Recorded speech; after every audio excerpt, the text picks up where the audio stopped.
welcome to another day of Dungeons and Dragons. It's been a couple of weeks, and we are back with the Fey arc, picking up from where we left off last time. Who wants to give the 10-hour-long recap? Oh, goodness. Did shit, fucked shit up, got fucked up, end of story. I ran away. And we got therapy from a dragon. Yes. Dragon therapy, Snitch disappearing. Welcome back, Snitch. And all kinds of hobgoblin slavery bullshittery. I mean, Except we never actually saw the hobgoblins, apart from the one that Michael killed. Yeah, true.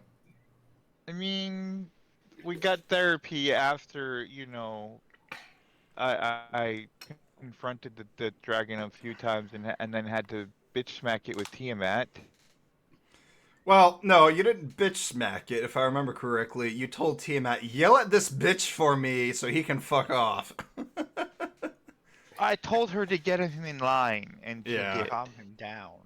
And then he promptly decided to fuck off. He was like, alright, nope, Tiamat's here. Fuck this, I'm out. Goodbye! She's here. Okay, I'll mind my manners now. Oh shit, Mama's home. Fuck. Fuck the Oh, shit oh. I'm out. Like, little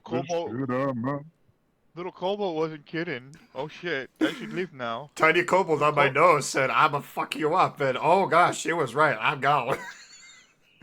Oh, then the big guns. Yes, and if I remember correctly, you guys found some interesting things inside that lair, inside that miniature temple. Yeah, I wonder what that orb is about. Yeah, yeah, yeah. Got an orb. Yeah. I think you guys were asking me about that, and I haven't given a proper answer yet. So hopefully in Nope. time I will give you a proper answer. But there are people, namely in the crazy group, that know of that object and could probably tell you all about it. Because they've encountered Right. that before. Well, that's cool for them. They're not Mhm. here, and so they're not gonna, be able to tell us shit No. about it. No, Yes, they are and not. Some of us don't know what you're talking about, so it's a surprise for all of us. Eh, Oh, well, It's something from a There's- previous campaign that I used to run with them, so it doesn't have any actual ties just yet. Okay.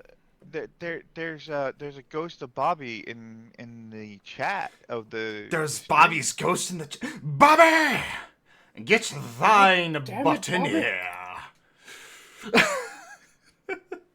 God damn it, Bobby! I told you I didn't want to play with no ghost. We didn't want to deal with no ghosts, but here we are dealing Stop with being the a ghosts. ghost and be a cat. Oh, wait. Hello, Arya. I love you. I love you, babe. Hi, Faith. How you doing? Hello, peepers. Peepers of the interwebs. Yes, come join us for carnage tonight. Oh, dear. All right, so you guys had just left your the temple, and you guys were making your way back to town. Nelson, Tannel, and Bobby, respectfully, had all decided, it's been a while since we've actually had some massage, some actual TLC, a little What are you R&R. talking about? Bobby had that with Fenris yesterday. So, we're gonna go over here to the hot springs, and we're gonna have a nice, calm, relaxing bit of spa day.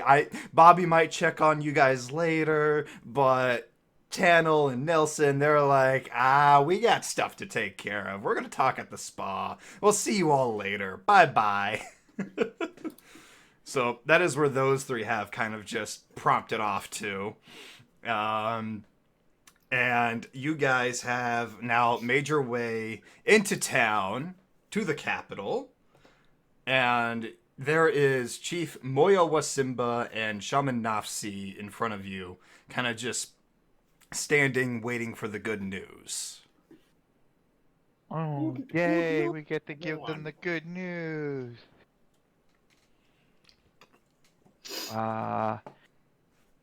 Oh, are we right in front of them at the moment? Yes, you Yep. you are Oh. right in front of them at the moment.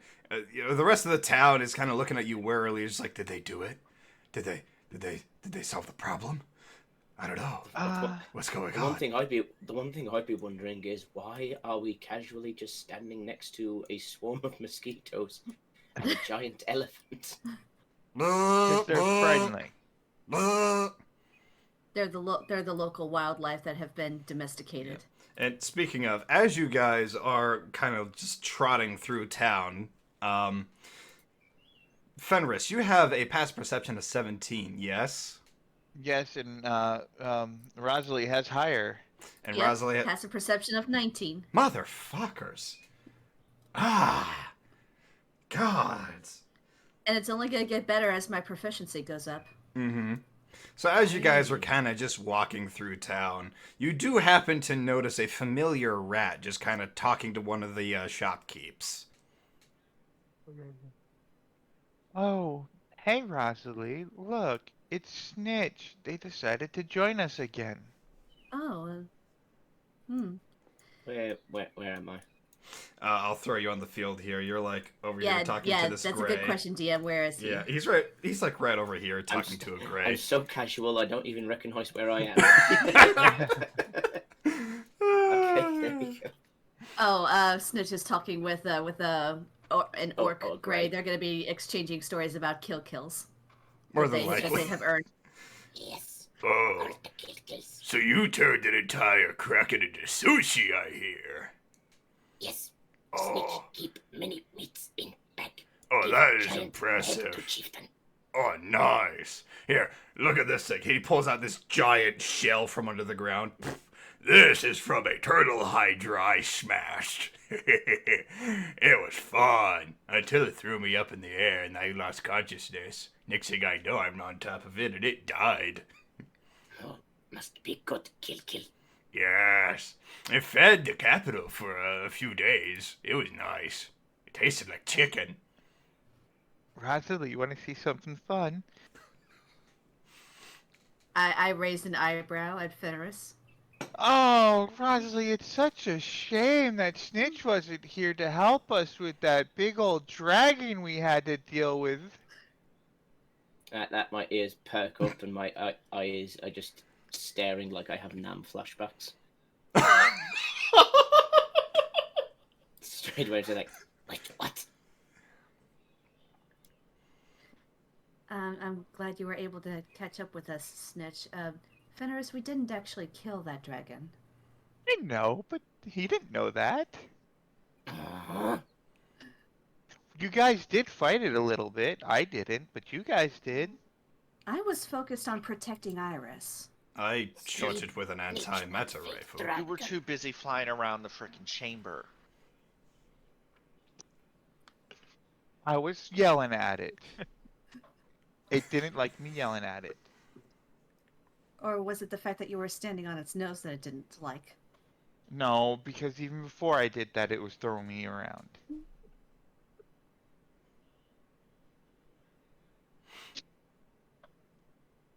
It was just a pissy little thing. Not much you can do about it when dragons get pissy. But you missed it, Snitch. Everybody got to beat up on a dragon for a little bit. Did take any for Snitch? Well, we did gather some obsidian scales Scales. from its hide. Oh, but by the way, this is Goliath. Goliath. This is Ratkin. Greetings. And as you guys are like kind of talking and introducing yourselves to each other, all of a sudden, out of literally nowhere, you see what looks to be a gold portal kind of opening above you guys. And out of it, Snitch, I grabbed my crossbow. Snitch is bedazzled. it's just bedazzled. The fuck? And right smack dab in the center of you guys drops a weary figure with gray hair. Fenris just face claws and says, "Oh, hey, look! The gods decided to drop somebody on us." Who are Oh, you? Oh, look, it's What Blue Deadpool in a suit. What the fuck just happened? Where am I? The Who am I? god, the gods brought you here for a reason. I don't know why. Who are you? Uh, Meryl, Kenward, and you? I am Fenris, Paladin of Io, and you are in the Orc Kingdom. I don't know where you came from. The Elf Kingdom? Last I remember? Hmm. The Elf Kingdom. Okay. Is I he, don't think I've made it over there yet. is he speaking of the Elven Pride? Probably. Hmm. Interesting. Rosalie lowers her crossbow and relaxes a little bit, but she keeps Iris close to her. Iris is just gonna jump on your shoulder and go.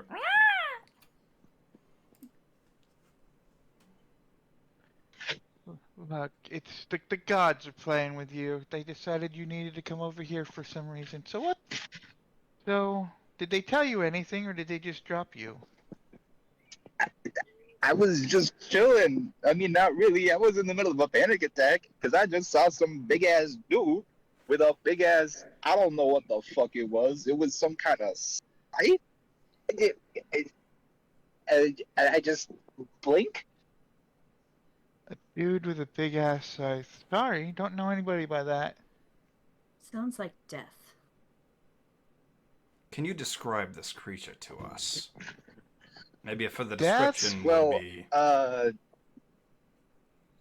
I just murdered somebody by helicoptering unintentionally. Uh, and a bunch of police officers just kind of surrounded me, so I just kind of blinked out of existence for a quick second, and then What's a I just saw What this. is this helicopter he speaks of? I Wait, I was what is wiggling my dick around. what is he talking about? I think he's lost his mind. Did you hit your head? Do I have to lay hands on you? I don't think this will fix that kind of crazy. Lay hands on me, I'll lay hands on you, bitch. Come catch these Uh, hands. calm You're not going down. to touch me. Calm down, everyone. We're not here to kill each other. Let's remember that. Right? you remember who we are, Michael? That's a fair point. I will retract my statement for the time being, but. No promises are made from Snitch. Alright. I can see we're all a little tense, so. Let's But- just take a moment to breathe. Meryl, skip the helicopter part and just explain the creature, please. Well, I blink, right? And then I'm just in this ethereal plane. And I look around and I see all these dudes and they're all like walking around. And I see this really big dude and I didn't get a good glimpse at him. I think he had some weird colored eyes and he just raised up his sight. He was like really big. Really big. Mm. He raised up his sight and he started slashing down and then I just blinked back into existence in a carriage. I think. Interesting. Any specific features? Any colors? Were they wearing anything? Any specific statures? Can you remember any of that? And that's how you got here? Oh no, that happened a bit later. I was just swallowed by a portal. Oh. We're getting life story. Oh, okay. Given the color of the portal, Fenris, I think you might want to contact you-know-who. He's being a little spotty on communication lately. Oh? Really? For whatever reason, that does not surprise me. Oh, I have understanding why. His daughter informed me of some of what's going on. That's why I contacted her. I have better reception to her right now. I see. Right, she's not as bad as I was led to believe. Tiamat can be very cunning, from what I can remember. Wait, what? I'm more worried about Bahamut. No What's offense, wrong, Rosalie. Rosalie? You seemed surprised by something. I follow Bahamut, and I meant, Tiamat is not at his like list. no, those two have a sibling rivalry that predates all of existence, so. Rosalie, Bahamut went and complained to Tiamat about me after his encounter with me. He does go talk to his sister. Oh, goodness. Hence why I'm more worried about Bahamut than I am Tiamat. As far as I'm aware, none of them have connection to the world. Not right now, at least. Did you do something, Fenris? I got a bit of an empty soul slot right now. If they want to use my body as some kind of vessel. I mean, I already told you I brought Tiamat back into the world. Right. Well, we shall discuss this matter about souls and gods later. For now, I think we should focus on the task at hand.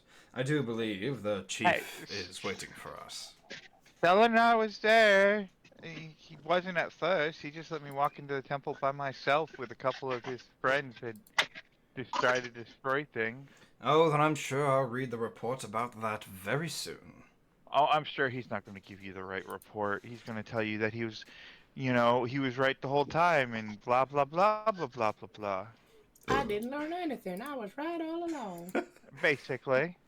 Oh, I'm sure of that. The boy is just a little full of himself, but he does mean well. I'll give him that much. So, Mr. Merrill, give us a second. We must go talk to a chieftain. Oh, And then you can tag along with us or do whatever. We'll sort out something to do with you because you're not the first person to fall in our lap.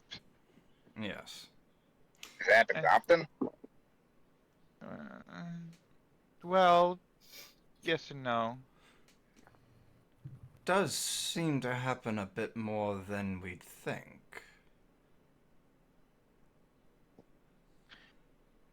Now then, shall we go speak? Yes, let's go talk. Hail and well met, chieftain. He then takes a fist and brings it to his peck. Hey, well met. Was your task successful, dear travelers? Yes and no at the same time. Oh?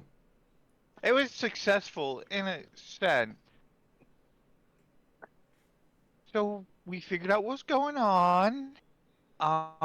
It's probably going to stop for now, but we might have to do some things to make sure it doesn't start again. Hmm. The tribe of hobgoblins was trying to use the volcano as a slave labor camp, and apparently there was a dragon sleeping underneath the volcano that did not like that concept. I'm sure that's a sentiment that with which you can relate. Not just any dragon. It was an ancient magma dragon, and it was really pissed off, and it really doesn't really want anybody in its home. And so make sure hobgoblins aren't using slave labor to mine gemstones out of the volcano. We And have no reason to believe that the dragon will leave the volcano. I don't think he's leaving. That's what Hmm. I just said. Yes, no, that's what I'm saying. I reiterated what you said, Rosalie. But were you able to take care of the hobgoblins? The dragon already took care of them. Oh, splendid. And you said Yeah. slave labor? Yes, they had been kidnapping people and turning them into slaves and using them to do things. It seems to be a common occurrence around your island that hobgoblins like to enslave people. We've not dated Please, worse. please tell me you were able to take care of this. They're dead, but Oh, we've destroyed another one of their camps, and we're trying to, but it's you have an epidemic on your island, on your in your kingdom of hobgoblins and slave labor. I'm well aware of the hobgoblins. Don't worry, my greys are scouting them as we speak. I'm We more we worried about the slaves themselves, though. Were they able to escape? we believe so. We don't think the dragon ate them. Hmm, that's good. As But long as they're uh, safe. on on a plus side, when we first came to your island, we may have accidentally destroyed the passage from your island to from your kingdom to a remote island. Hmm. How so? How did we destroy it?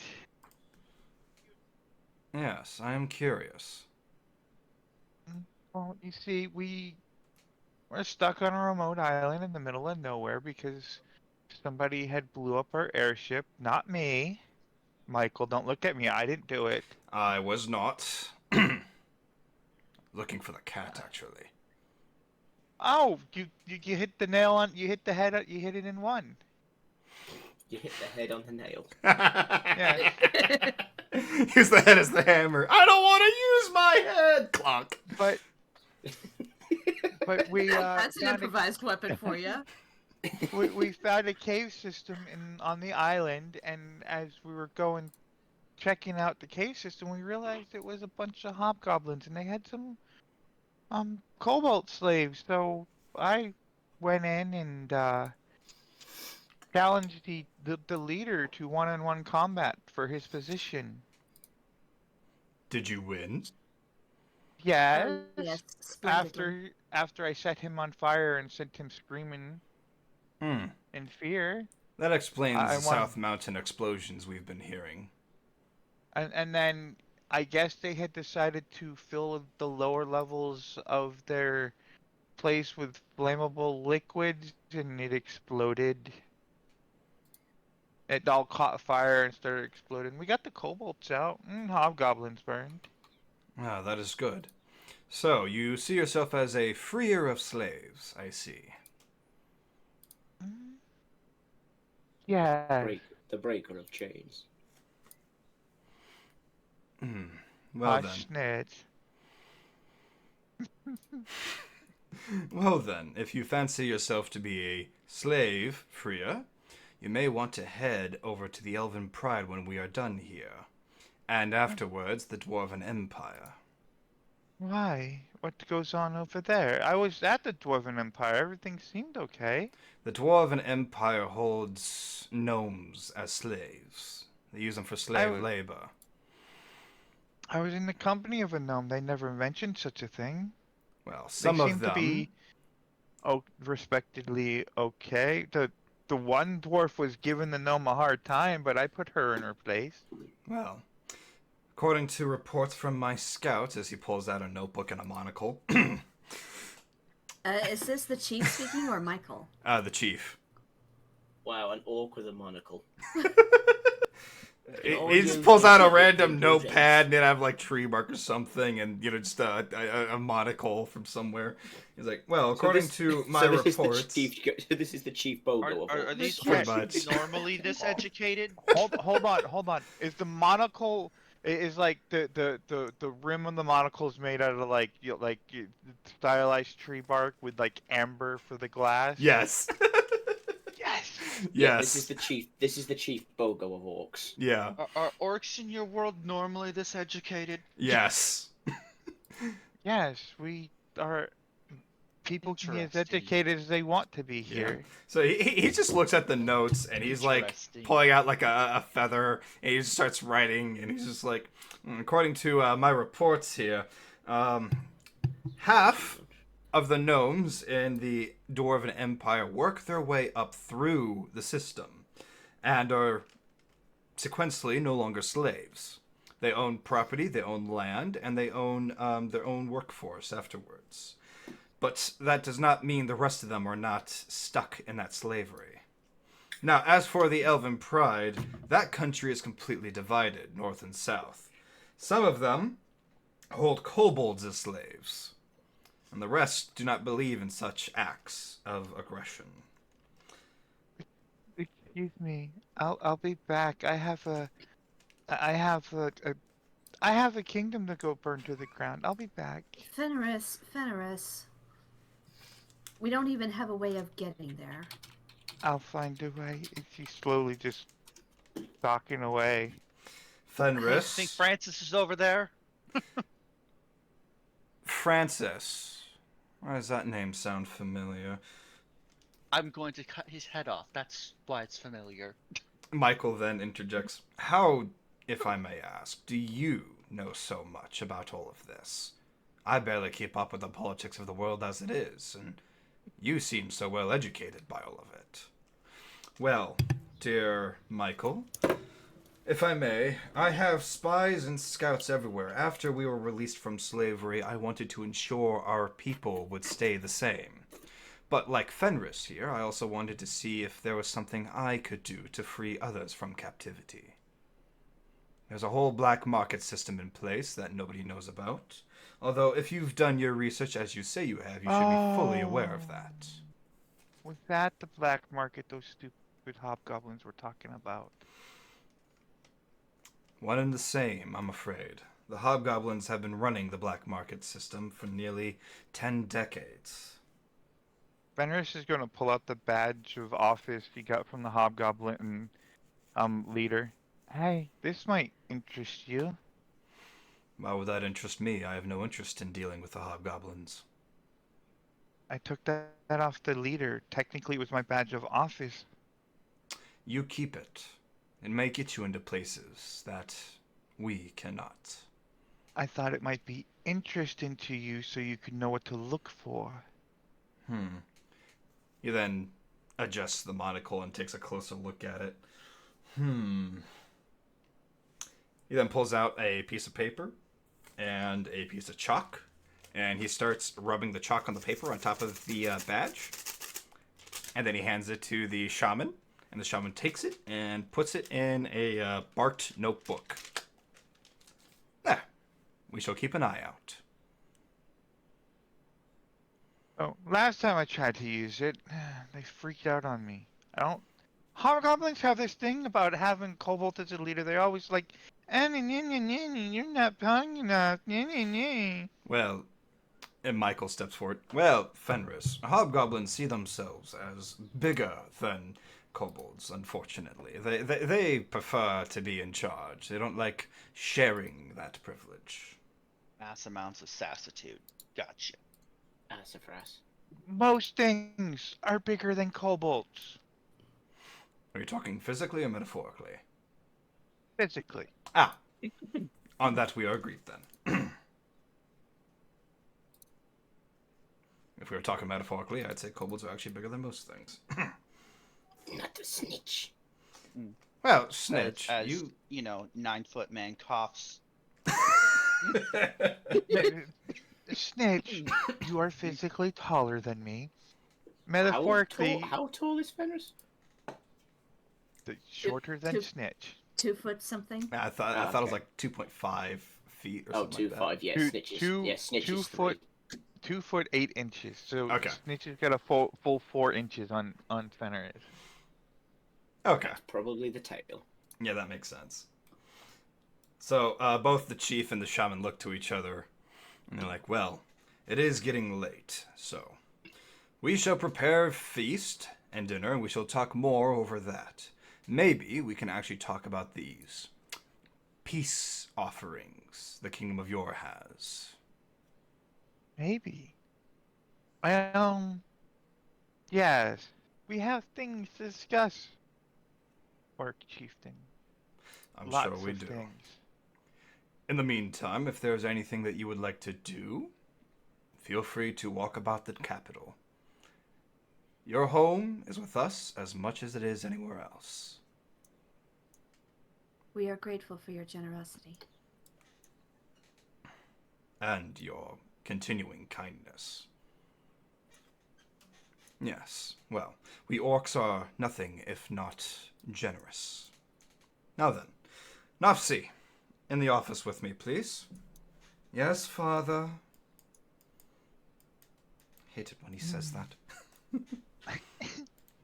Oh, I hate it when he calls himself daddy.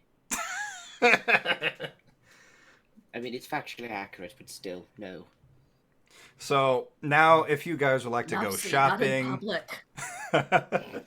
so if you guys would like to go Holy bitch. shopping, do some like character role play or anything like that, now is the time. If I wasn't worried about ending up in last year, I swear to God, I swear to the gods, I would be teleporting over to the Elven Pride and burning it to the ground right now. Well, Fenris, are you even capable of such a feat? We should find a boat. Of teleporting to the Elven Pride myself? No. But I know somebody standing near me that just spoke that I'm sure knows how to. Oh, gonna throw me Maybe. under the bus now, I see. Very well. Well, I don't You're gonna have tell. a teleporter to the Elven Pride, but I do have a ship that can get us there. Oh, please tell me it's not one of the airships. No, no. This one's more ingenuinely inclined. No soul engines. Pure What's going? steam powered, if you will. Oh, that's Good. fine. Like the dwarven ones. Yes, that's fine. Yes, the technology is similar, but mine's far superior.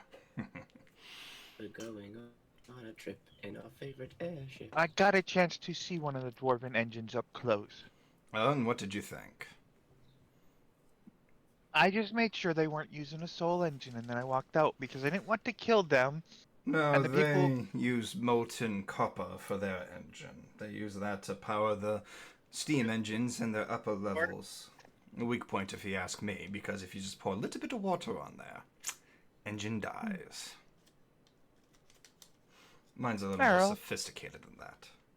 were you saying something, Meryl? Just talking with somebody. Hold on. Out of character. Well, Michael, I didn't want to kill the dwarves that were guarding the engine. I told them I just wanted to make sure they weren't using a soul engine. Ever the peaceful fighter, I see. But just because you can kill somebody doesn't mean you should. Oh, I don't disagree with that. Believe me. I do not. Unless they really, really deserve it. Or unless they refuse to get out of the way. After all, goals should not be stopped by a single person alone.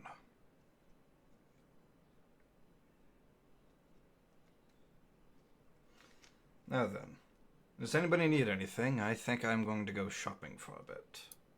I don't think I fully agree with you there, Michael. Sometimes, if somebody is standing in your way, maybe you need to stop and rethink what you're doing before you decide you need to kill that person. Fenris, out of respect, sometimes people are not willing to listen to reason. Sometimes people would rather see the world burn and destroy itself before any real change can happen. Those people are the ones that need to be stopped. I didn't say you.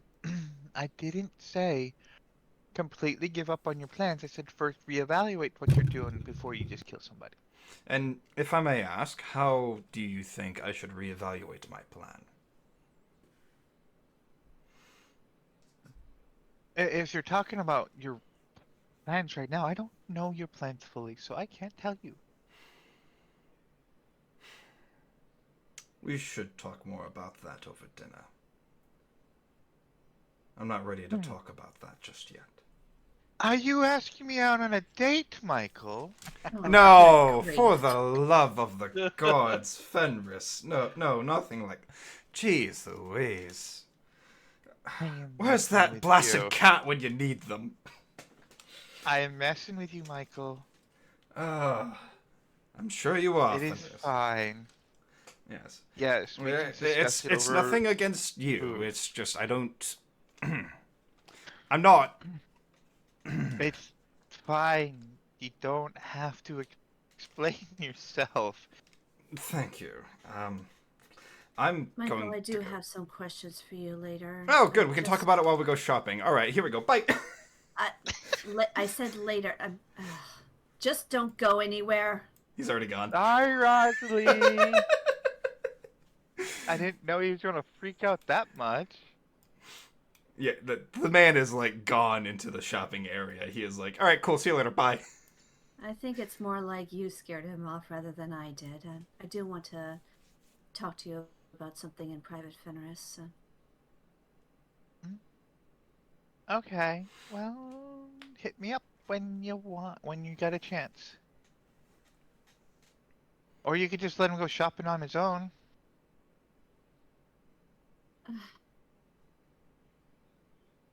I don't think he's going to burn the place down. I'll let him do his shopping on his own. Ah, a corpse fabulator. What I've just been looking for.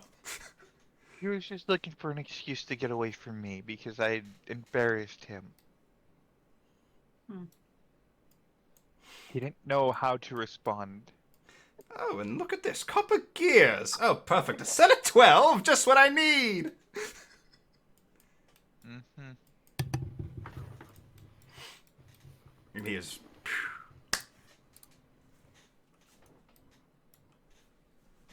Are you available for talking right now, Fenris, is there something else that you need to do?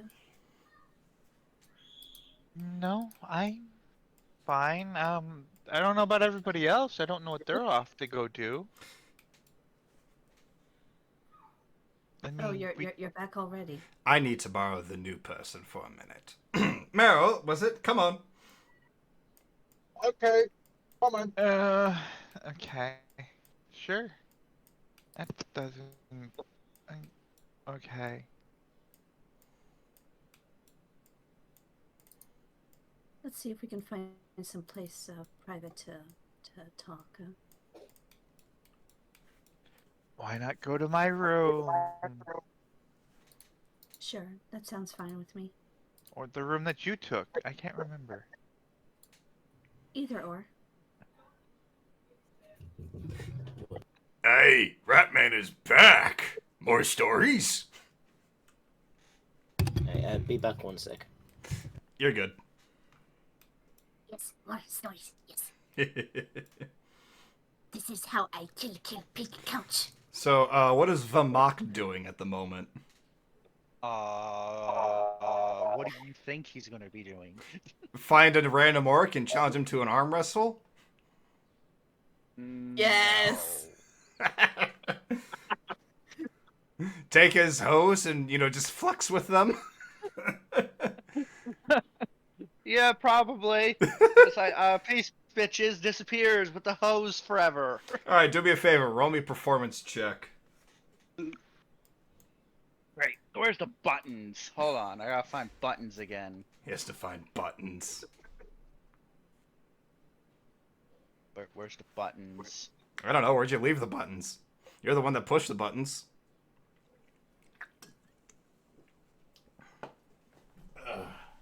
Okay. Blah. How's a 17? You have a +3 in charisma. Okay. Let me see here. What are we doing now, sir? Okay. Vimak is doing stuff. I'm doing So- things. Explain to me what you're doing right now with the hose. How are you performing? Should I deafen myself? You don't want to know. They just disappear and you hear sound. Okay, let's make this PG-13 then. Okay. So, I'm picturing you're going to like go down the aisles of the town, all right? And you've got hoe number 1 on one side, you got hoe number 2 on the other side, and you're just flexing your muscles left and right, putting on a show for the orcs. And some of them are actually really impressed. Some of them actually like go up to you and they're like, "Ooh, yeah, strong man. Oh, get the bitches. A fork No, is a see, beauty. Yeah." Okay, sure. Let's go with that. We It's- could even go with the even safer version where he's got hose on both sides because he's really into gardening. Oh my god. All right, so let's see here. You just earned yourself 20 pieces of gold Hooray! just by flexing. And some of the orcs, Flexing. they walk up to you and they see your muscles. They're not intimidated, but they're like, "Hey, big guy, how about a show of strength?" And they just Oh, put like a no. random log in the center, and they're just like standing in front of you, arm ready. Okay. Come on, or are you afraid? Was the flexing just for The show? strength check, I'm assuming. Yeah, roll me a strength check. Oh shit. I think that's. Uh, No, that's a strength save. I That's hit a the strength wrong save. Yeah, you hit the wrong one. Try again.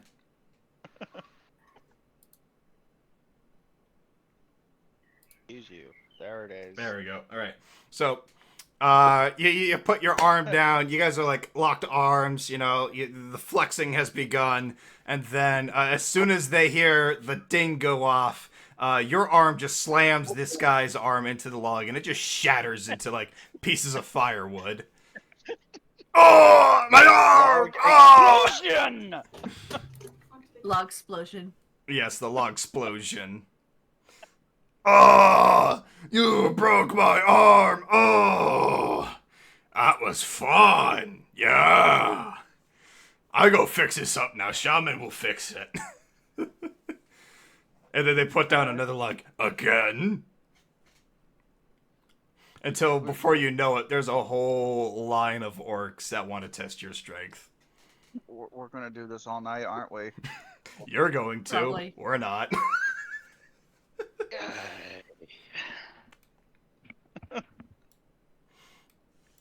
All right, so back to Rosalie and Fenris. What are you two? What are you two doing? Now that you two basically are the only ones in the area. Okay. After we go into the hut that I occupied, Fenris, I first want to apologize about.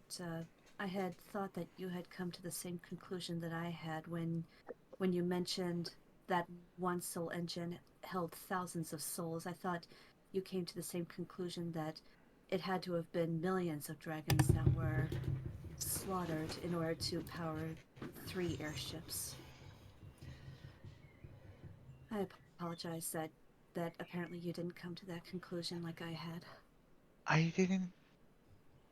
I knew there were thousands of souls in there, but you haven't communed with one. It's hard to tell the number, the breath. I have a lot of them in the storage still, so it's hard. It was hard to grasp a number, but I knew thousands. I thought hundreds of thousands maybe, but millions was a number.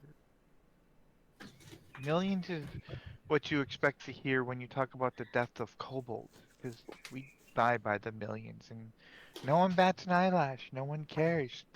Look, a whole kingdom still enslaves my people, and everybody thinks it's normal. Well, if it makes you feel better, I don't think it's normal. Also, the other thing I wanted to talk to you about, and I sincerely don't mean it to be a question of your methods. It's about your hatchling. Apart from that one ritual that you did when it hatched, when you touched it, what have you been doing to nurture a bond between you and your hatchling? Does it even have a name yet?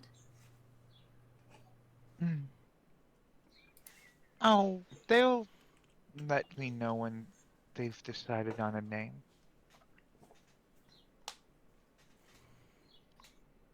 But you haven't done much to nurture the. I mean, I know you have forged a bond, but what have you done to nurture that bond?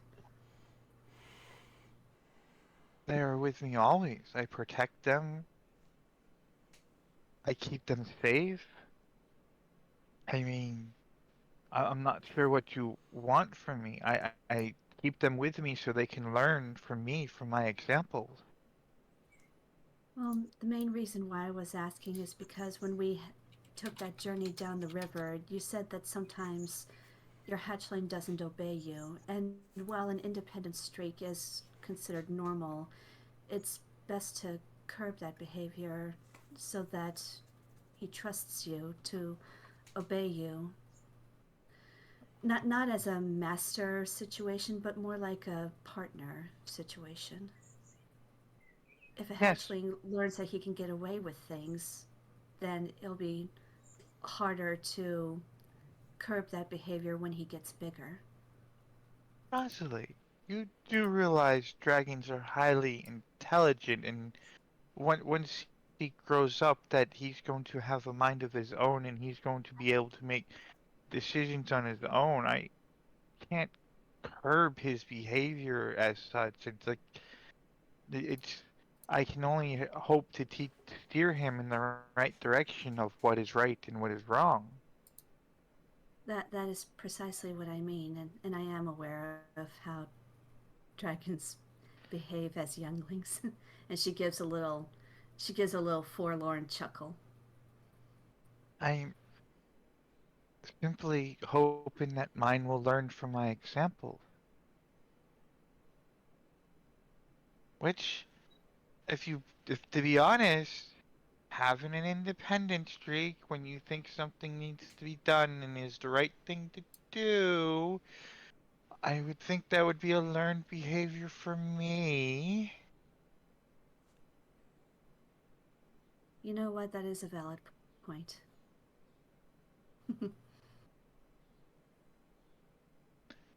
Look, I'm I may look like I don't care for my hatchling, but I do. There's a reason why Nirvana and my hatchling weren't there when we fought with the dragon, because I wanted to make sure nothing would happen to them. Oh, I'm not arguing with you on that. In fact, I'm glad that they kept their distance. But I'm dragon's still young. It's only a few days old. I'm waiting for it to at least be able to speak. It'll it'll pick up languages here soon. I mean, and Admitted, Admittedly, you are the first kobold I have met who have forged a dragon bond. I think you'll find that time may come sooner than you expect. I mean, in my downtime, I do speak to it in its native language to make That's sure good. that it doesn't it learns its own tongue. It would be really weird to have a dragon running around that only spoke common. Could you imagine being a dragon that runs into a dragon meet and you have to ask them all to speak common because you don't understand Draconic? Rosalie has this image in her head, and she's thinking about certain things, and the image in her head is making her chuckle like she can barely conceive such a thought. Exactly. It'd be kind of awkward, but it would be funny. It would be funny. It'd be like a kobold not understanding Draconic. It'd be weird. It'd just be everyone would be like, "What? What is going on?"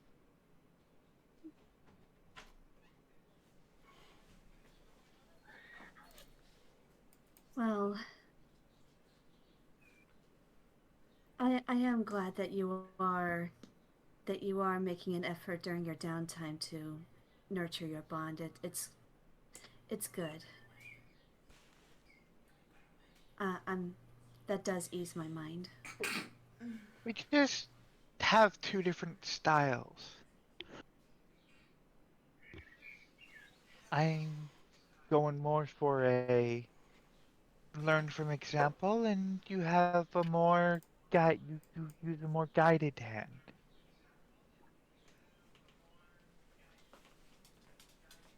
Well, I just want you to know that if you need some extra help, don't be afraid to ask me. I do have experience. I mean, sure, Iris is the first dragon with whom I have forged a dragon bond, but I have seen dragon bonds in the past. They're very powerful experiences. We will definitely see that as they get bigger.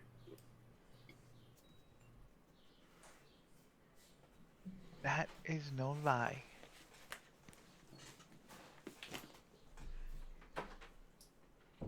At this point, Iris gets off my shoulder and starts playing with the other hatchling. As you two are playing with hatchlings, all of a sudden you hear a loud clanging and banging outside. What is that noise? And then you hear Michael, Meryl, grab me the wrench. Meryl, I need that. Oh no. Oh no. No, no. No. What are they doing? I swear. Have I to just been God. turned into some fucking apprentice or something? Yeah, at this point, yeah. Like a foreman's apprentice? Yeah, at this point, Michael just kidnapped you. He's like, all right, I need an apprentice for the time being. Get over here. If somebody My loses an arm, normal apprentice is not here. You'll have to make do. Come Exactly, yeah. I swear, if somebody Right. loses an arm, this isn't on me. Come on. Meryl, hammer. What? Hammer! Fenris comes out and looks at what's going on. on. And so does Rosalie. You just see Michael under this like mechanical monstrosity that he is working on, and there's just Meryl with Michael, kind of just handing him tools as he asks for them. Yeah. Well, one thing I'll say is this kingdom is definitely good on its copper. That's all I need. Lots of it too, thankfully. Building. Let's see here. Meryl, I need the cog, the green one. I'm going to say this is a now. I am going to tell you both right now. If one of you loses an arm, I am not going to pray for the gods to return it because the last time I did, somebody got mad at me. So you're on your own. I can do that myself, thank you very much. What are you building? Oh, just nothing special. Just some simple machinery. I took the steam engine from my airship and I'm converting it into something more, faster, I should say. Yes, faster. That's the right word. This does not look simple. No, it's actually far from it. It's very complicated, very complex. The machinery is everywhere, and so are the wires and everything else that I need. Let's see here. What does this thing look like, DM? So you're looking at it, and it's like a World War II biplane. Like a, What? like it The looks. engine or No, the... like the shape of the thing. It looks like a bomber plane that can carry at least like 16 people. And he's just crafting it through all the materials he is buying at the shop. Wait, hold on. Did you say he's making an airplane or a helicopter that can carry 16 people? Airplane. Okay. Basically, it looks like a B-52. Yeah. You're making a British bomber. Brilliant. Yes. Okay. That looks weird. Ignore us. If we're making too much noise, we'll take it somewhere else. Don't worry. No, I'm just telling you. Last time I watched my working on a mechanical thing, if somebody lost an arm and I tried to help them and they got all butthurt and pissy, and I'm not doing it again. Oh, really? When was this? You have to tell me about that. In Let's the see here. Dwarven Kingdom. Oh, I wonder who lost their arm there. Let's see here. Okay. Oop. I don't know, the assassin. What assassin? You didn't know that Selenar was running around with somebody that was an assassin? I mean, they offer to kill me for money. That is the definition of assassin, is it not? His head kind of perks up and hits his head on the machine that he's working on. Oh! What? Oh. No, I was not aware that they were traveling. I don't know the groups the king selected for these travels. I just know that he did. It was somebody that's into mechanical stuff and, I guess, guns or something. I don't know. They shot things. Oh, I think I know which one you're talking They were about. guns. Yeah. Yeah, I know which. I know who you're talking about. What was their name in the report? Juno or something like that. That was them. That's right. And I'll be honest, it was when Selenar was running around to all of them, trying to warn them up when he was trying to warn them about me. Oh. Well, that must have been pleasant. He didn't know he was being spied on. Oh, I'm sure. I'm sure. Let's see here. Meryl, Yes. one last thing, and it'll be the last thing I ask you to do for the day. I've heard that so many times. One more thing. One more thing. I need you to go. This is very important, right? I need you to go into the marketplace, and I need you to buy 16 lemons. 16 lemons? Yes, I need lemons. Why do Why do you need lemons? why- For a battery or something? Precisely, actually, yes. What? Oh. Why the hell Lemons? is this character coming across as being a Rick? Because that's kind of what I based him off of. Oh, for God's One sake. second. I look over at Fenris. Lemons? Room service. An orc in a maid's outfit just shows up. Yes. My gosh. We need. What was that, Michael? 16 lemons? Yes, I need 16 lemons. A machine of this size, I'm going to need a lot of juice for it. Okay, Like bitter, just dude. you know what? Round it up to 20 lemons and give it to our friend here. And be right Blow back. out. And then they just walk off. A thing of that size needs only 16 lemons. Yes. Yes, precisely. The lemons have electrolytes in their enzymes, and they will provide the electricity that I need to power my machine. I'm looking at the size of this machine, and Rosalie just shakes her head in disbelief. Oh, Like that's she just to doesn't believe what spark Michael's- the fire starters to start the steam engines. That's all it needs. And look, Rosalie, as long as he isn't using souls, I don't care what he uses. He can use rainbows and dreams for all I care. Yes, I'm very well aware of the disregard for the soul engines, so I'm doing everything I can to avoid using that technology for the time being. Unless it Look. is absolutely necessary. Look, if you could get ethically sourced souls, I'd be fine with it. I have a few of those Let's already. let's be honest. The ones that yours using are not ethically sourced. No, those are definitely not. Let's see here. Oh, I did think of something else. Meryl, One more Yes? thing. I'm going to need about 16 kegs of gunpowder.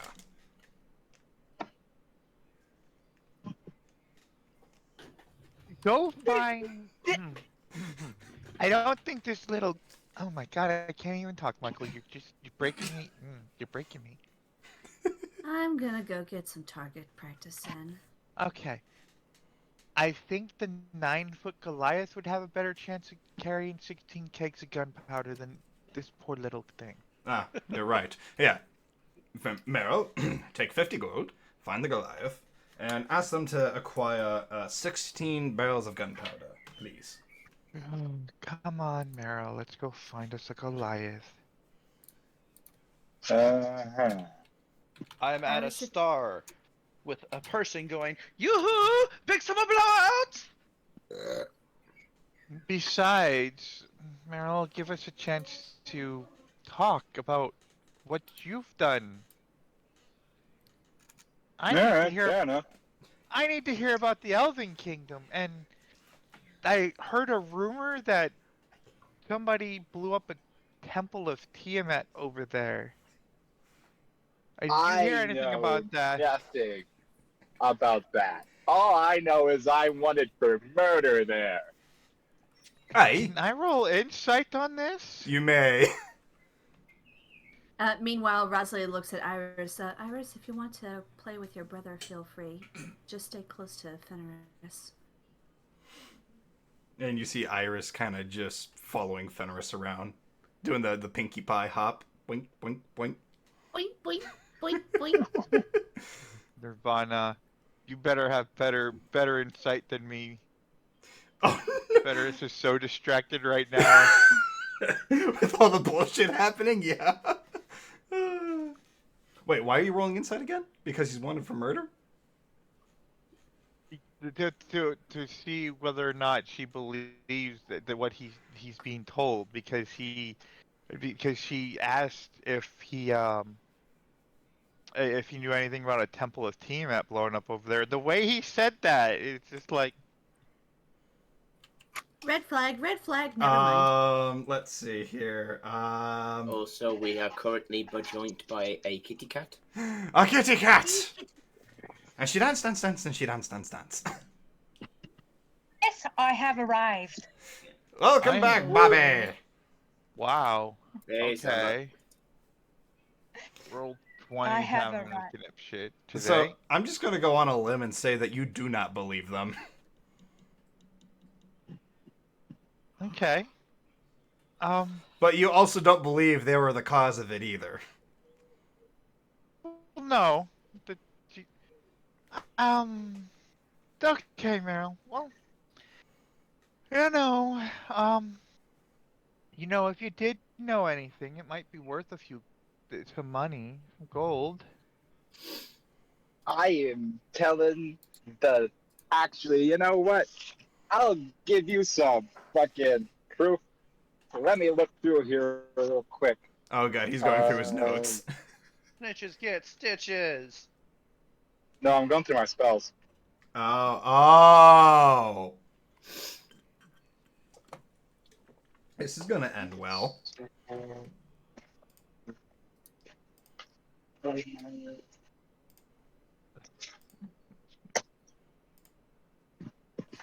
the fuck is Truth Circle? I don't know. Wherever you put it. That's a good question. I know I have it. You're the one that organized... Okay, look, you have your character sheet in the game. Right. Alright, here, let me look through it for you. Let's see here. Huh? Let's see. What spell are you looking for in your character sheet? Truth Circle. Truth Circle? You mean Zone of Truth? Zone of Truth! That's the one! Yeah, I was about to say, there's no such thing as a Truth Circle spell. There's just Zone of Truth. And I don't think you have that I was spell. mixing up Magic Circle. Oh, yeah, you do. You do have that And spell. I might be mixing up. There's your Zone of Truth. All right, so you're casting Zone of Truth. Yeah, there it is. You create a magical zone that guards against deception in a 50-foot radius sphere centered on the point of choice within range until the spell ends. Creature that enters the spell's area for the first time or on a turn or starts in its turn must take a charisma saving throw on a failed save. Creature can't speak deliberate lie. All right, so anyway. I'm going to need Rosalie, I'm going to need Fenris, I'm going to need Meryl, and Michael himself, respectively, are all going to have to roll. I went off to do target practice. Yeah, you went off to do target practice, so never mind on you. Alright, so I'm just going to need Fenris, Michael, and Meryl, all respectively, to roll that charisma save. He got some Michael is going to lose.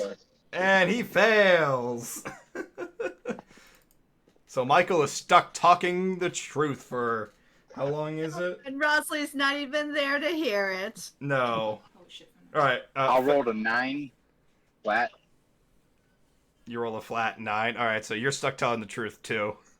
The only one that's not stuck Which telling was the the truth point. is Fenris. But Michael has to tell the truth now. So the one person that always tells the truth, basically, is the one person that passes the save. Yeah.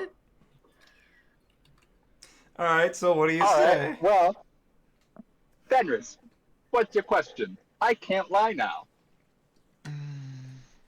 Hey, did you cast Zone of Truth on us? Well, I wasn't expecting you to be in there, but yes, I did. Great, because now I'm stuck telling the truth. Thank you for that.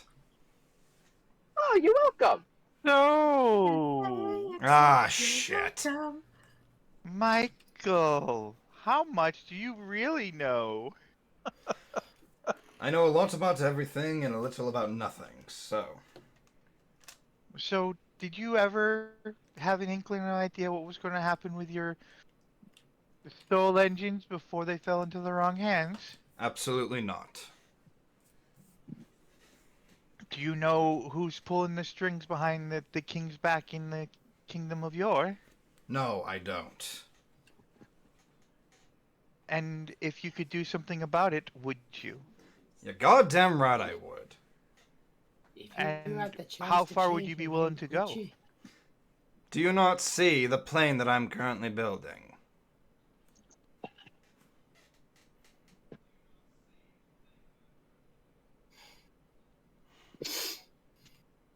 I specifically asked for 16 kegs of gunpowder. What do We you will think get that it is in a for? minute. I didn't know. What is it for, Michael? I thought it was for the engine. No, the gunpowder's for the firepower. To launch the bullets that I'm going to be loading into this thing. And the bombs that I'm going to be preparing for this thing as well. So if we ever need to, I don't know, let's say, destroy an entire kingdom at any given necessary time, we would be ready for it.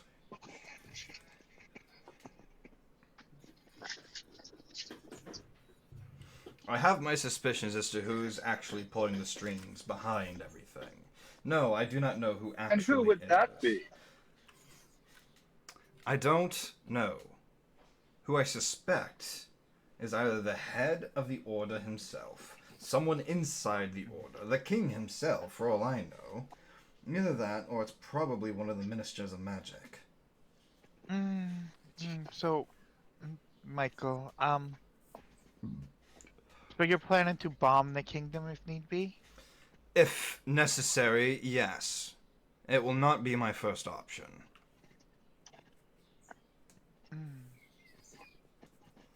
And if you had a way to do this in the least bloody way possible, would you? I would like to search for that first. But if there is no other alternative, guns glory it is. You know that you're going to have to take the capital no matter what, right? I was hoping it wouldn't come to that. You can't leave the people in charge. It's impossible. The king is going to have to be just set to the side for a moment while the people are rooted out, and then he can be put back in his place. Assuming the king is even innocent in this. Have you met him? He's either a Yes. very good actor or he's just a complete moron. And I'm leaning toward complete moron. Yes, I'm well aware of that man-child king.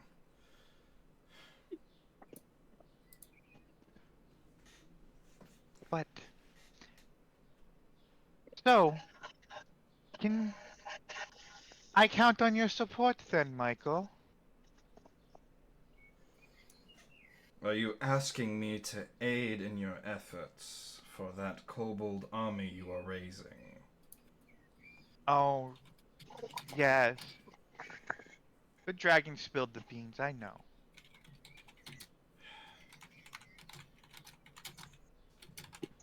I don't Where do you see think why I it's shouldn't. at? But since you are asking me so politely, I suppose I could land a hand or two. What would you need?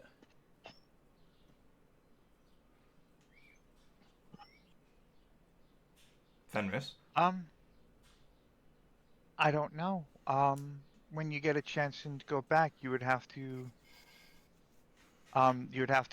go and speak with the kobolds that I left in charge over there. I'm letting them handle things for now. Very well. Then when you are Because- ready, call upon me. I'm sure Selenar has already given you a sending stone. But no. You do know that Selenar basically hates my guts, right? Very well, then take one of mine. And he points to the workbench that he's wheeled over here, and it's got a sending stone on it. Oh, why thank you. But yes, Selenar does not have a high opinion of me. No, he doesn't. I've read his reports about you. So, But are you worried about that? no, Selenar does not worry me in the least. Selenar Selenar seems more like a spoiled child that has never had to actually live in the world. He's got his own trials to face in his own time. He'll get there someday. You'll figure it out. Much like you will with your own tasks here. You're correct on that. Look, we were able to come to some sort of agreement because you accidentally ended up in something you shouldn't. When was this? I don't remember that.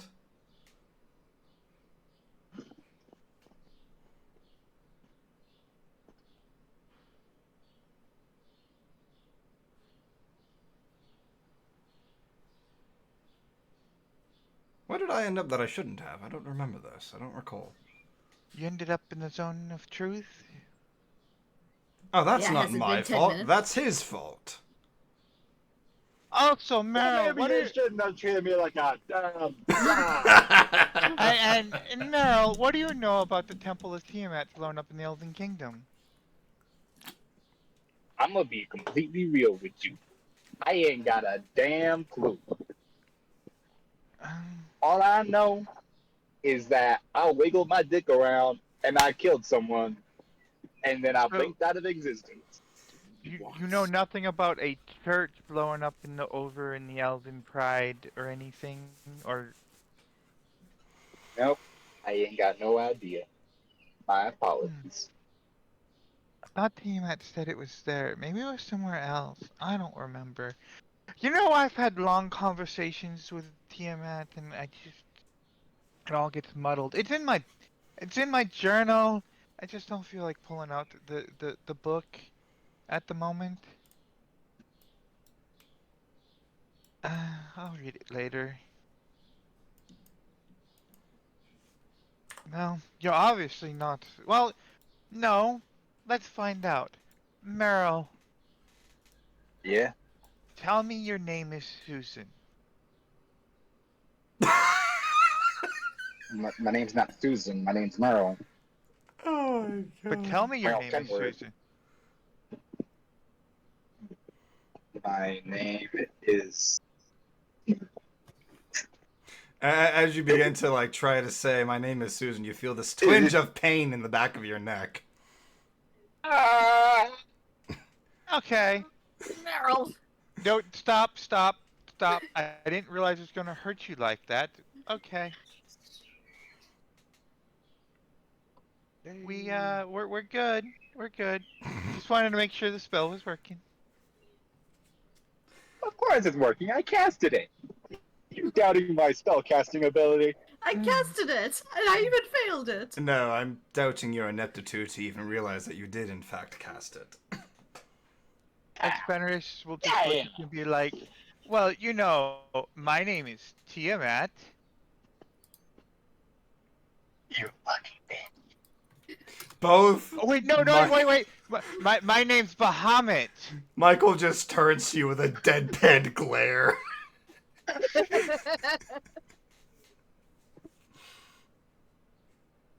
You weren't affected by it, were you? Oh, the protections of the gods are sometimes nice, aren't they? You lucky bitch. But then again, I'm not the one that usually keeps secrets or tells lies. I have to for a reason. I do it very rarely and only for very good reasons. And usually I don't lie, I just keep secret. I have to protect my family. That's why I have to keep secrets. That's why I have to lie about certain things.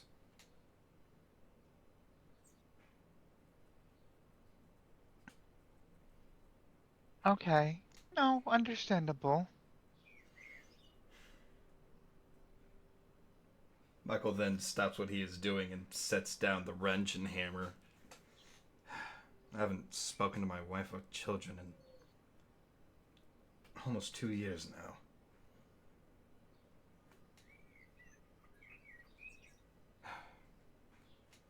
How am I just not realizing that? I think it's time to go home and talk to people. You go ahead. I have to finish this. This Like, monstrosity. yes, and we need to sort out your family issues, because it's not good for you not to be home talk with your family. Blame my brother for that one. I mean, I blame your brother for a lot of things. He's the one that decided to join a band of assassins. He's the one that decided, hey, let's forget my family. Let's join this assassin group so that way I can murder people. Oh, I can get paid for it too. That's how I'll provide for my family. No, no, no. Okay, if I remember correctly, I remember he was steering them away from killing you. That's because of the soul engine technology that I was developing at the time, and that I forgive my brother for. But nothing else. Well, why don't you go ahead, Fenris? Go gather everyone else. I think it's almost time for them to do the whole spiel and spock. We have to go get your gunpowder. Meryl, let's go get gunpowder! Gunpowder! And find a Goliath. Oh yeah, that'll be kind of necessary. As you guys are walking through town, you do spot the Goliath arm wrestling an entire line of orcs, and the two hoes kind of just fawning over the Goliath on his shoulders. Bye, Mark. My arm! Ow! Yes. We need you. What are we doing? As I continue to shatter logs. Don't! My other arm! Oh! We need somebody to carry large quantities of heavy things, and unless you think I'm going to be able to do it. Don't! My head! Let's put a stop to the challenges. I has things to attend to. There's just an entire line of beat up orcs. She's kind of like giving a thumbs up.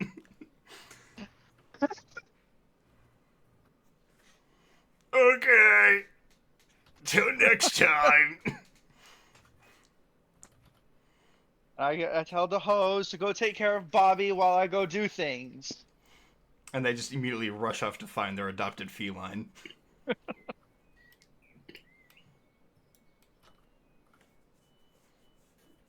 Which, speaking of, how are the Bobby and the Rosalie doing?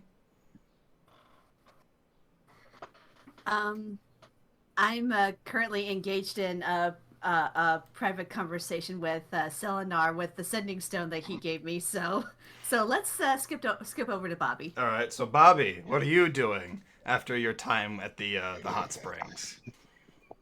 Right. First of all, check your DMs. Oh, check my DMs. Oh no. Is that a Twitch reward yet? No, I need to make that a Twitch thing. I'll do that later. Please. You know what? Yeah. You guys just see Bobby come back from the spa, and Bobby just has this like regal crown over his head.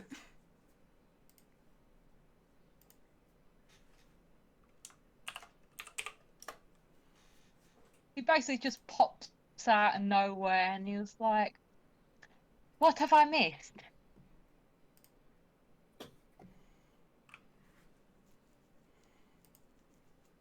Are you like walking up to the group right now, or?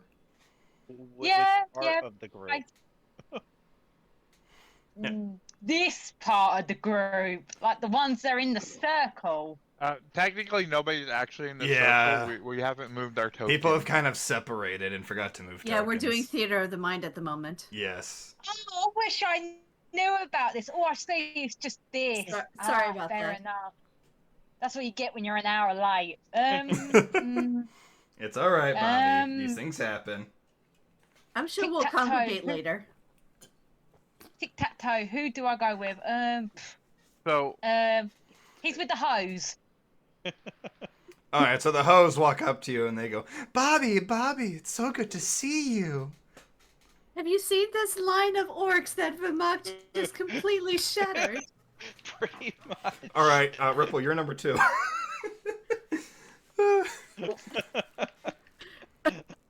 Which one am I, the tiefling or the half-orc?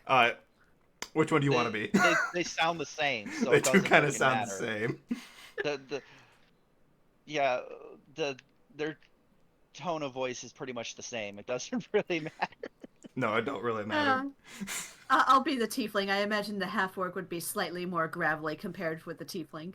Oh, yeah! No, she has same type of...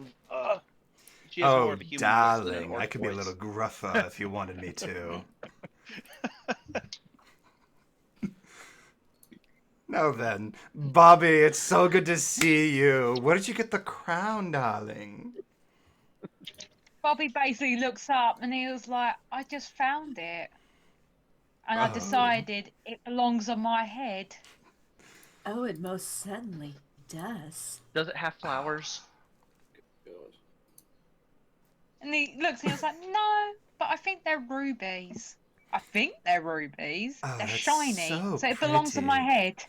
I'm sure you could sell that for a fortune. Sell it? It's gonna be it belongs on my head now. Oh, but of course, Your Highness. It's absolutely gorgeous on your head. It's so adoring to you, darling. Bobby basically purrs and he climbs on the hose lap and he was like, give me attention. Which one? You gotta remember, there's 2 of us at the moment. Which one do you jump on? Both! Oh, no. Bobby's like, yes. Bobby's just like, yes. All right, so the hose just... The one I'm playing as at this point is just going to start rubbing Bobby all over and just start giving belly rubs and everything.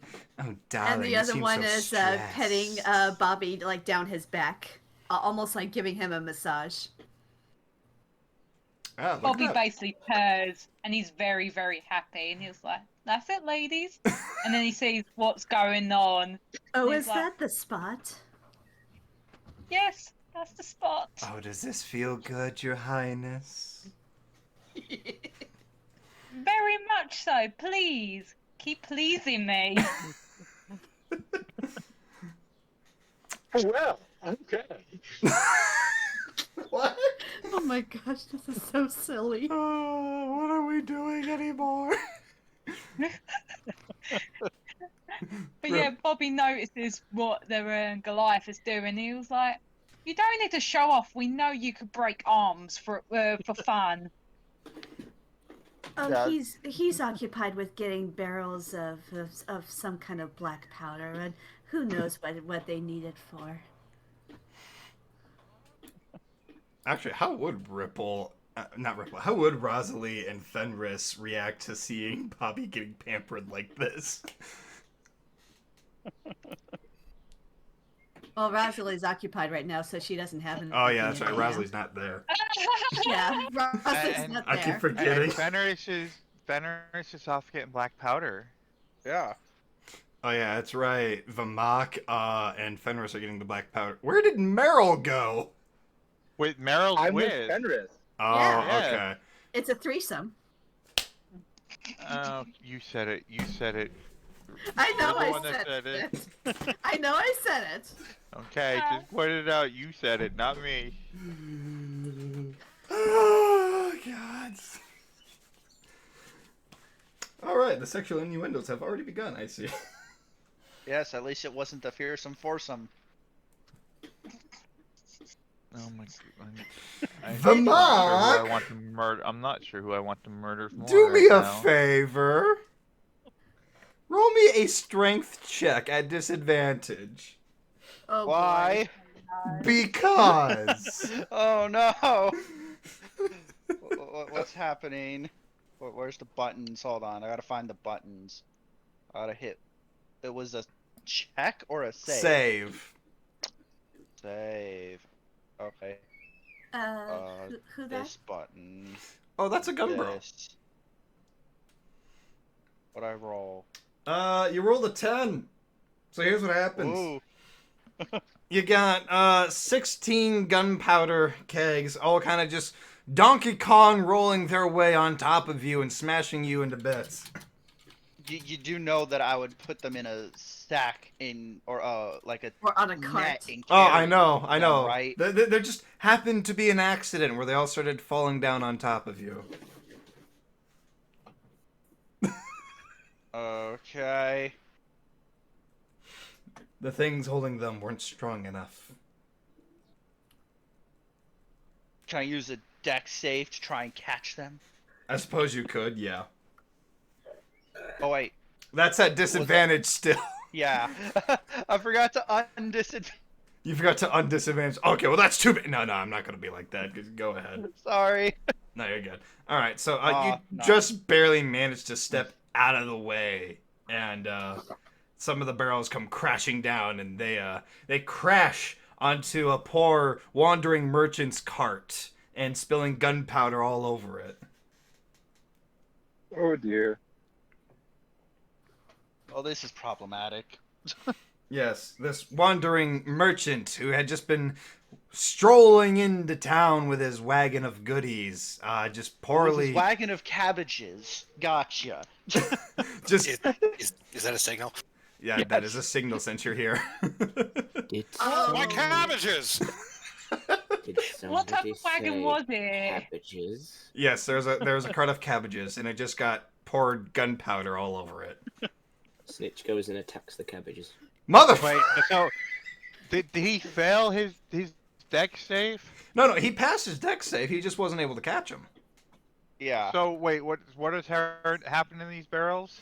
They fell on top of a wandering merchant's cabbage wagon, and it broke and spilt gunpowder all over them.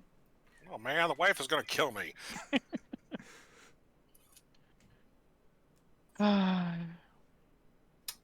Okay. Could have used that gunpowder. And now I heard Snitch is going to attack the cabbage wagon. Snitch has a thing for cabbages. He hates them. All right, Snitch, I want you to no. roll me an attack. Sorry? Oh no. Roll me an attack. You're attacking the wagon, are you not? I'm attacking the cabbages, not the wagon. Oh, you're attacking the cabbages. All right, so roll me the attack for the cabbages. God, what type of wagon was it? It was a cabbage wagon. Cabbage wagon. Yeah. Probably made Yeah, of but- wood. All right, I'm Yes, pretty but sure a was it 27 was would it hit. open top? Crosser, Yeah? check DMs real quick. I'm just gonna send you something. All right, send me something. Yeah. Oh, excuse me. Sorry. Yeah.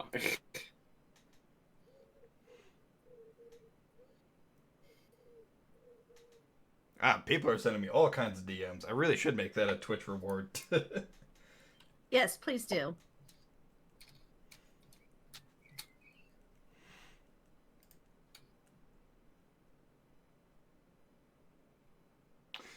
Yeah, so, Snitch, I want you to roll me the damage. Okay. We're actually going through with this. Okay then.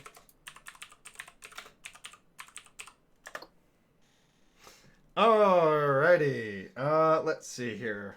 I'm going to roll something here. All right, so you're attacking the cabbages. You're murderizing these cabbages. They're being turned into like diced lettuce.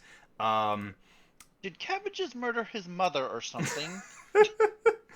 No, this was a carry on from the last campaign where I decapitated 10,000 heads of cabbages. Yeah, so as you're And I sliced murderizing together. these 365 cabbages, because they are also filled with gunpowder and you are using metal swords for this, sparks in the air begin to fly, and all of a sudden, it catches fire. Oh man, now my wife's really gonna kill me. I want everybody in that area to roll me a dexterity save. Where's the cabbages? Where's the cabbage wagon exactly? Theater of the mind. Yeah, we're theater of minding it. So, Okay, so you're who just is in that area? So that would be you. That would be Vamak. That would be Bobby, the hose. Wait, the hose don't have character sheets. No. That would be. Can we say that Bobby and the hose are a decent distance away? Yeah, that's fair. They would have been. They would have been in a different area. Yeah, that's Is true. that the, All right. is that the name of a separate series? Bobby and the Hose? Bobby and the hose. I'm going to need Meryl and Fenris to roll me a dexterity save. Done. Okay.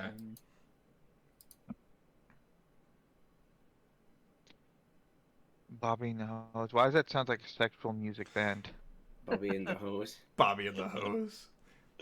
That's got to be a meme right there.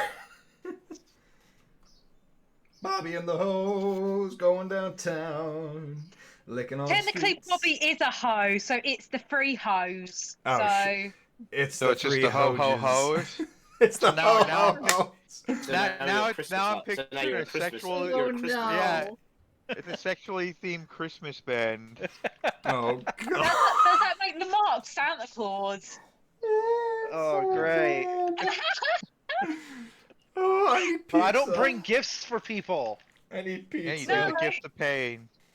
The True. gift of pain. You paid for prosthetic limbs. Where's True, Meryl? I did do that. I don't know. Where are Meryl? Meryl, are you here? Meryl! Is Meryl here? What? They're muted. They are mute. Oh, they're Oh mute. dear. Okay, I'll just Mute roll for yourself. them. Dexterity save. Expel your sins. Expelliarmus! Oh, that's not saves, that's spells.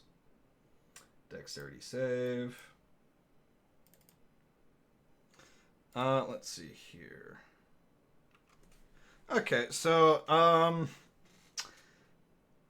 everybody manages to jump out of the way of the explosion except for Vimok. So the way I'm picturing this is everybody jumps behind Vimok, and he just takes like the full frontal force. Meat shield! He just takes the full frontal force of this explosion. Not taking any damage, mind you, but he is now just like soaked in cabbage juice. No, see what I'm picturing is everyone jumps behind me, and I just take my shield that's on my arm, and it's like shield. I was just gonna say you've got like sparks on your beard or something. I was picturing a freaking what is it oh man, my brain fails me on the name of the show now. Yeah, Like Bugs Bunny and Daffy Duck over here. Oh, I was kinda- He's Daffy and we're all bugs and we just jump behind him, and you know. Or he just comes out with this like Mother- charred front. Well, Yep. see, I was kind of picturing like 300, where when they're throwing explosives at the Spartans, and you just see explosion. See, you're picturing cool. I'm picturing Daffy Duck. I'm Yeah. picturing comedy here, so. So one of them is going with a cartoon duck. The other one's going with a Greek Scottishman. Pretty much, yeah. Yes. Yeah, that's pretty much how that's going. So yeah, the cabbage cart is just completely blown up. The the wandering traveler, or wandering merchant, I should say, you just kind of see him get flung into the sky, going, "Team Rocket's blasting off again!" Oh Well, that means I can add 365 cabbages to the kill count. Yes. Plus a cart and a merchant, technically. He's got plot. Nah, he's got plot armor. He'll be alive. Yeah, he'll be fine. What We'll probably does he see have him 19 encounter like the lives? crazies or the crossing group. You know, probably. But Snitch, you technically defeated him by making him fly off into the sky. Yeah, but I didn't kill him. That's true. Doesn't count I'm as a taking kill. notes. I'm taking notes of a kill. I'm taking notes of kill counts. By the way, how is your kill count? 300 gold from the dead fat human. Okay. 2 human things. Okay. 3 turkey things. Yeah. 1 kitty cat thing. 1 kitty 9 cat. hobgoblin things. Nice. 1 kraken thing. 365 cabbage things, and 1 wooden cart thing. I think you're And a missing partridge in a pear something. tree. I think you're forgetting the pink couch. No, I didn't get to kill the couch in because the cheese. Oh yeah, that's thingy right. blocked the way. Because if Oh, I yeah. went back, I would have had to chop through all of the cheese that was stopping the walls from caving in. So it was either I crush myself with cheese, or I kill or I escape and let the pink couch survive. No, you fell on the pink couch after you slept in the chest. I remember this. We'll do the You recap were later. like, you were like, Snitch fell into hole, and I just Oh, that stared was- at yeah. the pink couch. Yes, Snitch fell into a hole. Yeah, because that This old is abandoned abomination farm before was me. just dying. Oh, right. Yeah. Yeah. I was Okay, pretty fair sure enough. you killed that pink couch. Oh yes, you absolutely did. You murdered it. Okay, 1 pink couch thing. So, you guys now have acquired 14 barrels of gunpowder instead of 16. Because 2 of them basically bursted and spilt all over that poor cabbage merchant. Sorry, gun bro. He will return. Yes, he will. He's be like, back. hi, bye. Hi, bye. He'll be back. Soon He'll you'll be see. back again. He'll be We better than he play ever was. D&D. He'll be back. So You will be That's- back. Soon you'll at least see. we get some of the When gunpowder. we finish playing D&D. I love Go- this. Go ahead, Vimok. Take that over to Michael. Okie dokie. So, who just died? Who did we kill? We didn't kill No anyone. one. Snitch murdered cabbages. I killed 1 for every day of the year. Literally. Oh, And then blew up the stand it was in because they were full of gunpowder at the same time. And then proceeded to fling the merchant probably somewhere in the Elven Pride or the Dwarven Empire. Oh, you turned him into an astronaut, I see.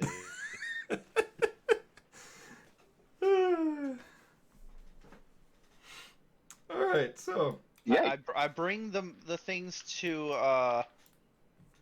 Michael. Okay, Michael is kind of just there working on his plane, and he just tells you to set I'm it like, down. Yoo-hoo! Explosion blowouts. Yoo-hoo! Explosion blowout, yeah! Something like Am I that. still with Fenris right now? Yes, you're still Yeah. a Fenris. All right. Unless you wanted to go with Vimok, I mean, it's up to you.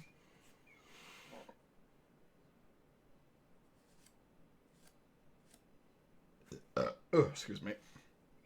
I think the Merrill is good with the No, just stick Cobalt. with Fenris. Huh? Hello? So, I'll just stick with Fenris for Okay. so I'm gonna go see if I can find 2 more barrels of gunpowder.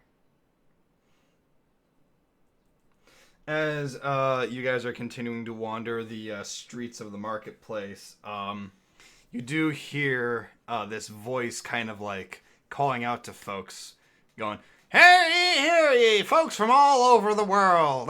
Come closer, come closer. Do I have something for you? I've got your gunpowder. I've got your weapons of exotic nature. I've got all kinds of special toys for the ladies in the back there. Yes, come one, come all. I have a special sale going. 75% off of everything for the next 3 days.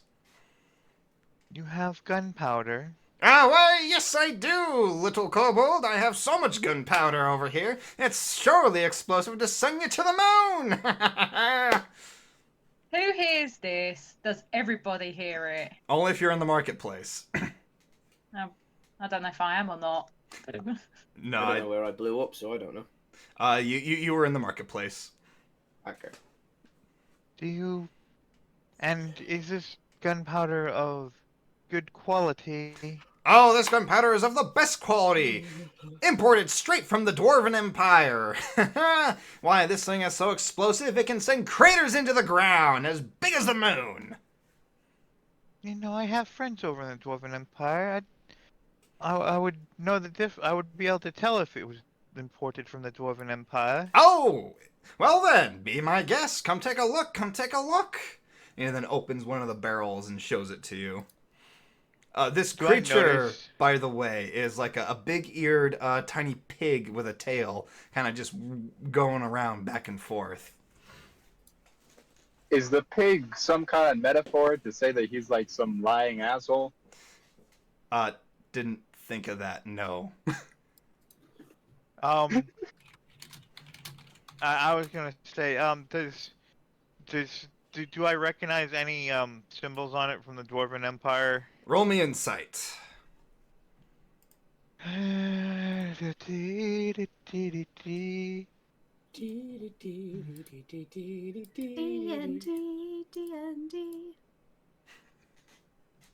Oh, it's an ingredient, yeah, but it ain't. There you go.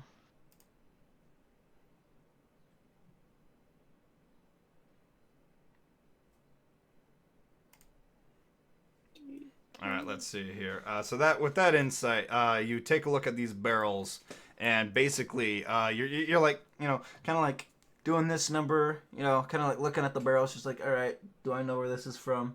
Ah, I recognize that symbol. That is of dwarven origin. You see some dwarven ruins along the bands of the barrels. Runes. Yes. Yeah, You said ruins. Yeah, ruins Oh. and runes are two different things. My I thought maybe pronunciation is not what it should be. I thought maybe they just carved a picture of dwarven ruins into the band. I mean, who knows? They carve a broken brick. There's like This is the hieroglyphs or symbol of some our shit. gunpowder manufacturing company. the These Broken dwarves like Brick. speak Egyptian or some shit. This is our brand, the broken brick, because it delivers exactly what it promises. Oh my Well, Oh. I need 2 barrels. How much? Let's see. I got a sale for 75% off. That's going to be about 40 gold each. Bobby What is basically goes besides Fenris and says, "You could do better than that, surely." Roll me persuasion. Okay. Oh, are you done with massages, darling? Oh, I'm still working on darling, that. I was just getting those glutes all massaged up for you. Oh, God's sake. Are these hoes from JoJo or something? Look, if you're going to have me play a hoe, I'm going to play it to the best of my goddamn ability, all right? I'm not making you play a hoe. No, I know. You're not. You're deciding cross yourself. pussy into that. You've made yourself out to be a hoe here. Does Oh, I could somebody do something say ho? better than that. Did somebody say ho? Hell! So, with the persuasion. Let me roll And again. persuasion's a 12. Fuck. Okay. So the little piglin kind of just looks down and hears. Yes, piglin. The little piglin kind of looks Minecraft down. Shut up. Oh, God. So the little piglin looks down at the gunpowder barrels, hears Bobby's offer, and just goes, "Well, you see, okay, tell you what, I'll cut you a deal. 20 gold each. How's that?" I'll tell you what, Mr. Piglin, sir. Yeah? I'll tell you what. All right, tell me what. How about this? I will give you. Get this. Hold on. All right, I'm holding on. Doing some math. I'm You doing just some feel a math in hug. my head. Bobby basically looks at Fenris and says, I still don't think that's good enough. I'm sure I you will can do give better than you- that. I will give you 40 silver apiece. Roll me persuasion. And then really sell it to me.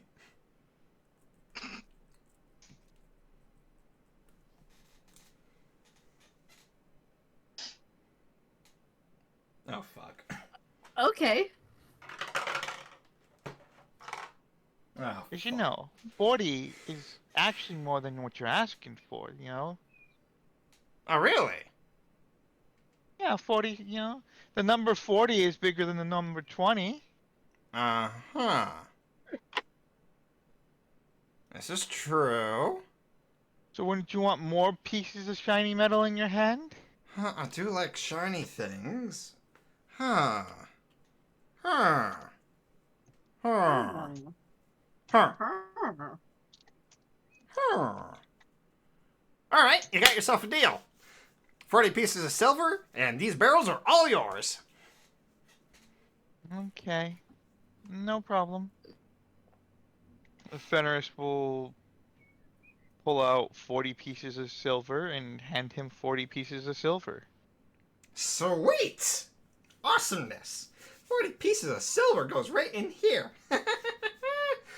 Awesome doing business Bobby. with you. Is there anything else you'd like? Maybe I could interest you in some special artifacts from ancient times, or maybe I could interest you in some like exotic weaponry from other places, or maybe some treasure maps that I found on my journeys.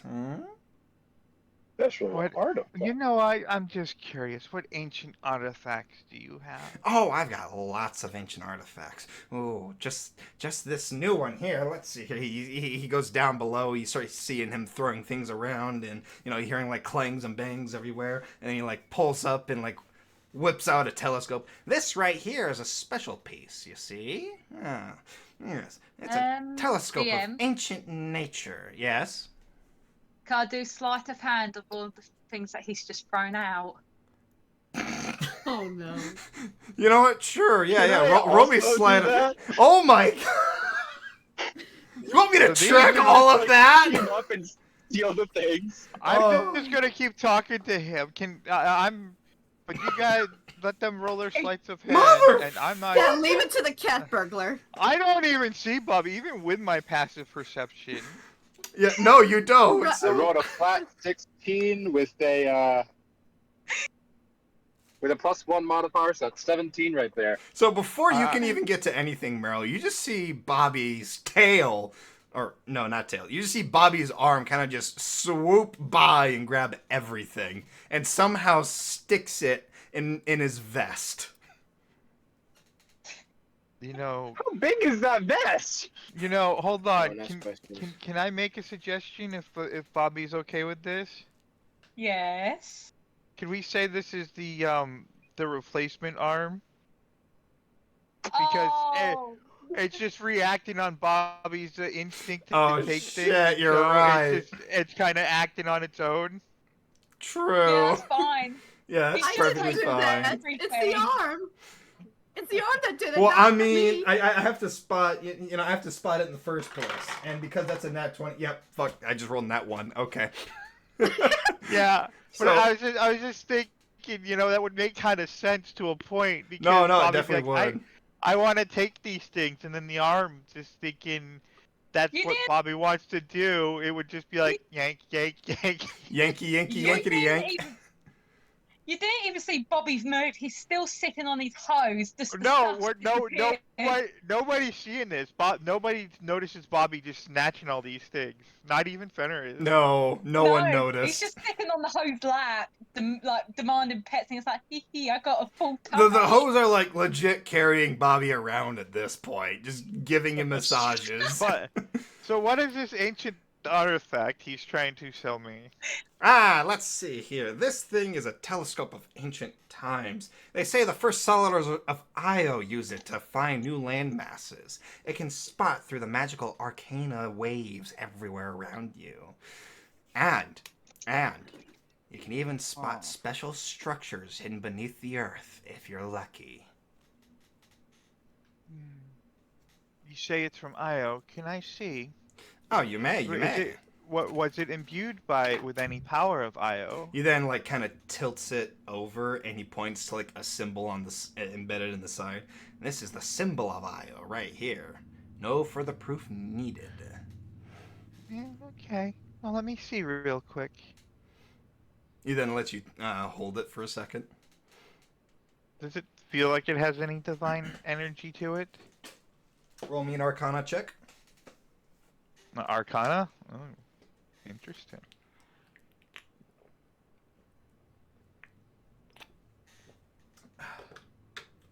Okay.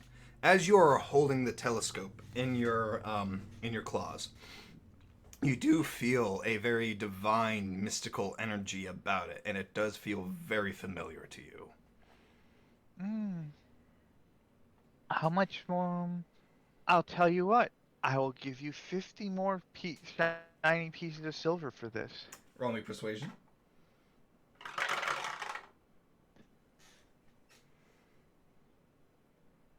Where did it go? Oh, there it is. We're just haggling at this point. Oh, motherfucker. Alright, so the piglin kind of, scratches under his chin a little bit, and he goes, "Done deal! I'll take the 50. The telescope is all yours." Is this all you have? I've got a few more nicks and knacks, but probably nothing you're interested in. Out of What of character, the- not after Bobby swiped everything. What about the map? Did you have any good maps? Oh, maps. Let's see here. I do have some interesting maps here. Let's see here. Lost City of Atlantis. No. Let's see here. Google Does it have Orbrand's any Lair. No. mole? Let's see here. Oh, here we go. Here we go. Here we go. He then slaps this map of the world down in front of you. This map is magically enchanted. To whoever wields this map will find the thing that they truly seek.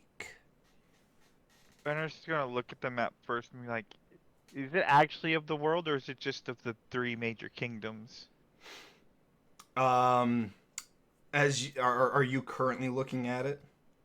Yes. Yes, it is a map of the entire world, even beyond Kanatorra's borders. Oh, sure. This is interesting. And it can be yours for the right price. 100 shiny pieces of silver? No, this one's going to be a little more expensive. Oh? So, is this map in the piglin's hand, or is it in? It's Where on is- the where desk, and his hands are on it. If I were to cast banishment on him, would it send the map with him to Yes. another plane of existence? Yes, because he is holding the map currently. Okay. All right. So the piglin kind of looks to Fenris and goes, "What is the thing that you hope for the most?" Look, Mr. Piglin, you don't want the answer to that because you don't want the trouble that comes with it. You want this map? That's the cost. Fine. I want to return the dragon gods to the world. You want to return the dragon gods to the world, I see. Oh, that is a big hope. That is a big hope indeed. Not really when you've already accomplished bringing one back. And what if, he then rolls up the map and kind of pats it in his hands, what if you could do it all at once? That's not possible. Oh, but it is. It's just, equivalent exchange. You see? See where I'm going with this? As in? Well, He then reaches under his desk and pulls out a contract and unrolls the whole thing. I don't need to read through all the fine print here, but you will get your wish. And I get something in return, but you won't know what that is until I need it. Can I just like kind of jab Fenris in the side, like, you need Zone of Truth again? What was that, Meryl? You need Zone of Truth again? You want him to read out the fine print? No. No, this creature is. I knew from the get-go this creature was not what he seemed. Big?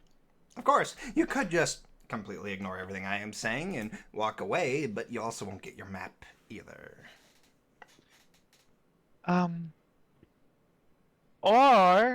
Or, I mean, depending on how she's feeling today, I could just ask T-Mat to come in and join the negotiations. Oh, really? Oh, sure. Yeah, if you want to call Tiamat, be my guest. I mean, I don't know how she's feeling today. She might tell me to go, not. She might decide not to come, but. Oh, you worried? Could always. Am I worried? No. She has a soft spot in her dark heart for me. Oh, does she now?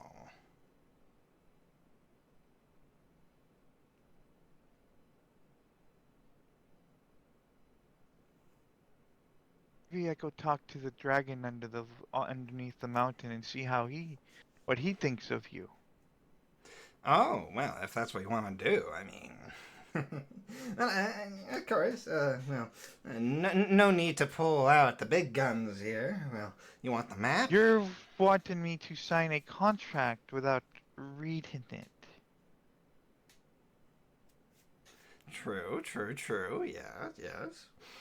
You want to be careful, I see. You are a careful type. You do know what has happened to my people in the past. Oh, figgity fudge it. All right, fine. You caught my bluff. He then throws the contract away. Here, take the map. It's all yours. Thank you. Yes. See, I'm careful about about these things. Oh, I'm sure you are. No. Get out of here before you scare away the other customers. I have things to do.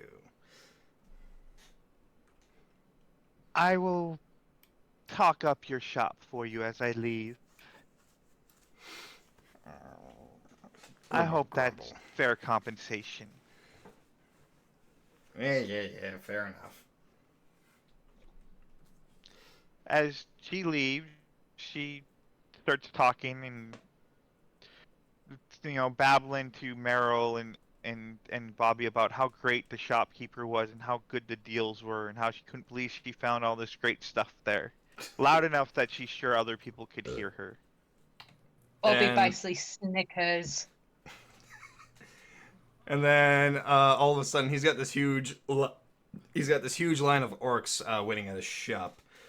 Oh, well, yeah, come around, everybody. I've got something for everybody. 75% off for 3 days only. Come on. Oh, I'm already depleted of 75% of my inventory. Show on Endor. Yeah. Will he even notice after this shit is gone? Let me roll to find out. No, he does not notice. I don't know if he cares. I don't think he cares either at this point. As you guys are leaving, you hear the chief's horn go off in the distance. I think we need to go check on the chieftain after. Meryl, do you wish to come? Yeah, sure, why not? Let's go visit the chief. All right. Wesley will hear the horn and follow the sound. And by the way, Iris is still playing with Fenris's hatchling. Okay. So, you guys make your way over to the chief's area, And he kind of, as you guys get closer, Snitch, you begin to smell the sweet, sweet, delicious aroma of all kinds of different foods not that far from you. Oh, I smell foods. Yes, you smell foods. Yes, yes. Foods. This good food smells nearby. It's just. Oh, Oh. we're dropped in the actual. We're being dropped in the chief hut thing. Yes, the chief invites you into his hut with the shaman, and as you guys enter, there is like an array of foods on display in between everyone in this big And round hopefully table. our dragons are with us too. The dragons, as far as I'm concerned, were still playing outside. Were they? Yeah, they would probably be playing outside under the watchful eye of Nirvana. Okay. Yeah. Let's just throw Meryl in here too, just so that way he's not missing out. There we go. Alrighty. So yeah, here's everybody. As we walk in, I'll quietly walk up to the chief real quick, if I'm able to. Okay. And be like, Chief, you may want to clear out a certain merchant in your market district. I think he's trying to get people to sign contracts that may not be beneficial to their health. The chief kind of just waves a hand up and goes, I'm fully aware of that, and don't worry. We'll have that handled by the end of the night, hopefully. It's been showing up every night. Well, just thought I'd let you know. I'm loving it. Yep. Is that actual rats I hear in the distance? The fuck? I'm hearing birds. Oh, is that a Yeah, bird? Those are birds. Oh. One second, sir. Sorry. Mean, depending on the type of birds, they might be considered flying rats. I just heard something squeaking. I'm like, is that actual rats I'm hearing? Birds. I have to zoom in. Birds. No, okay, it's birds. All right, I'm just going insane then. That's fine. Birds. All right, so as you guys enter, Michael enters. It's just started raining over here, and the birds are going crazy for water. Oh No, it's fine. It's fine. He was just curious because Oh, give those poor birds a hug for me. I would do, but they're in the sky. Or Oh. by the sound of things, they're on the roof. Oh, those kinds of birds. Okay, gotcha. Like, I don't actually have pet birds. Oh. Okay, my bad. All right, so Michael is the last one to walk in. He kind of looks between all the seats, and he's like, not sure where to go. So he just goes next to Bobby and just sits down gently. Fenris will actually snicker a little bit. What's so funny? Nothing. We got your other 2 barrels of gunpowder. You may want to check them, but I'm pretty sure they're fine. I'll be sure to check those later. Let's see here. Supposedly directly from Dwarven Kingdom. Oh, if that is true, then they should be more than sufficient. Alright. Chief, I believe things are in order for tonight. Why, yes, indeed, Michael. They definitely are. Now then, I hope you all enjoy the wonderful feast here. Some of this was actually sent up from another village. Apparently, somebody murdered and chopped up an entire kraken. Yes. Fenris just looks over at fucking Snitch. What? Yes, I still have some of those sashimi rations in my pack. And I pull out one of the handfuls of sashimi to compare it with the ones that are already on the table. Mostly as proof. I see. So that was Bobby just witnesses all this food come out. He literally gags and runs outside. Is that one Bobby, okay? I don't know. I might have to go check on him. I'll be back in a minute. Very well.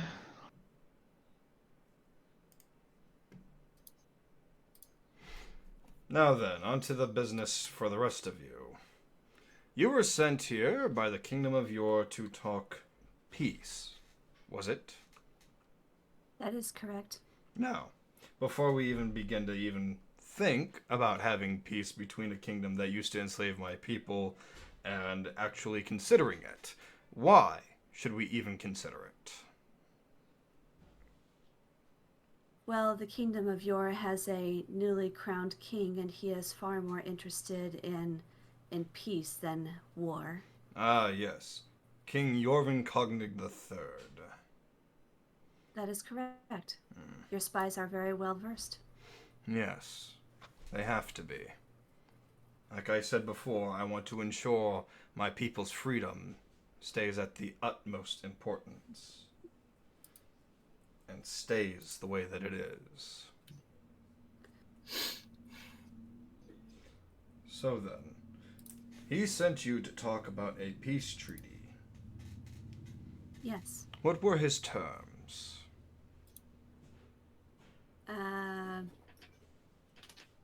DM, the king's note that you gave me still does not have an image on it, so I'll have to, let me go through my files. let me see if I can find it. Oh,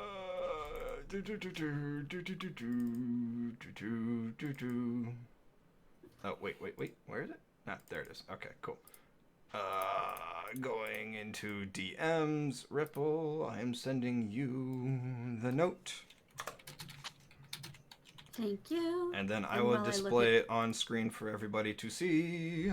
And while I look over it, please check your DMs from a couple of things from me. I see that, and I will I will be taking note of that. For now. But yes, there is the note that everyone on stream can see now. Okay.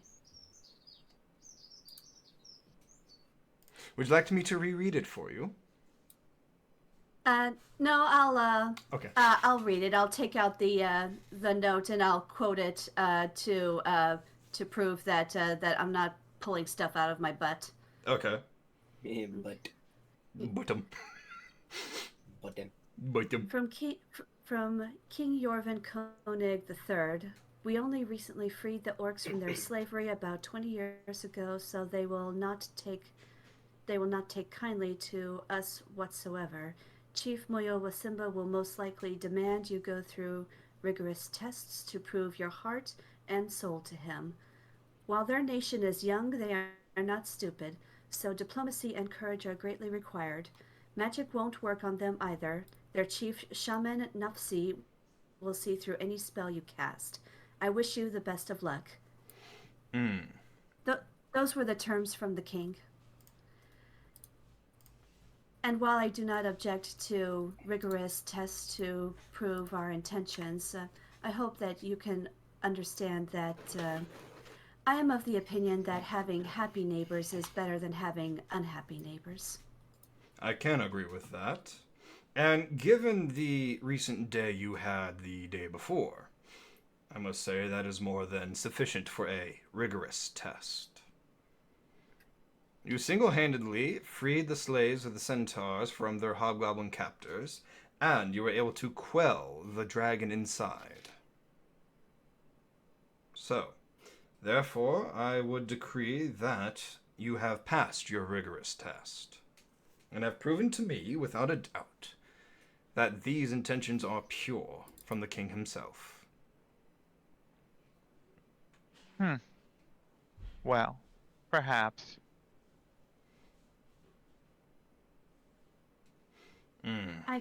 We cannot take credit for the freeing of the centaurs from the hobgoblins. The dragon destroyed the hobgoblins and escorted the centaurs out before we had even seen that freedom happen, but we have no reason to distrust the dragon's words.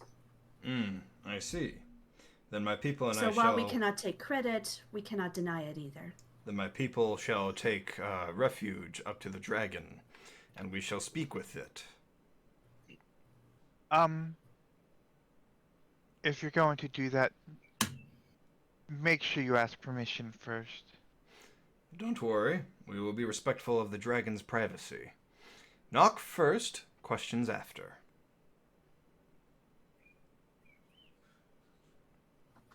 At least as they tell me. Now then. So, with that in order, I suppose that we can. Just a thing, Chief, I would like to point out. Make sure you knock very politely, because last time the dragon was upset, it took a god to get him to calm down. I see. Then we shall prepare a feast for the dragon as well. So unless you have a god on speed dial, I'd suggest being very respectful to the dragon. We do not worship dragon gods. Yes, they worship nature.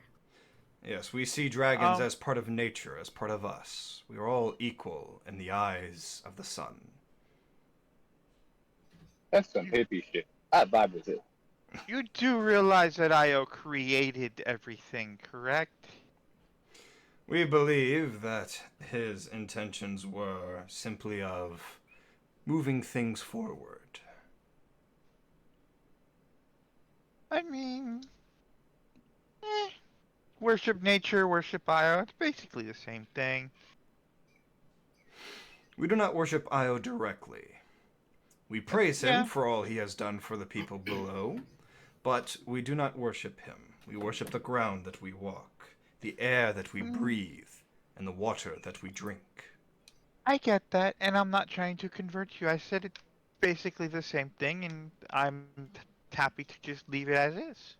Very well, then we shall. So, with that all in mind, the chief then stands. I decree that we shall in fact have a peace treaty with the kingdom of Yor. I have to interject first. Oh, and why must you interject, dear Fenris? Michael then kind of just turns to you and like kind of just gives you a wide-eyed stare, just like, are you actually going to do that? Fenris, what are you doing? So, I was hoping to do this in private, but I guess I'm just going to do this here.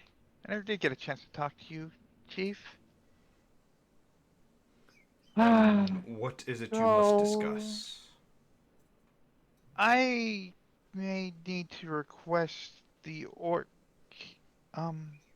help with something, and the Kingdom of Yor may not be very happy with it. And what is that?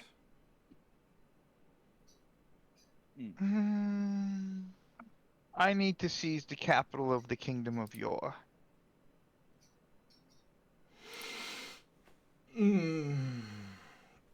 Both Shaman Nafsi and Chief Simba kind of just look to each other deadpanned. And Michael, you could just see Michael kind of like rest his hand on his forehead and kind of just shake his head as he like takes a drink of some strong orc juice on the table. So, while the king's intentions may be noble, his advisors are not as noble. And the corruption inside the king's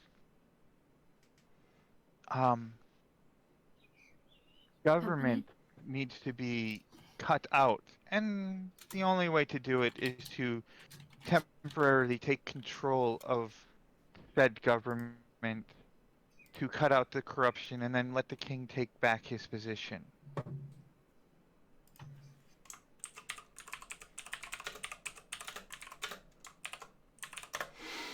So, yes, I do believe you should make peace with the Kingdom of Yor. I do believe that it can't be as it is currently. Are you suggesting that we wait?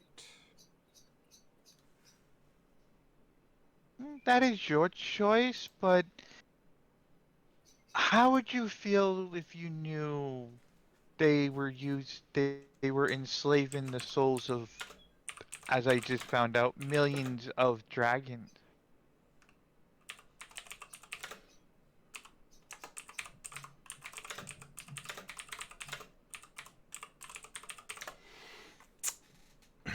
The are you there?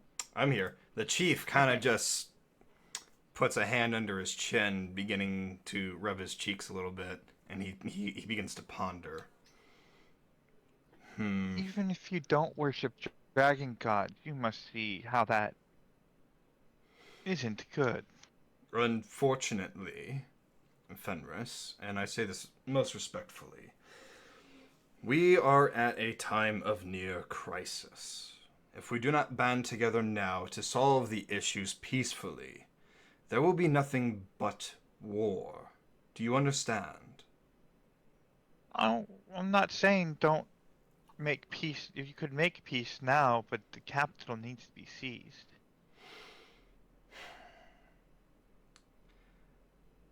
If you are able to seize the capital, what would you do? As I said, I would temporarily set the king aside, cut out the corruption, and and then reinstall him in his place. And how would you differ the corruption from what is innocent? How would you know? It would be an arduous process and hard to do. What would be your intentions of seeking out the corruption?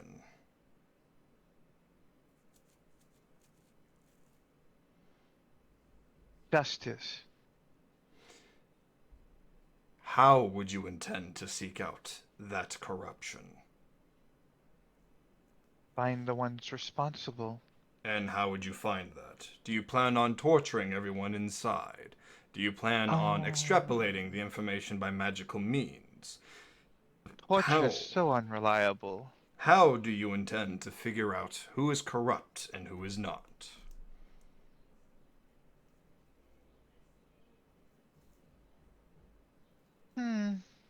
I mean, I don't have all of the answers at the moment, but I'm sure I'll figure it out. I mean, dear Meryl Hair showed me a neat little thing. Stones of truths are always nice to use. Indeed, they are. I see. I suppose that is one way. But for now, I will be declaring peace with Yor. And that's fine. And I just wanted to give you all the information before you did. And I'm glad you did.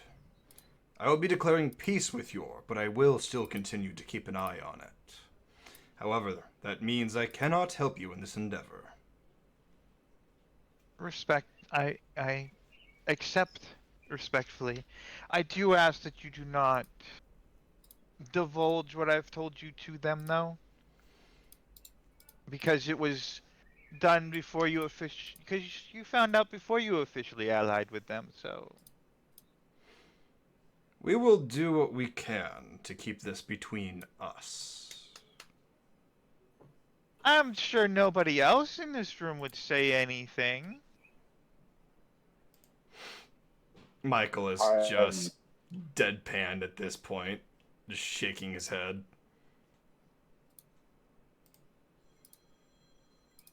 Michael, I know you don't. I know you don't agree with my methods, Michael. No, I don't, but I'm not going to say a damned thing. So, carry on. Rosalie, what was that? I have no intentions of speaking with anyone about this. Vimark, I'm sorry, Rosalie. Go ahead. After all, if these people who have captured millions of dragon souls are very powerful. If they're capable of capturing dragon souls, they would be capable of capturing, well, the souls of pretty much anyone. Yes. Who knows if they want to limit it to just dragons? Sure, dragons are the most powerful, but they're not the only powerful beings in this world.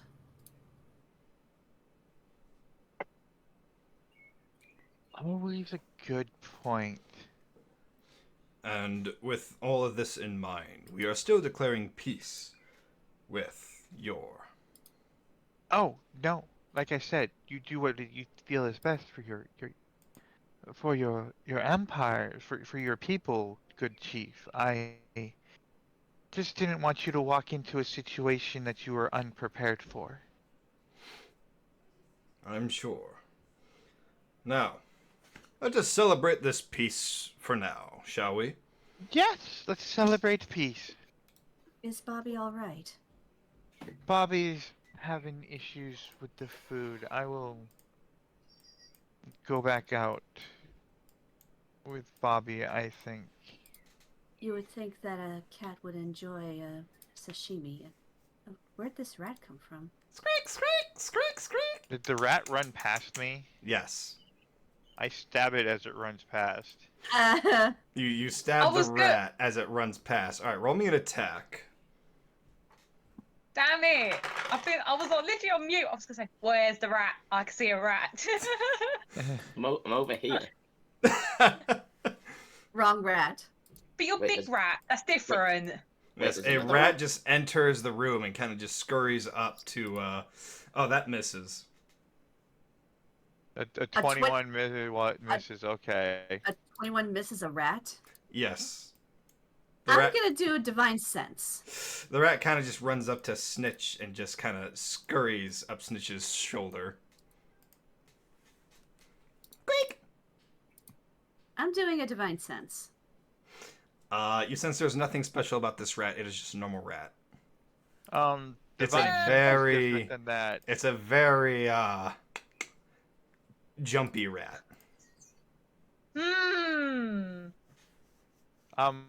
Divine sense actually lets you detect strong evil and strong good.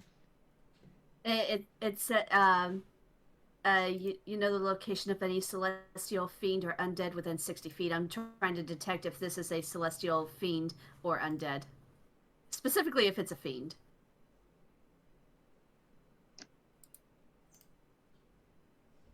No. It's just a rat. Yeah. Divine sense is technically passively on for both of us at all times. Whenever we're in the presence of strong evil, we smell a noxious odor, and anytime we're in the presence of powerful good, we're supposed to hear heavenly-like music. Or rock music, whatever it is. Yeah. Well, it's a number of times equal to charisma 1 plus charisma modifier, but whatever. Well, the strong evil and strong good part is technically passive. Anyway, this is not a fiend, so Rosalie Yeah. is calmer. No, it's just a rat, and it just climbs up Snitch's back and just lands on the shoulder. Squeak! Is Squeak, this squeak. a friend of yours, Snitch? Squeak! Snitch knows many rats. Snitch has rats in places. Makes Snitch know things Snitch not know before. Oh, so it's a messenger. In way, yes. But Snitch has one question ask.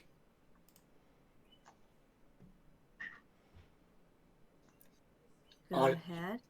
All here, you are talk of this word. What is this word you speak of? What word? This peace word. What peace? Peace is when you decide not to fight. Peace is being equal among all of you. Peace is, for lack of a better term, calm. Calm? Peace is achieved through heavy amounts of marijuana use. Remind me to throw a rock at you later. What? Yeah. So, you have peace. You know, kill other things with peace. No, Snitch. We don't kill people when we have peace between them. Or, at the very least, only kill when others invade the peace. For instance, there Peace. might be a kingdom where the peace is not respected, and they want to attack. Well, people who live in that peaceful world would want to defend themselves. So, here want peace with your place. Yes. Your place and here want peace with other places. That seems to be the intention, yes. Yes. Ah, okay. Peace. Yes, peace. I hate the word. I could gather you don't care for peace, Snitch. You like to kill things. Yes. Very much Snitch hates to kill things. I just look towards the chief holding a green orb. As I hate all things that are not Skaven. Your sends its regards. And I throw the orb at the chief. Oh! As you throw the orb at the chief, you get this whole gas cloud kind of filling the room. Snitch runs out successfully. I'm going to need everybody to roll me. No! Fuck you! No! I'm stopping you. How does Snitch even get past me? Okay, Snitch, I am going to actually, because Fenris was in between the door and you, I'm going to need you to roll me a dexterity check. Dexterity check? I can see Snitch. Yes. But there is a green foggy cloud that now fills the room. Doesn't matter. I have blind sight. That's true. Why is I this can thing not see. working? What? I hold can on. see. Oh, that's right. For him to get through the door, he has to enter my blind sight range, which means I can see him try to get past me. What was the thing we were rolling? Well, Fenris is rolling a dexterity check, and yes, I can see the fireworks happening. Okay, I can't. No, they did. Okay, But cool. I can literally see him. I'm not gonna let him pass this doorway. Okay. I mean, he has to. Wouldn't he have to throw a dexterity save to get past Fenris? That's what he just did. Oh. Okay. Didn't say that. Does that pass? I'm going to need Fenris to roll me a strength check. Can I butt Why in a strength real check? quick? How are you stopping the rat from leaving the room? Well, he's not trying to overpower me. He's trying to outmaneuver me. Yeah. So roll me a dexterity check. Yeah, can I just butt in like real quick? Go Can you ahead. cast guidance on Fenris I mean, it's all kind of happening lickety split. quickly? So that guidance is going to come a second too late. Doesn't matter. It kind of does matter. Not well, when 18 beats a 17. 18 does beat a 17. I mean in scenarios, it's like in this happening, it's like, wait, everyone stop, let me just look through my feet while this is all happening. It's not like you can just be like, let me press pause. No, it's all kind of happening. Yeah. So Yeah. So let's see here. I'm going to say that Snitch does kind of like slide right under Fenris. Fenris, you run after and you do keep up with Snitch. And he stops right in the center of the circle area just outside of the hut while everyone else is inside the poisonous gas that I'm going to need everybody to roll me a Constitution save on. What, even Bobby, who's not No, in the not room? Bobby, because Bobby's not inside. Can Bobby throw a... What do you call it? Does he notice all of this happening, or does he even notice Snitch running out? I'm going to need you to roll me... What's your passive perception? Now you're asking me. There's- 18. Okay, so yeah, you would definitely see Snitch running out. You would see Fenris chasing after, and you would see bits of poisonous gas leaving the hut. Bobby basically looks at the group and then he chases after Fenris. All right. Meanwhile, everybody else, roll me a Constitution save. Already did. Okay. Snitch, what is the save on that bomb again?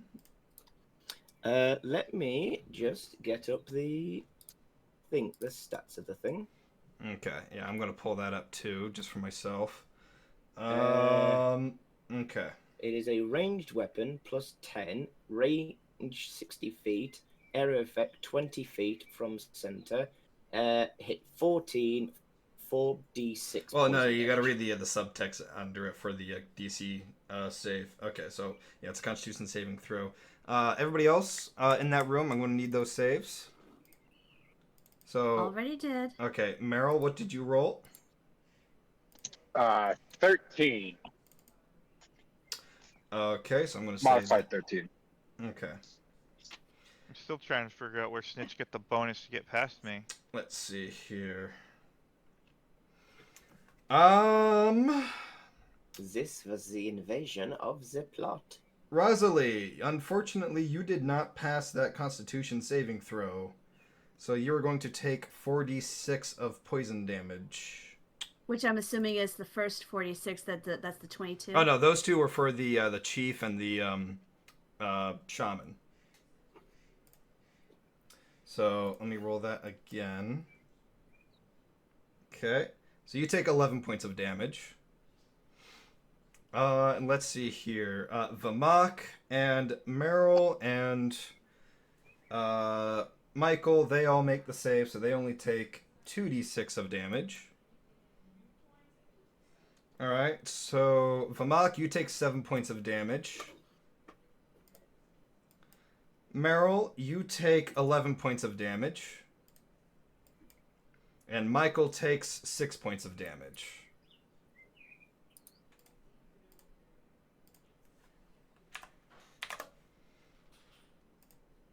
Okay.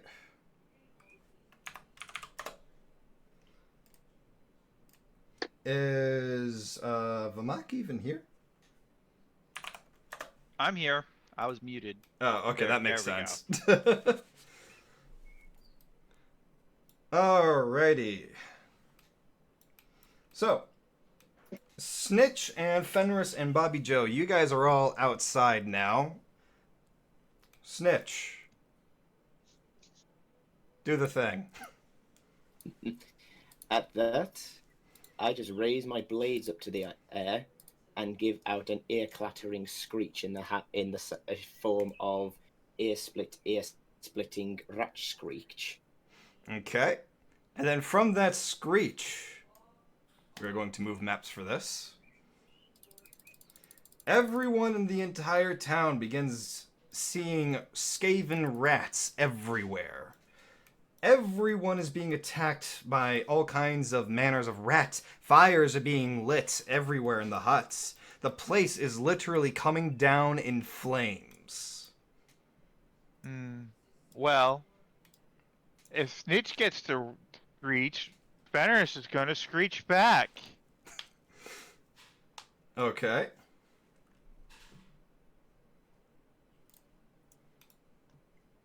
Fenris is going to roar at him and release her frightful presence on him at the same time. Can you throw that on the chat just so I can read what it does again? Thank you. Let's see here. Alright, Snitch, I need you to make me a wisdom saving throw. Okay. And any Skaven with 120 feet can make a wisdom saving throw at the same time.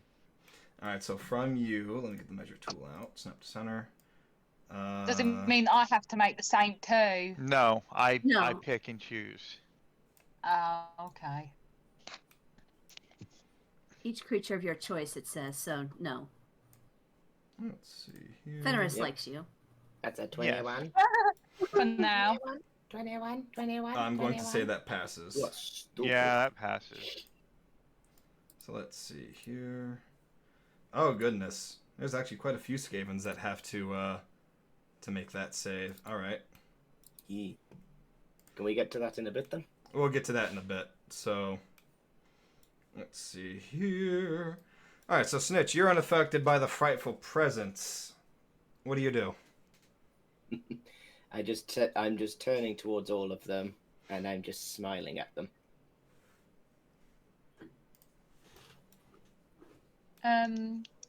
That is a question though. God. Yeah. What type of weapons did Bobby pick up? We'll get to that later. That's kind of important right now. I want to attack. That is why, and I don't have no weapons. Oh shit. As Fenris sees Bobby behind her, Fenris will just point to her back with the bow and the arrows for Bobby to snatch off her back. Okay, yeah, that's fair. So Bobby's just gonna basically he's just gonna take the bow and arrow and shoot at Snitch. Uh-huh. So yeah, that's probably not gonna do nothing. Yeah, oh wait, I don't think so. I'm gonna try anyway. So don't catch me. Well, hello, child. Just so you remember, this is the bow of Io with the arrows of Io. So. Oh, I forgot about that. Okay. And this is the Snitch that actually wants to contribute to the game for once. Yeah, this is Snitch being, I'm invading, and you guys are now surrounded by gutter runners. Yeah, but how many of them failed their saves? Yeah, that's a good question. How many would have failed their wisdom saves from the frightful presence? Because they are within 120 feet. Oh, I know they're within 120 feet. There's My a point few still further stands. down I south, still want too. to snoot. I still want to shoot that. I didn't notice the other runners. I've only noticed the threat that's in front of me. Neither of us have noticed them yet until this moment, so you are fine. Okay, so the Skaven. Holy shit! How far out does this go? Oh, not moving my character. You said it's 120 feet. I know. I'm trying to break. Oh my god. This is far. Yeah. Yeah, it's no joke. So let me get to rolling here. Okay. That's a lot of rolls I gotta make.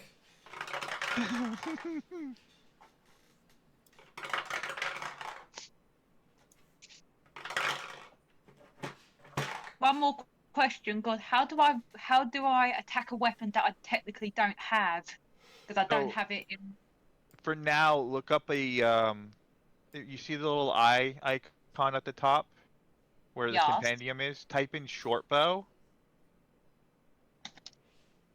And then you'll see the short bow. I think it should come up as you'll see the one under items. You'll see the one that's just called short bow. Yep. Click on that, left click and hold and drag that into your inventory. It should populate it into your character. There's also one in proficiencies. No, just the items. Just do the items. Oh, Meryl's not even on the field. And it should put it up there in your attack stuff too for you. No, Meryl's on the field. How do I do that again?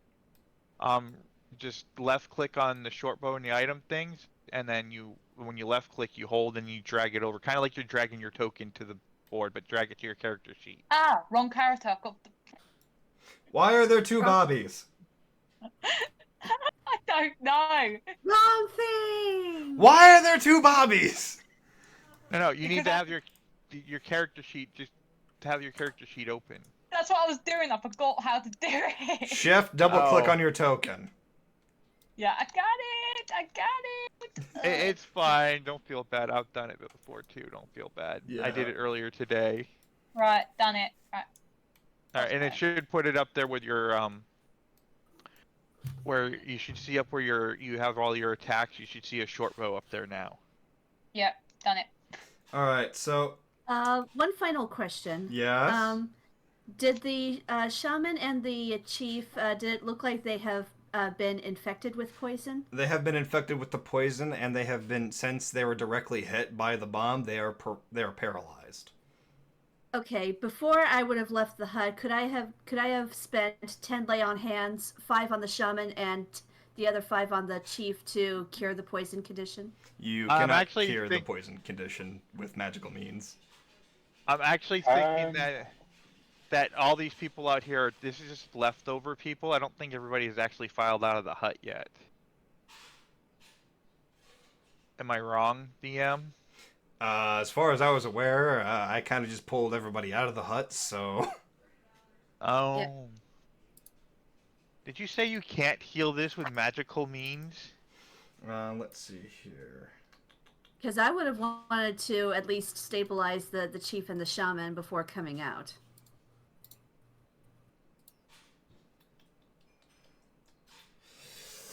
Yep, nope. Nope. I mean, you can give them health points, but they're still poisoned.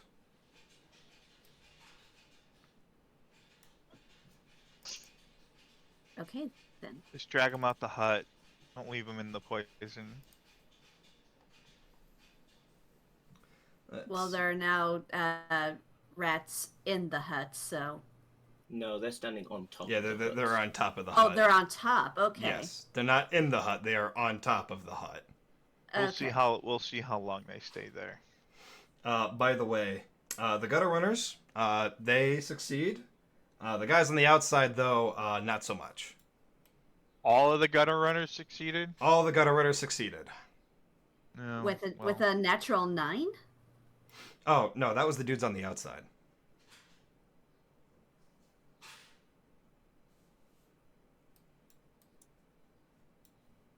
Oh, did I accidentally roll that for the go? Oh. Weird question. Okay, that's supposed to be for the clan rats, not the gunner runners. My bad. Alright. So, question? Not any magical means. Would that include a spell like protection from poison?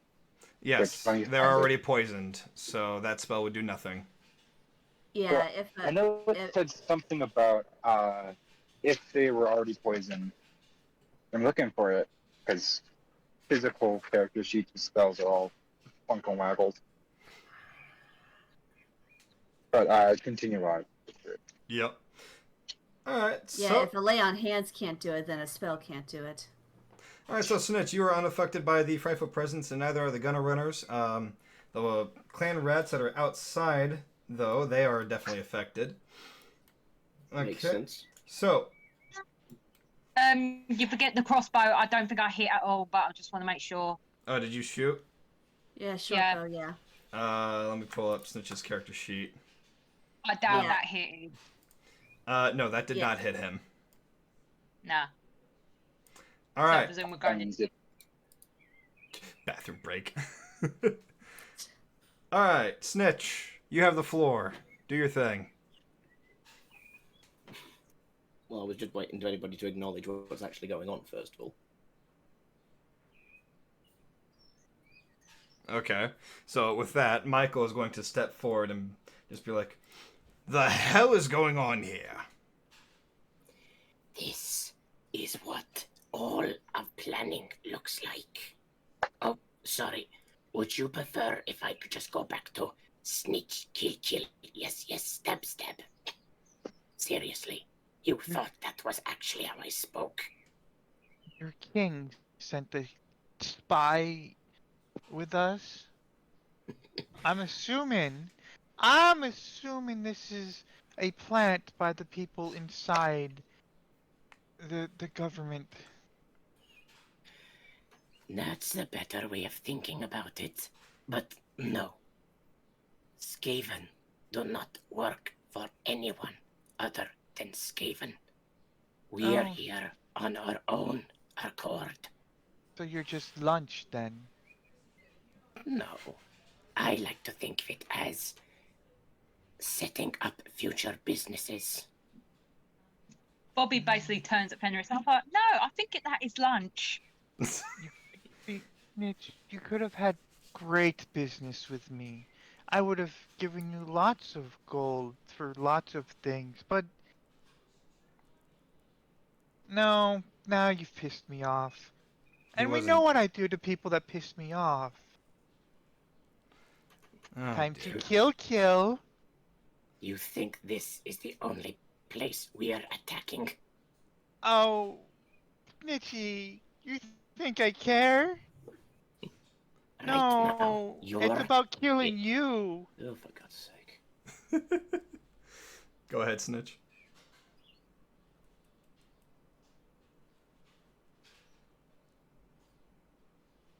Go ahead, Ed. Sorry. I think something has interrupted Ed. I think that's why he said, "Oh, for God's sake." Okay, there you go. Oh. Anyway, where was I? Snitch, kill, kill. Go back to plan all along. And Fenris is not happy. And Fenris is not happy. Alright. Oh, yeah. Here, you're the Dwarf Kingdom, the Elfin Kingdom, all places under attack by Skaven right now. All sent with orders for making attack by other kingdoms. You would murder several kingdoms just to enact business. We have to do this carefully. If Skaven out of nowhere attack place, people just attack Skaven. Now, if we attack claiming we from another kingdom, well, that's just unfortunate. That means other kingdoms have other kingdoms fight one another more and more. More kingdoms attack.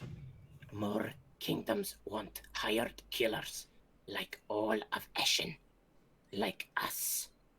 More business for us as all of this world spirals into hate, war, and non-stop carnage. As I attack here, other Skaven clans attack other kingdoms. More business for us. And you? You're just along for the ride.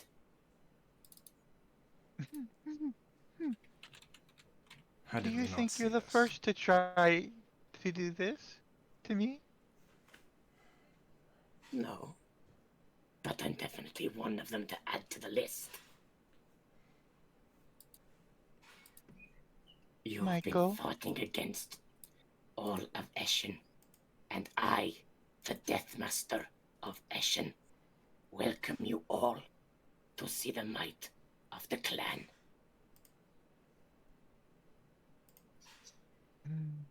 Yeah. You picked the wrong one this time.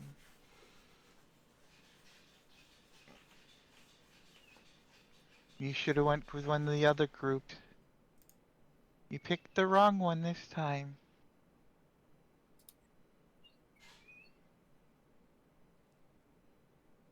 I think they've done this to all of the groups. But no matter. We'll fight this back, and you know the truth will be unveiled. Try saying that we didn't. That chief in there believes we are been sent by your places like your have been attacked by thinking of the dwarves. All of this is just collateral damage. And me? This is just another payday for the great horned rat. Snitch, your plan has one flaw in it, Snitch. One flaw. I already tried to turn the chieftains on Yor. So when I tell them that Yor had nothing to do with it, they're going to believe me. Dumbass. Oh. So, such as how that rat you didn't kill ran off to go to other Skaven to tell them about the orcs knowing about the overthrowing of the governments? Oh, I guess they shouldn't have known that.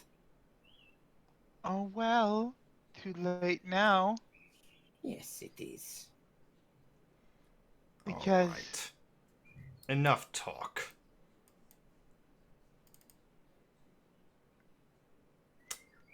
There's a 22 hit. I don't know. You have this character sheet. I believe a 22 does hit. What are you trying to find? What are you trying to find now? Well, Michael has gotten shooting- pissed and shooting he's you. shooting. Okay, bit of heads up would help. Oh, sorry. I did say enough talk. Okay, Snitch, you are going to take 33 radiant damage. And Okay. the gutter runners are now going to jump in and attack. Okay, so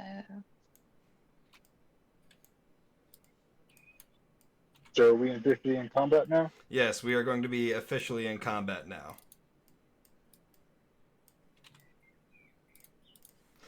So I'm going to do this. Can I roll initiative?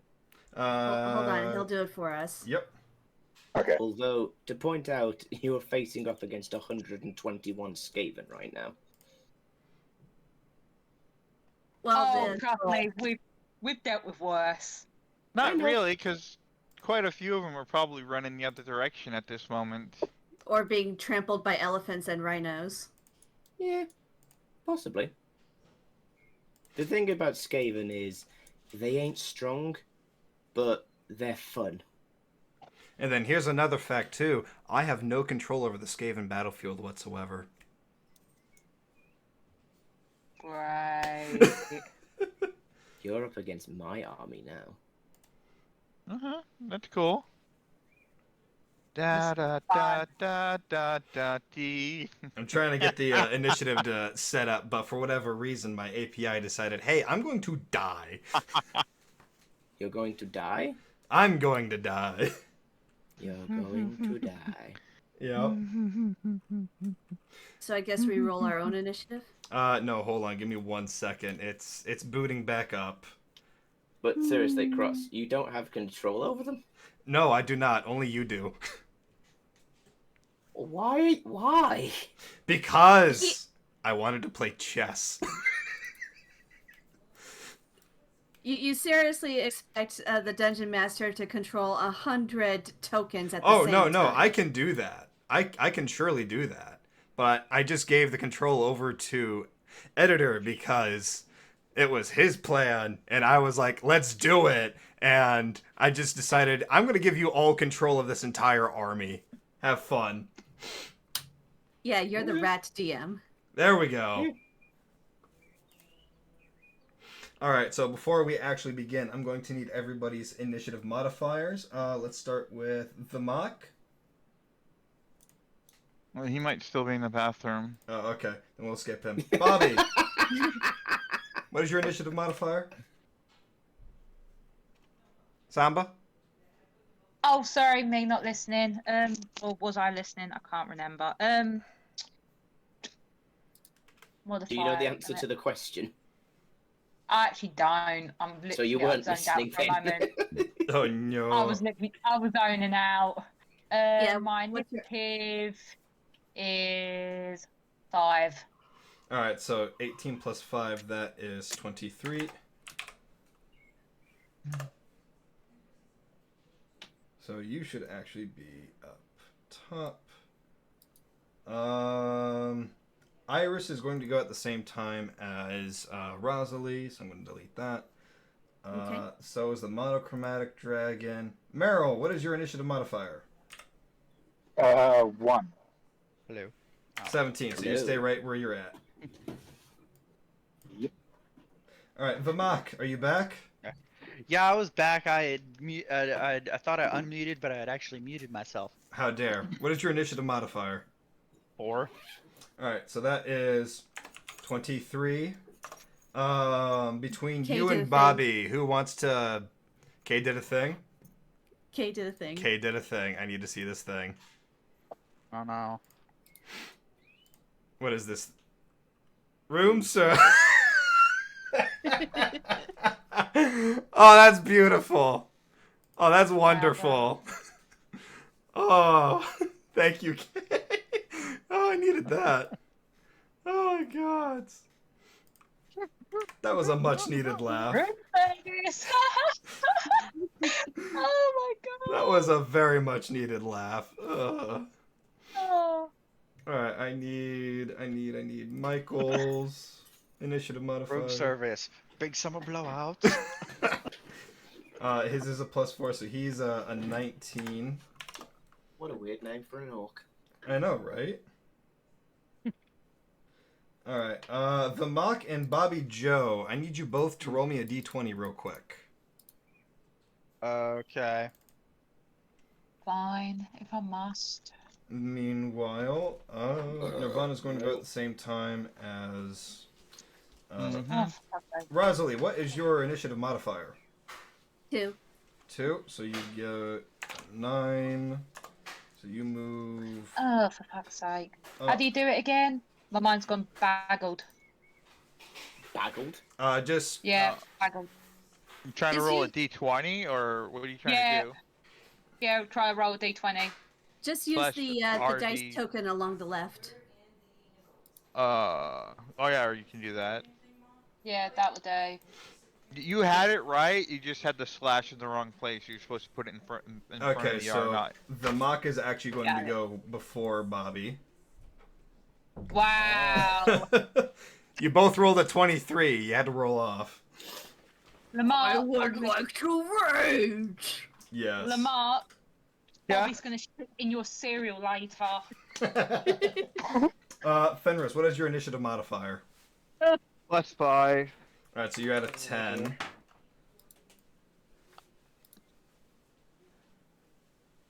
Alrighty. What's up? Gotta open the window, it's getting hot in here. Yes, babe, I know. Alright, and Snitch, what is your initiative modifier? 10. Alright, so you roll a 14. Got it. There, we'll put you right there. Alright, cool. Now that we've got that settled. Okay, who's going first? Vimak, you are up. Yay! 'Cause that's what I wanted. No. I mean, it kind of works out for you. I mean, talk to the DM that, rolls my initiative every time and always rolls me a fucked up low number. Hey, I'm Okay. sorry, that's the program for you. Hey, Crosser. Yeah? How many, can I rage, move, shift, and attack all at the same time? Rage, I believe, would be considered an action unless you have a feat that tells you it's a bonus action. So. Okay. Let me see. Rage I'm is a sorry. bonus action. I'm sorry. Yes, Ed? I'm really, really sorry. My dyslexia kicked in. I didn't hear the VE part at the end of that sentence. So can I rage moo? And then Oh no. So now you've made him out to be a berserking cow. Oh, okay. Rage Yeah, is a bonus dinosaur. action for you. So yes, He's not a Goliath, he's a furbolg. you can can in fact rage, rage, moo, and- move. You can rage, moo, and attack all at the same time. Well, Have you hold on. ever had a cow chase you? That is fucking dangerous. Actually, yes, I have had a cow chase me before. Can I get Same art? here. Can I get art of a cow barbarian now, please? Oh my god, please, somebody. I forgot to look that up. I forgot to look if shifting is an action or a bonus action. Shifting, I believe, is an action. Okay, so I wouldn't be able to attack, but I will rage, shift, and move towards the nearest cave-in. Okay, so that would Probably be this one. this guy right here. Yeah. Okay, yeah, you basically see giant-ass barbarian go, not Super Saiyan, but let's say summon giant storm, and then grow like a foot or two and become a werewolf hybrid creature. Can we please say you're now a werecow? Technically, I'm a werebear and a Luke Garris werewolf, so I'm ginormous now. All right, so you got this what? storm aura going now. Yeah. Okay, and you're running up to this guy right here. Yeah. So you're going up to here, and now he's within And 5 feet of you. So since I have 2 attacks, I don't use one of them because I shifted. I'm assuming. Oh, you have 2 attacks. Yeah. Okay, Yep, so barbarians have 2.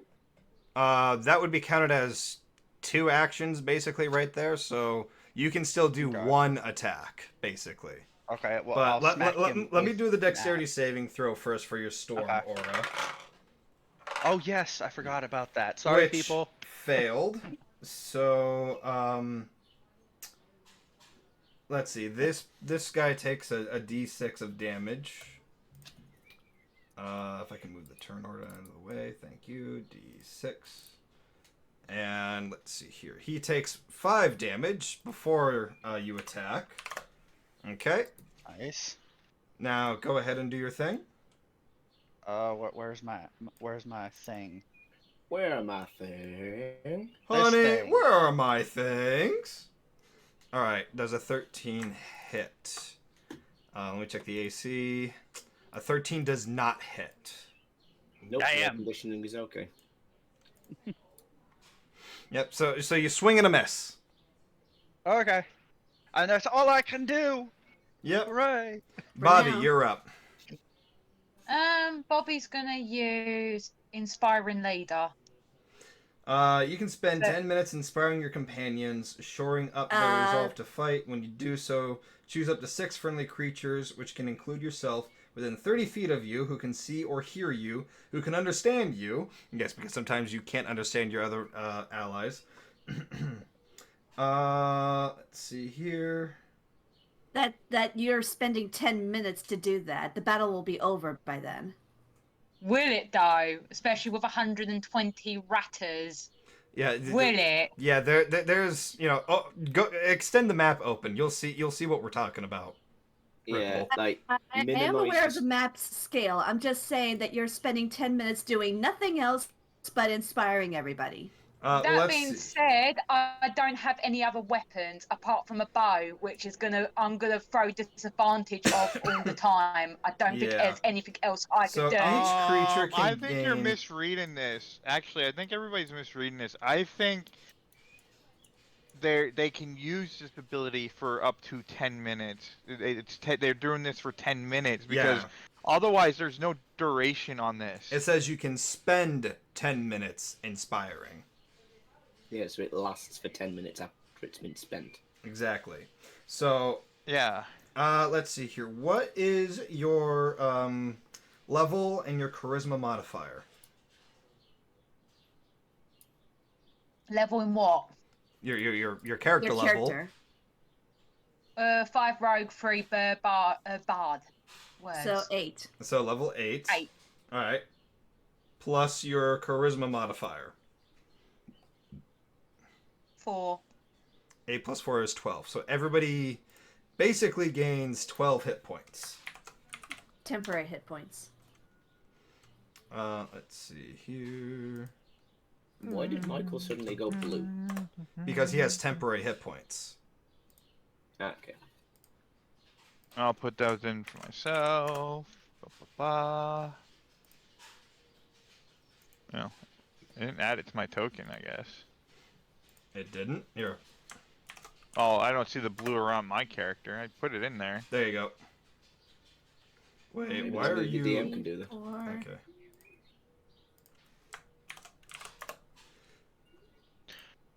Oh. That's probably why, because I was dumb and I didn't actually... Whoops. Now, does this also affect the dragons? I don't know. Yeah. It says up to 6. Oh, Yeah, yeah, it's it's been 6 chosen. friendly. 1, 2, You've 3, already chosen 4, 6, so the 5. dragons Yeah, can't that's get 6. affected. Okay, Yeah, so the dragons So know. 6.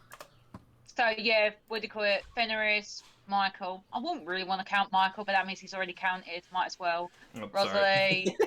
I know who Beryl is.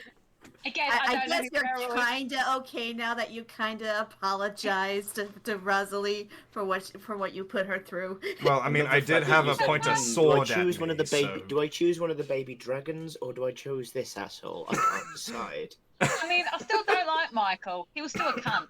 And if I had to choose between dropping him off a bridge, I would. I'm sure Because you even though would. even though him and Rosalie are not close, he'd feel like, you hurt Rosalie, so you could do one.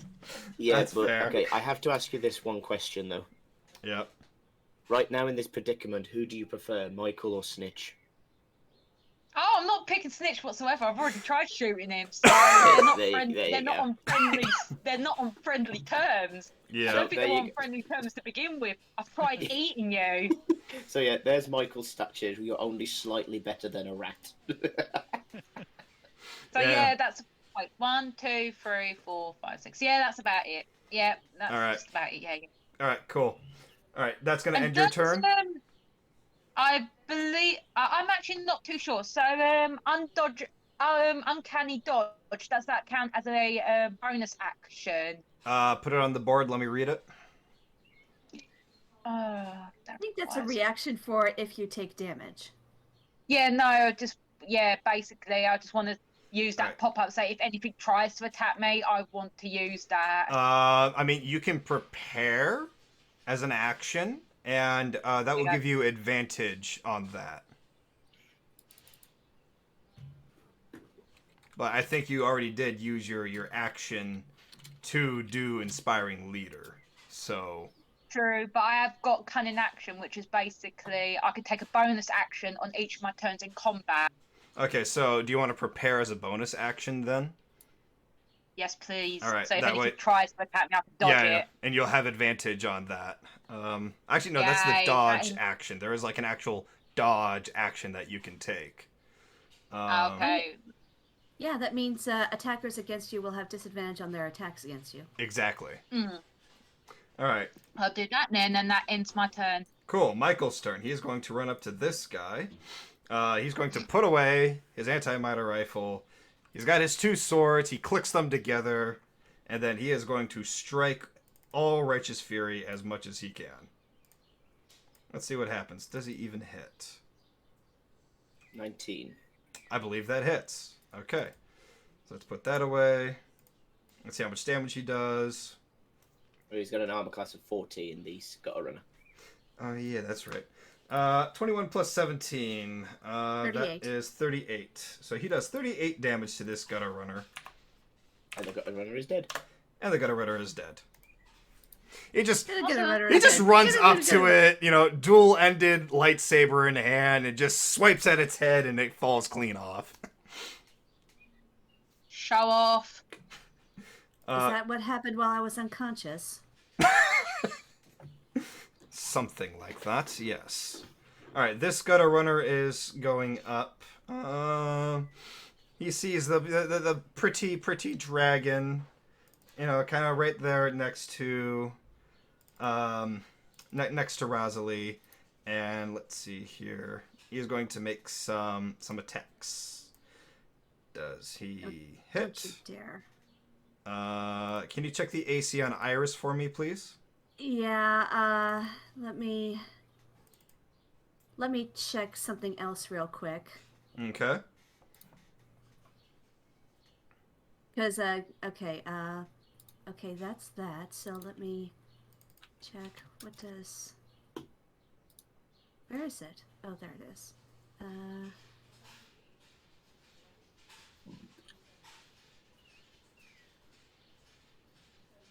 Bonus equal to proficiency. So, okay, so Rosalie is going to use her reaction. Okay. And, she is going to invoke Bahamut's name, and a pair of spectral draconic platinum wings sprouts out from behind her and briefly wraps around Iris's body, and the gutter runner's attack just bounces off of her. I want you to roll me a and religion Rosalie check. says, "Don't you dare!" I want you to roll me a religion check first. Religion check, of course. Then, of course, it's a religion check. Religion! It's a reaction. It's a reaction, so I should just do it because it's No, I know. I just want you to roll me a religion check. Okay.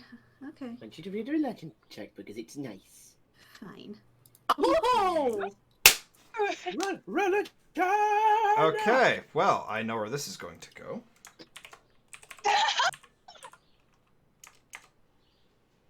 And Rusley's eyes just flicker a bright blue for just a brief second. More than that. Yay! More dragons! Bahamut himself comes down and shields Iris and Rosalie and just roars at the gutter runner. An entire dragon for one rat. Well, Oh, yeah.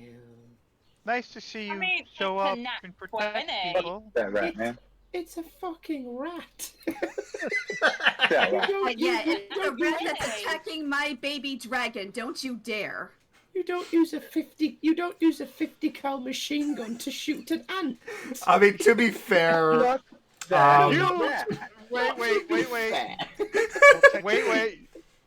Wait, I'm sorry. You have never seen bored Marines before if you think that.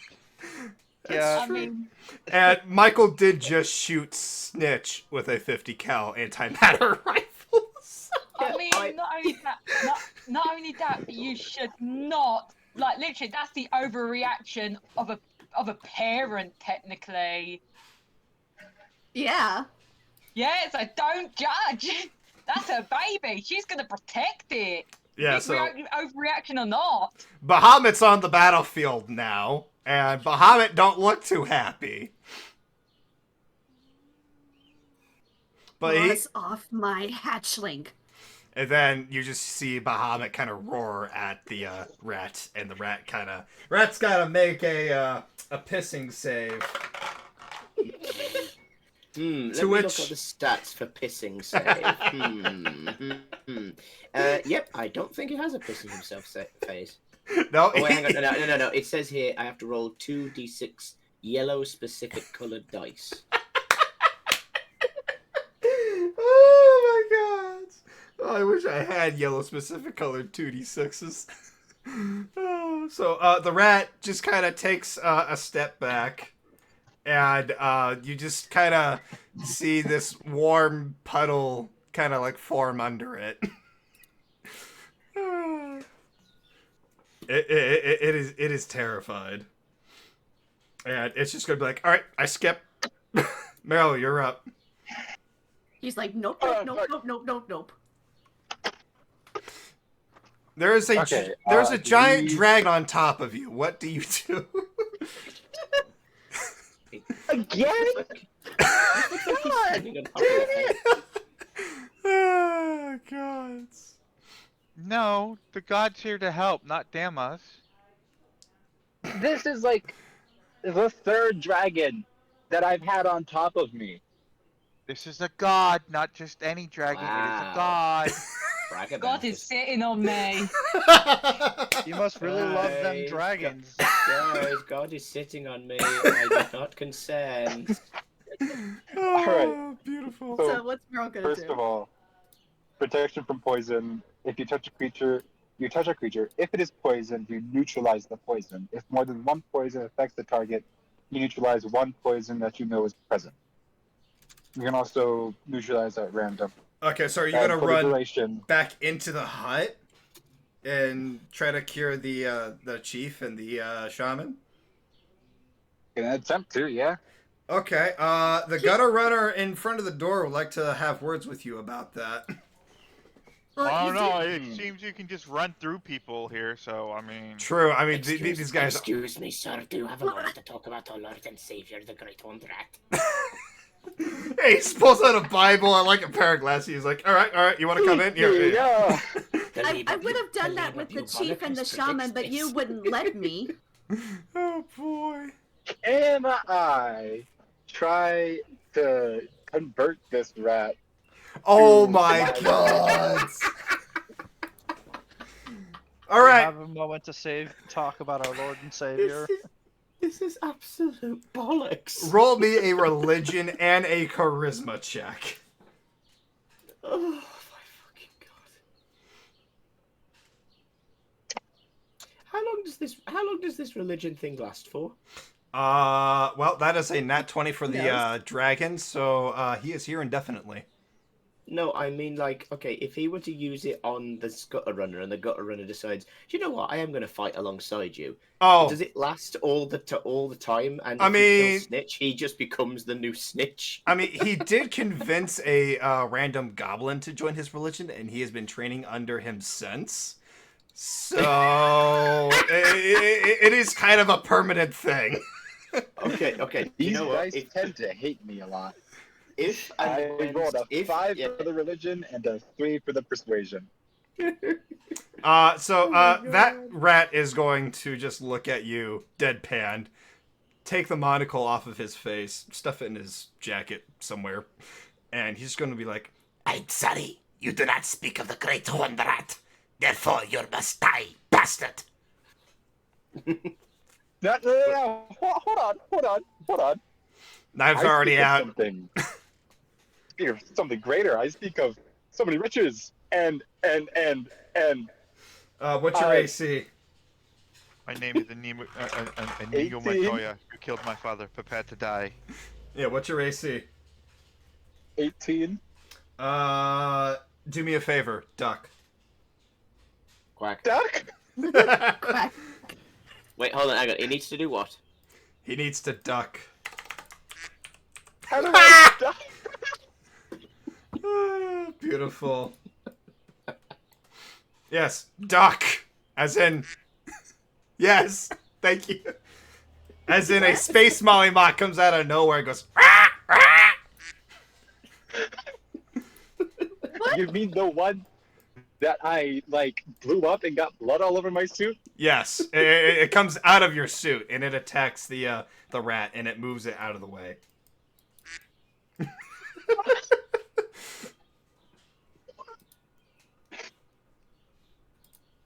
So, So the door is open. do I need to roll? I cannot move my token at the moment. Oh yeah, there Yeah, is a as giant long as, dragon on top of you. So try moving your token now.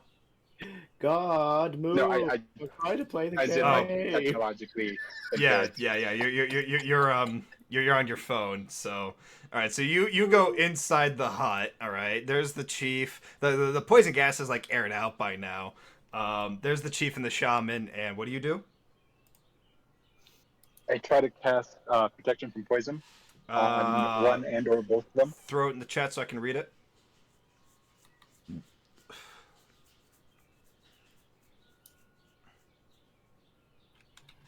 Well, Meryl's on his phone, so.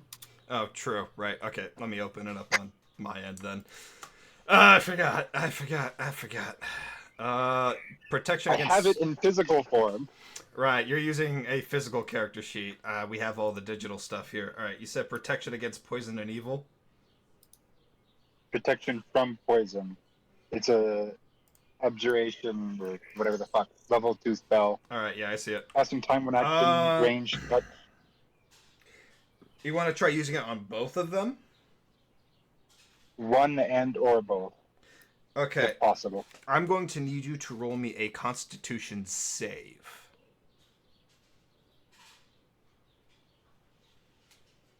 You know what? I'm gonna do the D20 or the roll 20 dice because these physical dice hate me.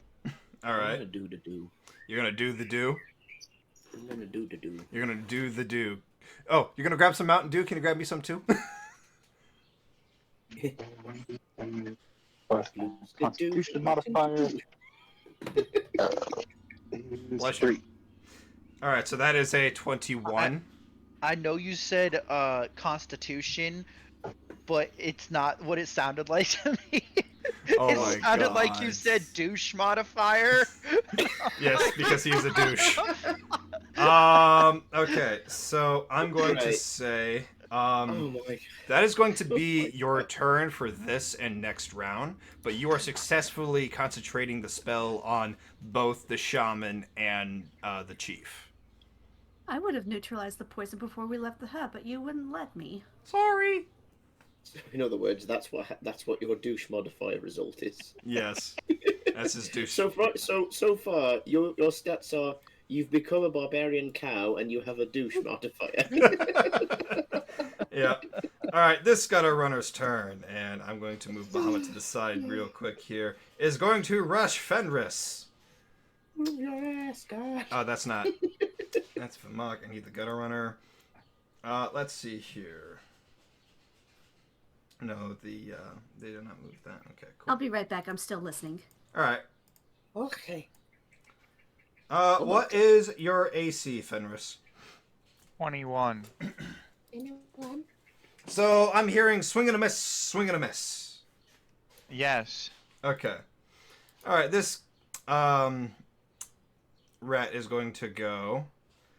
Wow. Everybody's on the other side. He's gonna go George of the Jungle, apparently. He's going to jump on this tree. He is going to make me an acrobatics check. Come on. Okay, he succeeds. He's going to swing from that tree by grabbing a vine. And he is going to throw himself over here to Fenris and then also attack. I hear you've chosen death. Yay, 23! Oh no, he hit me. Let's see here. Wait, do these guys have the thing that I'm thinking about? No, they do not. Okay. Yes, he hits you once. I need you to roll me a Constitution save. Oh, that's not going to do much damage. Yeah, roll me a Constitution save there, Fenris. You fail, so you take another 2d6. Actually, doesn't Fenris have an aura? I do, but it's already affected me. So I take a total of 5 points of damage. You take a total of 8 points of damage. No, I have resistance to poison, slashing, piercing, and the like. Do you have a resistance to poison damage though? No, I'm taking the full poison damage. Okay, so that is all right, that's fine. All right, so you take the 5 points of damage. I'm assuming it's a slashing or piercing attack that they hit me with. Let me check. It actually does not say. It's claws. It's got to be one of the two. I'm pretty sure it's supposed to be slashing, but it doesn't say. Which is not helpful. No, I'm going to fix that right now. All right, cool. There we go. It's fixed. How did we not notice this? I don't know how we didn't notice this. So I only take half damage from you only take half damage. So I'd say in total you take 5 points of damage, yeah. Yep. Okay. So that's going to end that gutter runner's turn. That guy's dead. So now it's this guy's turn. To select. It's going to run up to Vamok. Vamok, what is your AC?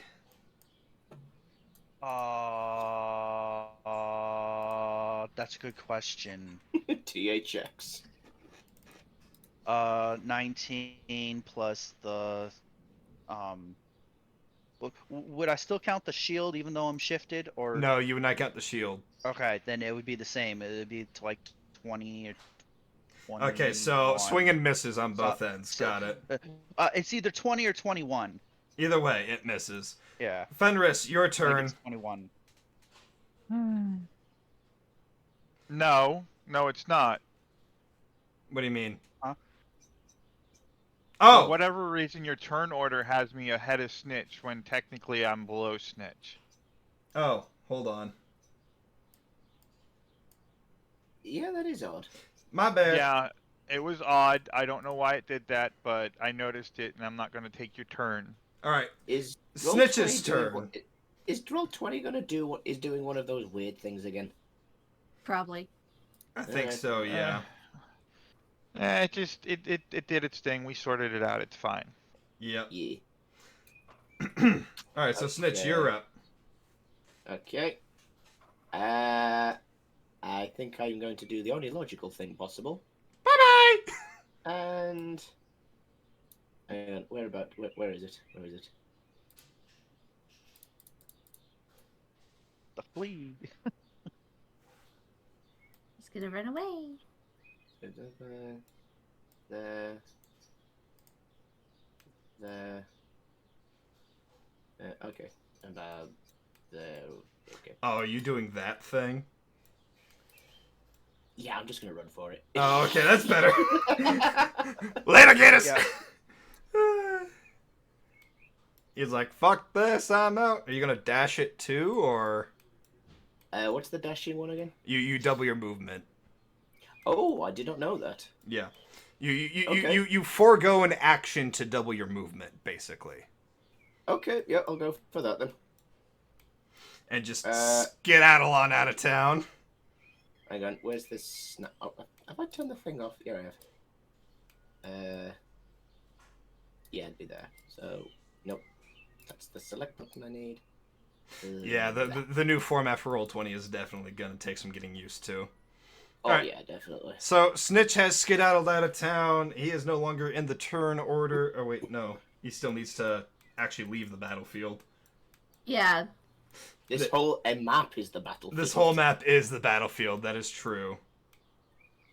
Alright, so Snitch is gone. Fenris, your turn. So, Fenris is going to set up a gate and gate over to here. Over to where? Or Fenris is going to... No. Let's see, where are you going to gate to? Now, bear in mind, you do have two gutter runners right next to you. That is going to open an attack of opportunity from them. And all Skaven have pack tactics.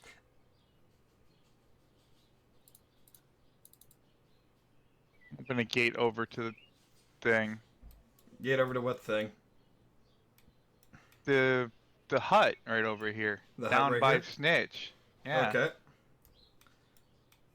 Alright, so you're going to open yourself to the two Skavens that are right next to each other, right next to you.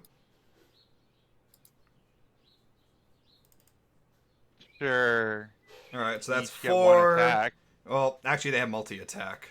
It doesn't matter. You only get one attack with attack of opportunity. That is their attack. they make two attacks It's a with the reaction. rat claws. Let's see here.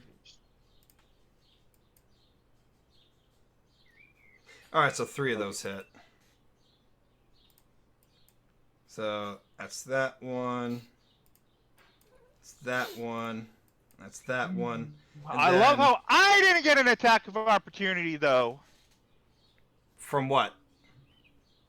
Nothing. Are you talking about from Snitch running away, or? Yeah. Because he was a whole square away from you. Yeah, he wasn't in melee. When he went through the door. We weren't in combat. You weren't in combat. Yeah, me trying to stop him isn't combat. Okay. Alright. Can you roll me There's a lot of... Yeah. Can you roll me a Constitution? Okay, yeah. So you don't take any of the poison damage, and you have resistance to slashing damage. So 9 points of damage. Let's see here. 5, 5, 10.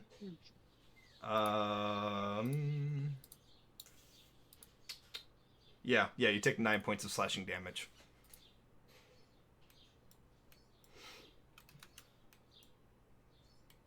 All right, and then you portal over to this hut right here. Yes. All right, so there is now a portal here. Oh, that's not what I wanted. Where's the shapes? There it is. So portal here. Lord of the shapes. We're gonna go back for the shapes. And portal. Oh, you know what? We'll just do it that way. Delete. Delete. Delete. Delete. Delete, delete, delete. Delete. Alright, so there's a portal here. And a portal over here. There we go. Your portals are set up so you can now move your character over to the other portal. Well done, Crosser. What? The fact that you've put them in the colours of Portal. Yeah, he did Yes. that last session too. And then I'm going to intercept the rat. The portal will open. Okay, so you're intercepting 2, Snitch. 1. Yes. So are you jumping down from that hut right there? Yeah, from the edge. Okay. Leroy Jenkins. Roll me an acrobatics check. I don't know why I'm making it as a rock song. I am. Okay, so you successfully jump down, and you land in front of the rat. All right. Technically to the left of him, but still. And then I'll make my attack. Okay. Can I... Hold on, can I... Oh, damn it, I can't. As I'm landing, I'm also pulling my sword across my shield. Wait a minute. Wait a minute, what? Never mind. Go. What did you discover? I forgot that you're supposed to be controlling the Skavens. That's what I'm saying. You have control over them. I do. I just instantly took over. I'm sorry. You should be taking over for I this. knew... No, I'm good. Don't worry about it. All right, I won't worry about it.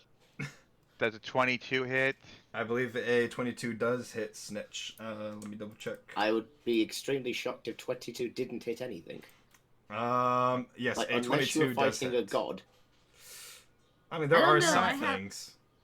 I have a friend who plays a Hexblade Warlock who is also a College of Swords bard. And they then use their we'll def- smite the rat on Ripple's, top I got of Ripple's it. talking. Sorry, what you saying, Ripple?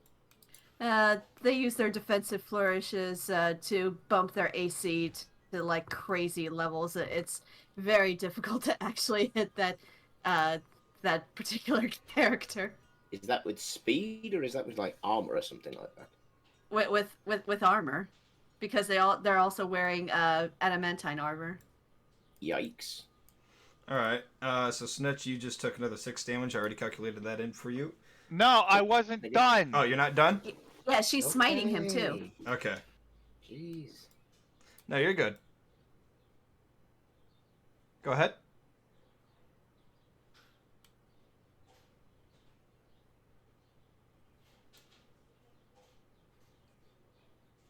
Fenris? Gilded? I needed a second. Oh, no, you're good. Sorry. Alright, I'm going to use Divine Smite. Okay. Okay. Hit ability. Work.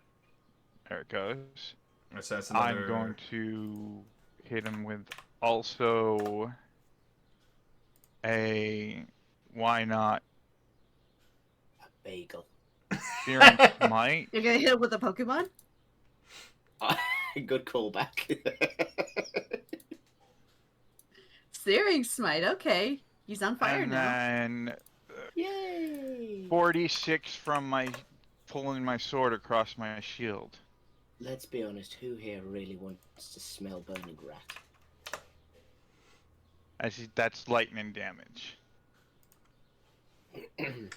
Okay. I'm going to need Snitch to roll me a Constitution save. Okay. One moment. Doodly doodly doo. Is that Constitution? Yeah, that's Constitution. God damn it, dyslexia. Why are you making it look like construction? Okay, so you're not Right, paralyzed. I'm making a construction roll. I'm playing with Lego. Yes. You are a master builder. You are the special. Alright, so you're not paralyzed, at the very least, but you did take a severe, heavy amount of damage. Fenris, I'm fine with that. Is that going to end your turn? Yeah, that ends my turn. Okay. I think it's like 29 damage. Let's see here. So this rat's turn. Editor, where would you like me to put it? Let's be an asshole and go after Bobby Joe. Okay, cool. Because I don't think I'm giving Sambra enough attention. I've missed her. Okay. I want to give her a hug with swords. Hugs with claws and swords. Got it. Yay! I'm gonna give her a Chelsea kiss. Oh! What is I ain't heard that one in a Bobby's? while. Heyo. What is I don't Bobby's think those AC? hit, though. No, those just barely miss. Shame. Swings and misses. All right, Rosalie, your turn. Okay. Very accurate. Would picking up Iris count as a free action, bonus action, regular action? I'll count that as a bonus action. Bonus action. Okay. Picking Which them means up. Don't they fly? They're She's not a hatchling. developed like that yet.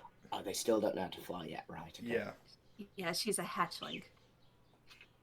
Okay. Wait, have I zoned out that much? What the fuck is that two-eyed bird doing there? Squawk! It's Meryl. He's Meryl's pet. Right. I've definitely zoned out. Where the fuck that come from? Squawk! So Meryl obliterated a space Mock not that long ago, and out of the blood of his clothes, he formed a space Mock and just used it to distract the gutter runner. Okay, that's fine. I'm scared of those things, remember that. Yeah. I'll be scared to death. He got beaten up by one of those things, so he's just gonna look at fuck away from me. Oh, It doesn't get any less funny. No. No, it does not. Can I But hear that quack one more time? Yes. Squawk! Whoever the fuck invented this free soundboard for Discord, give them a fucking raise. Yes. Honestly.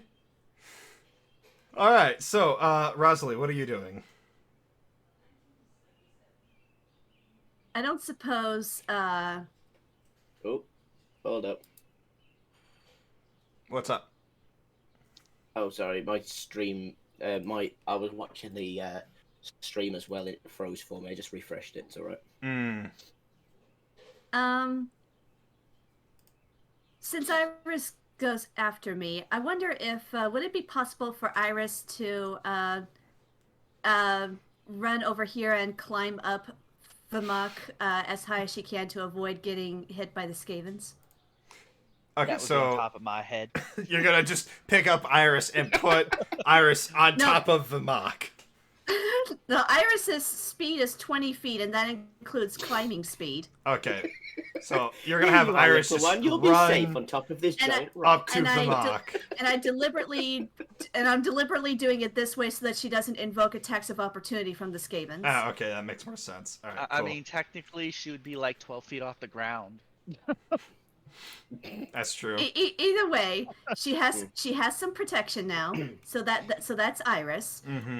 As for me, I'm gonna spend a bonus action to cast Zephyr Strike, Okay. so that I have an extra 30 feet of movement, and my movement does not provoke attacks of opportunity. And when I do hit a creature, I get an extra 1d6 force damage. Okay.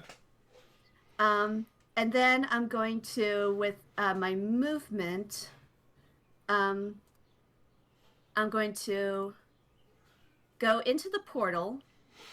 Okay, that is one Skaven between you and the portal. My Zephyr Strike does not. Okay. When I move, it does not provoke attacks of opportunity. That's why I cast it. Gotcha. Okay, so then you're gonna get teleported to right there as soon as you step through it. Okay.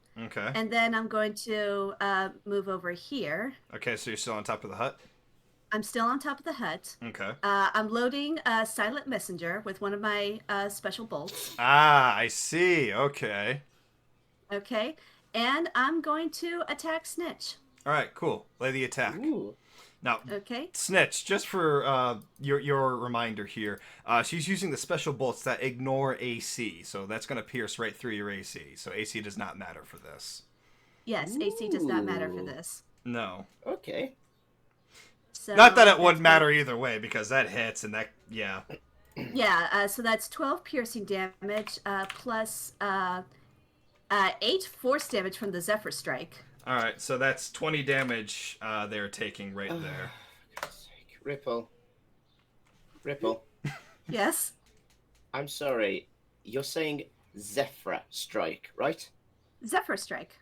Okay, because in my mind, I'm just thinking of the Pokemon Zebra Striker.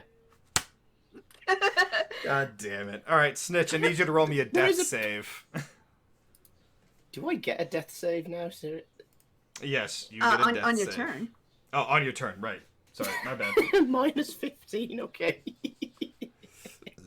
Okay, what's the death save roll? There should be like an actual death save action on your character sheet, but hold that until we actually get to Snitch's turn. Okay, I didn't actually know that was a thing. Yeah, that is a thing. Okay, so let me see. That was 15 movement to get there. That means 25 movement to get there. Mm-hmm. So you should still have about 35 of movement speed. Yeah, 35. Wait, how much movement did you get? Did your thing give you extra movement? Yeah, Zephyr Strike adds extra 30 feet, so Okay. I would have had 60 feet. So, Well, just so you know, the gate eats up about 5 feet of movement. Okay, so yeah, you still have about 30 feet of movement then. okay, then I'm gonna go back to the portal. Okay, so that's 15 feet right there. Uh-huh. Yeah, and then I'm just gonna be yeah, I'll step over here so that I'm next to Bobby. That way, if Fenris needs to climb up to the portal and get back that way, the space will be available. Okay. But Rosalie is very much not happy. All right, is that going to end your turn? Yes, it does. Okay. All right, so the gutter runner that's being attacked by the Space Mollymawk is up. Editor, what should he do? He can't. Okay, he's going to. Seeing as how he's petty, he's going to attack the Mollymawk. All right, cool. Let's see here. Rat claws. Oh, that's a nat 1. Wow, you suck. Does the Space Mollymawk peck it back? Please say it does. Well, here's what's gonna happen. The Space Mollymawk is being so annoying. This rat is like literally slashing at it with its claws. Unknowingly, it grabs itself right where the heart is, and it just rips its own heart out, and it continues to attack. And yeah, and the Space Mollymawk gets hit by one of his eventual attacks, and they both just fall to the ground. Yeah, they both just die. Okay. I want to point out that Cross, the descriptions that you're giving for these Skaven killing themselves like this, from the information I've told you, this is very accurate to them. Yes! Oh, I'm glad I'm doing my job right. Oh yeah, you are. All right, so there's a Skaven just up above behind Michael. What should he do? Let's go for Michael from behind. Go from Michael from behind? All right, cool. Yes, not in that way. Oh, not in that way? Yeah, not in that way. He's just going to go behind him and stab him with his sword. Oh, okay. Well, they don't have swords. They have claws. God They damn have it. claws. Yeah, they just have claws and bites. They don't have swords on them. But their claws do poison damage, so... Let's see. By the way, editor, did you see the thing that I just posted in the chat? Oh, In the Roll20 chat. Oh, 1 second.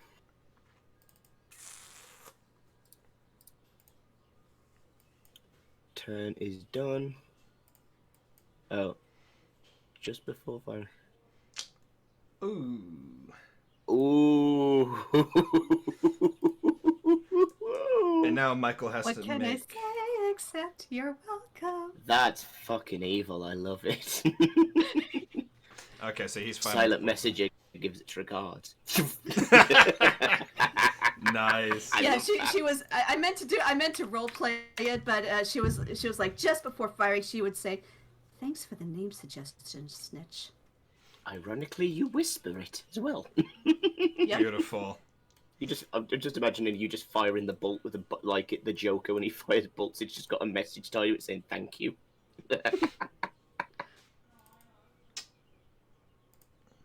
What is Vimok's AC again? He's a barbarian. Oh shit, that's a nat 20. Oh, that's a nat 20. Oh, dear. Okay, cool. Vimok, are you there? Dread? Lord Dread? Did he fall asleep on me again? To be fair, I wouldn't blame him if he did. That's fair. I mean, the boy's been going off of an hour and a half sleep. True. Alright. I'm just going to check his character sheet then. Because I need him to roll me a Constitution save. I'll give him a poke. Yeah, poke him. Unless he muted himself again. Yes, please protect my baby. Okay, so his AC is only 12. Let's see what his Constitution is. Okay, so he's not poisoned, but he still takes that 15 points of damage right there. Okay. He said he's awake. I just texted him. He's on the bathroom, isn't he? Maybe. He said he'd be right back. I don't know at what point he said that. Okay. Yeah, because it's his turn now, too. Oh, no. Well, we could assume that he's going to beat something in the face with an axe. True. We can always hold his turn until he gets back. I mean... Or we can flip a coin and say that he goes for either one goes for this one or two go for that one. True. Like heads one and tails the other. True. I'm back. I'm back. Oh, he's back. All right. And are the claws magical, Crosser? Because if not, I don't take any damage. No, they're physical. Then I don't take any damage. Oh yeah, werebear. Oh shit! I forgot. Hold up. Okay. Oh damn. I forgot all about that. That completely escaped my mind. All right. Do your thing. It's your turn. Oh shit. Oh shit. Oh shit in my pants. Okay. Do you hear that? Hear what? Is it raining? It's absolutely tipping it down out there. Oh yeah, I can hear it. I hear something. Welcome I guess to England. I will attack. I'm just going to close my windows before my bed gets wet. Well, 1 minute. That's probably a good Go idea. ahead. Go ahead. Meanwhile, Yeah, I guess Vimok. I'm going to attack the gutter rudder in front of me. Which one? The one that I was attacking originally next Okay, to the this dragon. one. Yeah. Yeah. Well, I mean, the dragon is actually like right here. Yeah, but I by the know, way, what's but- Bahamut doing? I didn't include him in, so Do you want him to go before I go? No. Keep going. Okay, sorry. Does about a that. 27 hit the rat? I believe a 27 does in fact hit the rat. Let's just say hope anything. so. I was going to say, let's just assume anything over 20 will hit a rat.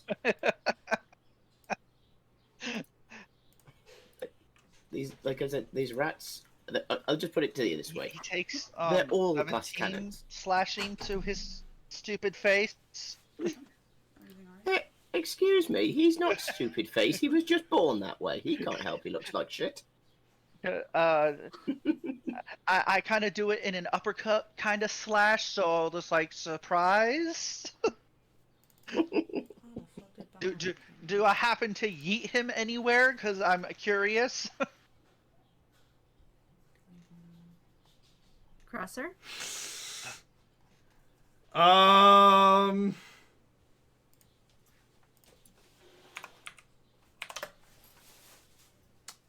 Yeah, I'm gonna say the battle axe comes right down, clean down, and then just completely mortalizes him.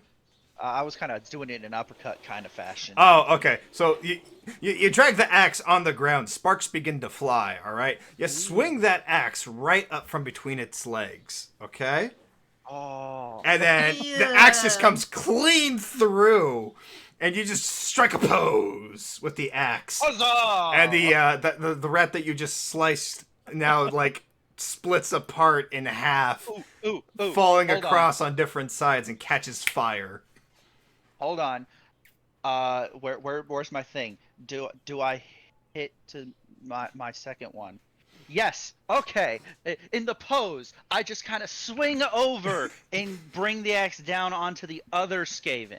Oh no. Okay, roll the damage. 13 damage. Alright, so oh, why did I do that? Alright, so here's what happens with that, right? Where'd the applause come from? I love this soundboard so much. That's beautiful.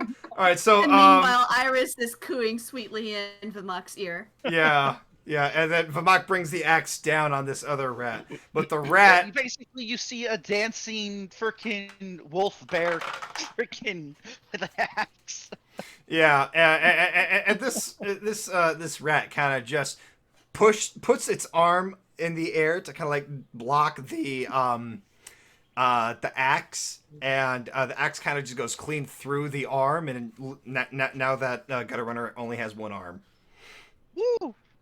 He's one-armed rat. Yep. You were holding onto that one, weren't you? Yes. All right. Is that gonna end your turn? Yeah. Okay, so Bobby, you're up. So with this little bastard right here, I'm gonna use the cat's claws. Cat's claws. Okay. Meow. So you're gonna make me an unarmed strike. Roll me a 2d4, and add your strength modifier. Wait, go a bit slower for me. So 2d4, yeah. Yes, 2d4, and add your strength modifier. Oh my god, my brain's everywhere today. That did not even compute to me. Sorry. It's all good. Repeat what you just said. Roll me 2 Yeah. 4-sided dice. Let's go with that first. Yeah, roll 1d4, then roll another d4. I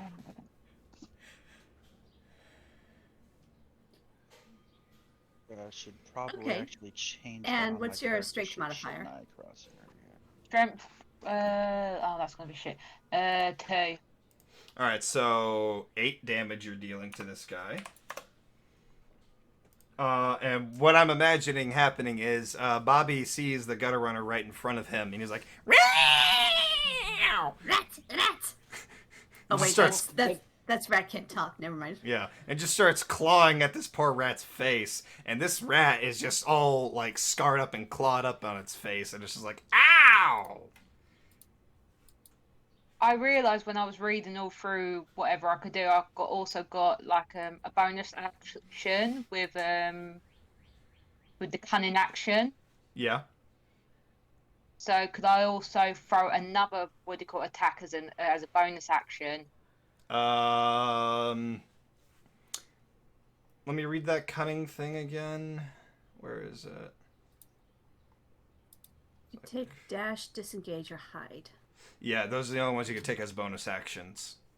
Okay, if that's the case, then Bobby's gonna back the fuck up. Alright, so you're gonna disengage as a bonus action. Yeah. And so be careful, be careful, there's a Skaven right there. There's a Skaven right there. Yeah. And there's a Skaven behind what I'm gonna Michael. I've already done 10 feet. Sorry, I'm absolutely drained. Oh no, you're fine. You're fine. It's okay, don't worry. Is that 10. gonna end your turn, or? Okay. Oh no, I'm gonna stop here because I just realised this little bastard right here. Yeah, and speaking of, Michael, who got backstabbed a second ago, is going to immediately turn the fuck around. I believe a 20 does hit the Skaven. Yep. And I'm pretty sure 24 plus 17. I'm pretty sure that kills it. Yes, because 24 plus 17 is a bigger number than 22. Yes, that is Do in we see how fact. that works? That's what 40, 41. 41? That's 41 damage it takes. Yeah. All right, so it's dead. Well, technically, seeing as how it's more than 22, it's double dead. Yep. I'm going to read through Michael's character sheet real quick because I'm pretty sure I have a whole manner of things. I don't know if extra attack is one of them. No, it is not. Okay, cool. All right, so that's going to end. Wait, no, he's not going to end right there. He is going to stand between Bobby and the Skaven and just kind of get in a defensive position. Which, speaking of, it's that rat's turn. Yeah, he'll just go for Michael then. Yeah, I figured. Okay. So then we go for the rat claws again. Miss. That's actually a hit. Okay. And Michael's going to take 7 points of damage. Okay. And a con save. Meryl. Oh yeah, I forgot about the con save. Okay, hold on. Con save. I'm pretty sure he's fine. Okay, so 2d6, half of 2d6. Okay. Unless he's immune to poison damage. No, he is not immune to poison damage. Let's see here. Trying to play fair here. No, you're fine, you're fine. I need a d6, so he takes an extra 5 points of poison damage. Gotcha. Okay. Alright. Meryl, And I Meryl's need you... still healing. Yes, he's still concentrating, so I need you to roll me a constitution save. No, babe.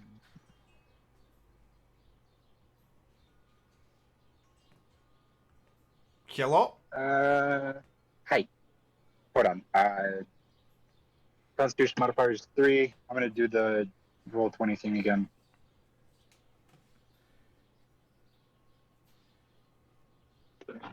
Did that go through? I don't think it did, no.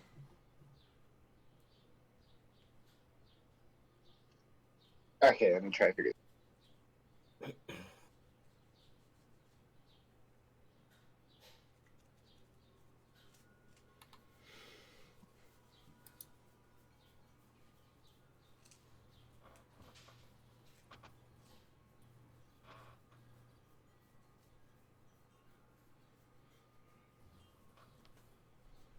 Alright, then fuck it, I'm just gonna use the physical dice. Okay, that's fine. What'd you roll? It'll stay on the plate. If it'll stay on the plate. That's why I have a dice tower and a dice tray. It'll stay on Okay, I got a 10. You got a 10? Okay, that does not pass. Is that with Modified a flat? Is that with a flat or with your con modifier? That's a modified 10. It was a 7. Okay, so he rolled a 7 and he got a 10. So that's gonna fail regardless. And your spell is going to disrupt. They are not fully cured at the moment. Oh dear. Yes, they are still you dead? poisoned. Is that my dad asking if you're dead yet? Yes, that is your father. He's your father too. Well, yes, but currently he's asking if I'm dead or not, and then said that's unfortunate when I said no. Oh God. You are not the father. All right. Is that gonna end your turn, little bro? Would it be possible? No. Have I used an action? Your action was that Constitution save to keep the spell going, so you still have Okay, a so bonus yeah, action okay. and you still have movement. You're gonna end your turn there? Wait, I'm still in the poison spell, aren't I? Still in the what? Or has the poisonous cloud No, it's dissipated? No, that dissipated. that would have dissipated by now. Mm-hmm. Okay, then yeah, I'm just gonna end my turn Okay. since I can't really cast another healing spell to help the party.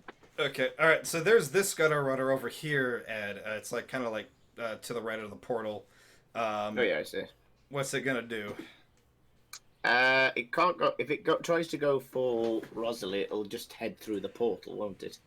No, because there is Come on- that come on space over, I just dare you. one, right here. It can still kind of attack diagonally. Okay, then go to Diagon Alley. Diagon Alley. Okay. All right. We call upon the mighty Dialga, the Pokemon of time. Please grace us with your presence. No, that's a Harry Potter joke. Oh, okay. Oh, do you not get that joke? No, I didn't get that joke. It slipped right by my head. My sister's going to kill me. I think And I Aria's don't do gonna Harry kill you. Potter. I don't Do you know care for about Harry Potter, so I don't Diagon get it Alley, either. babe? Oh, okay. Oh, Basically, shit, yeah, she's they gonna say kill you have me to go later. to Diagon Alley. But for some reason Harry says it wrong and he gets doesn't he gets enunciate transported. He properly. doesn't go Diagon Alley. He goes diagonally. Yeah, he says it all as one word. Beautiful. He's like, what did he say? Diagonally. Oh, I thought that's what he said. Absolutely beautiful. All right, so the gutter runner's gonna go for Rosalie, I This is assume. why enunciation is important. All right, Rat Claws. Rat Claws. Oh, that's a nat 20. Yeah, that's a nat 20. I will use my reaction to do Protective Wings again to deflect the 17, so I only get the nat 20 hit. Okay. 9 plus 3. And then make me that Constitution save. Okay, so hold on. 9 plus 3. Let me remove that from my temporary hit points, because that was exactly my temporary hit points. Yep. Okay, and now con save. John! So half of 2d6. Well, actually, that would have been a 46 because it was a nat 20, but... Okay. So half of 46. Yeah. So that's another 10 damage that you're taking. Okay. So minus 20. What was it? 9 plus 3 is 12. Plus 10 is 22. Okay. I mean, I already removed the temporary hit points. Oh, I had just factored into everybody's health, so. Let's see here. Because temporary hit points are technically separate from actual hit points. I thought it was just stuff that was added on after the healing.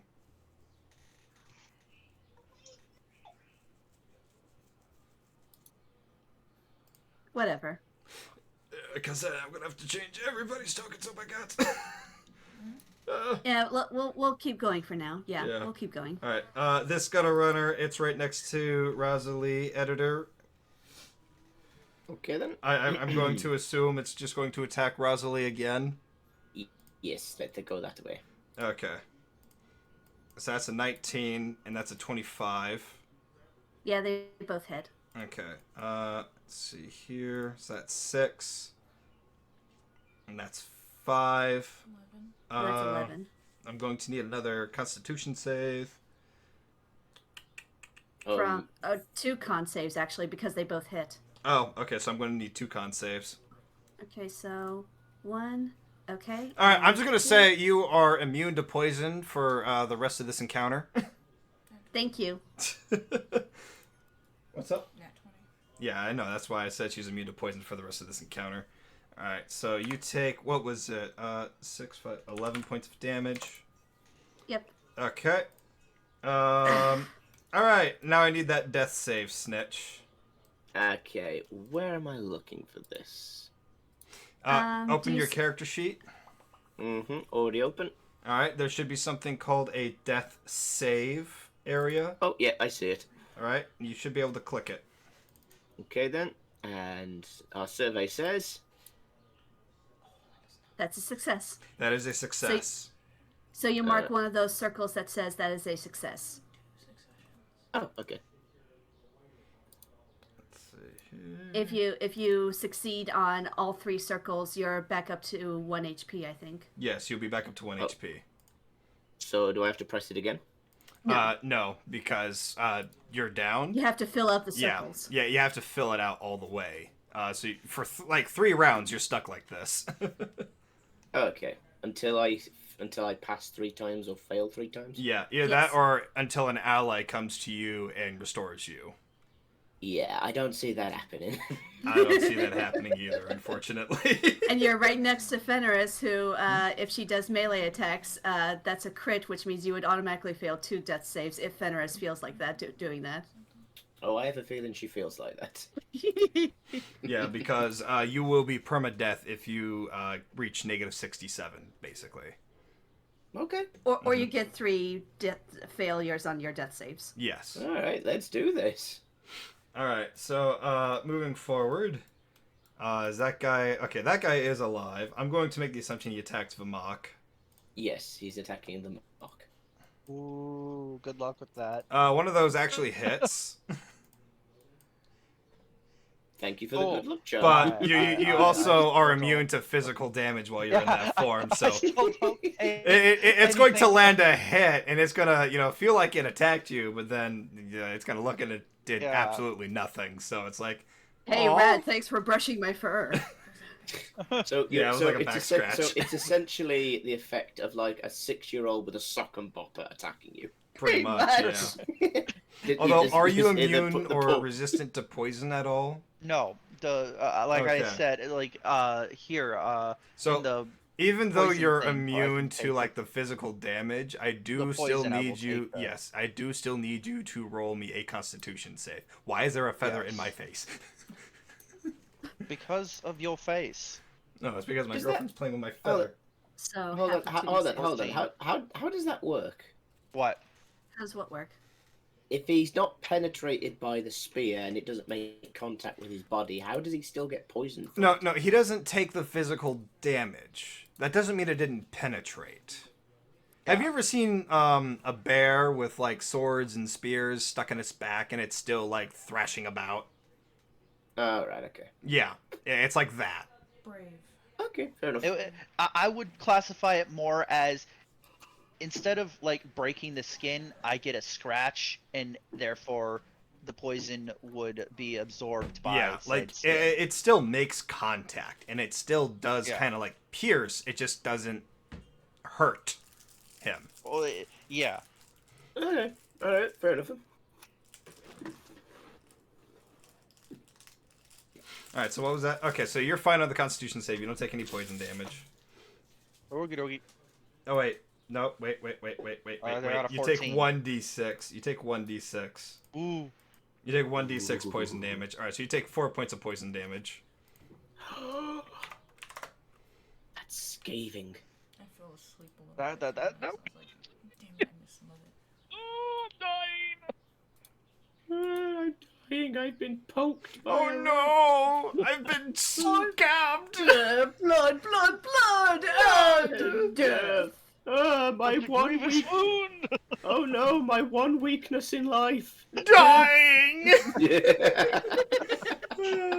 Alright, Fenris, it is your turn.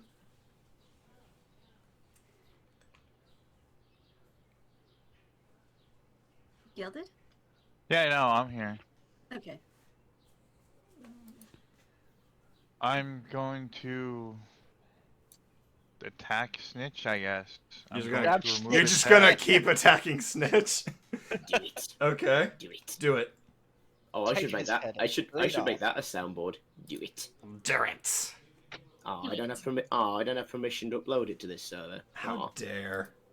Yeah, it's copyrighted. I'll fix that later. No, I mean, in other servers I'm a part of, the people who have permission can add other soundboards into the chats and stuff like that. I'll fix that later. So that way you can do it later. Alright, so that's 8 slashing damage. Are you going to do anything else, or...? Technically, I have a second attack. I just forgot about it last turn, so... Alright, just add it to this one, then. Because you missed it last time, I'll let you add it to this one. Go on. Well, then that would be a third attack. Do it. Do it. Do it. Do it. Do it. Do it. All right, so let's see here. So yeah, Snitch is dead because it's failed death saves when he gets hit while unconscious. Oh shit. Yeah. Yes. That's 3 failed. Oh wait, no, that's only 2 because that 11 doesn't hit. But it's still a crit because it's melee. A crit is 2 failed death saves.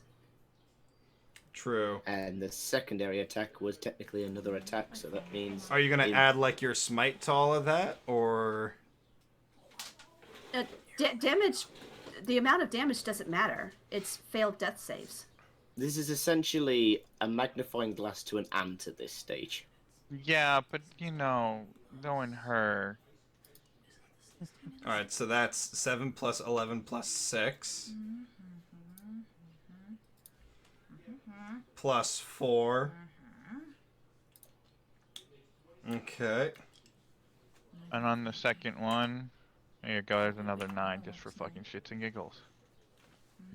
Alright. Stop, he's already dead. Alright, so, poor Snitch's body is taking an extra, what was it, 37 damage? Mm-hmm. Oh boy. That's gonna hurt. She's attempting to remove the head. She's attempting to remove thine head. Okay. And he would have failed all the death saves. Is she hitting again? No, she hit him with, she hit him 3 times. One of those missed. Okay. There's 2 hits here. And then there's... Crosser. Yeah? Crosser. Yeah? When it comes to death saves, a crit means you failed 2 death saves. Oh. So because she hit him twice, that would be 4 death saves, but you only need 3. Oh, so Snitch is like dead then. He's dead. Yeah, okay, Crosser. Yeah? I'm gonna have to put this to you very, very simple. Okay, yeah. You may be the god of this universe. Okay, yeah. But even God cannot stop people from dying. That's fair. Yeah, that's fair. I am dead. You are dead. Stop trying to revive corn that's already been popped into popcorn. It doesn't go the other way around. You can't turn lemonade I'm going back to into say lemons. Fenris successfully manages to lob off the head of Snitch. Yay, death. Does Snitch have any final words before he actually dies? He's He was unconscious. Oh, never mind. He doesn't get to say anything. Cheese. If she rips off his head, she'll just pull it, yank it up, holding it up, and I can't say to hold it high because she's short, but and she'll let out another mighty roar with her frightful presence. Oh God, it's not this again. Oh yes, this again. You realize how many times I have to roll? You did it, not me. Can we just say that they automatically fail because she is holding the head of the leader in her hands? Yep, he's holding the head of the leader of the clan. Okay, yeah, I'm just gonna say they automatically fail at this point, yeah. And all of the Skaven that are, nearby in the area that are within 120 feet of you, they all begin to back the fuck off. Yes, yeah, play that one more time for me, please. I need that. Thank you, I feel much better now.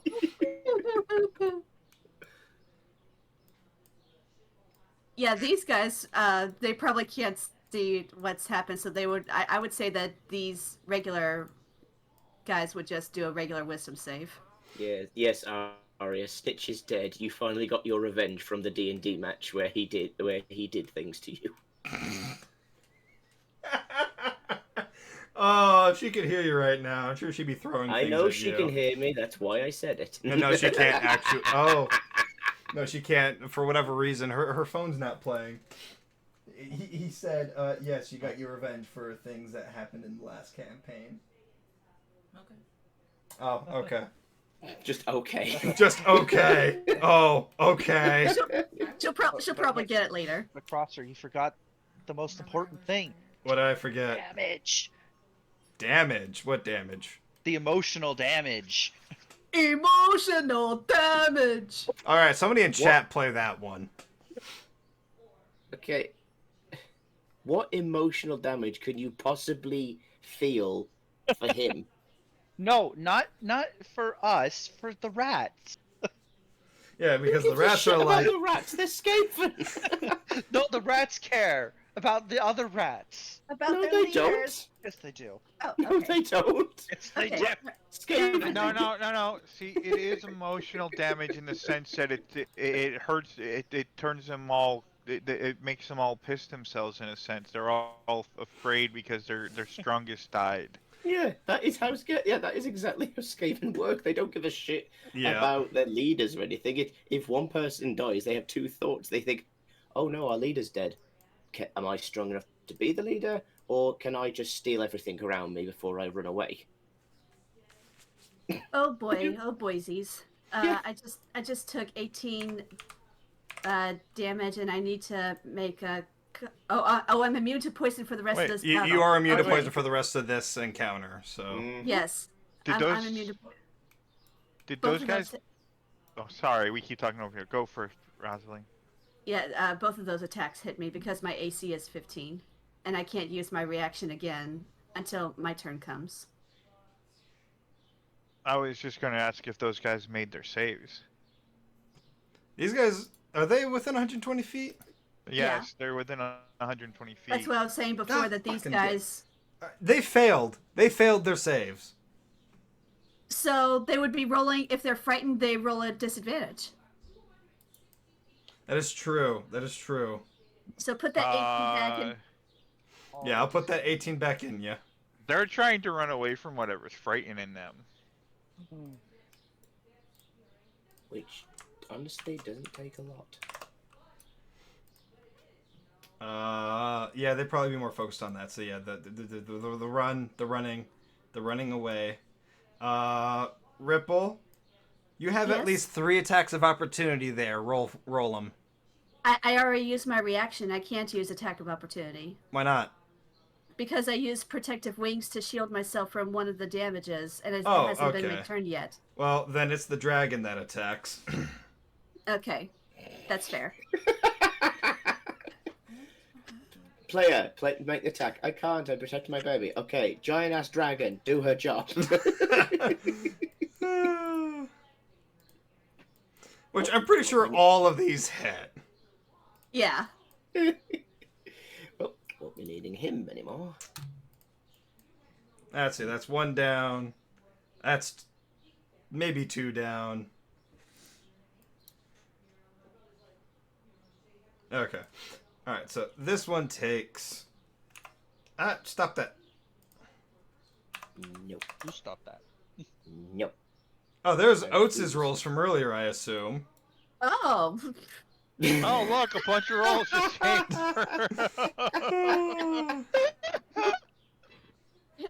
Meryl's roll 20 is like, oh, I'm awake now. I'm awake. Wait, so technically, since those rolls didn't go through, then these rolls don't count, so... No. No.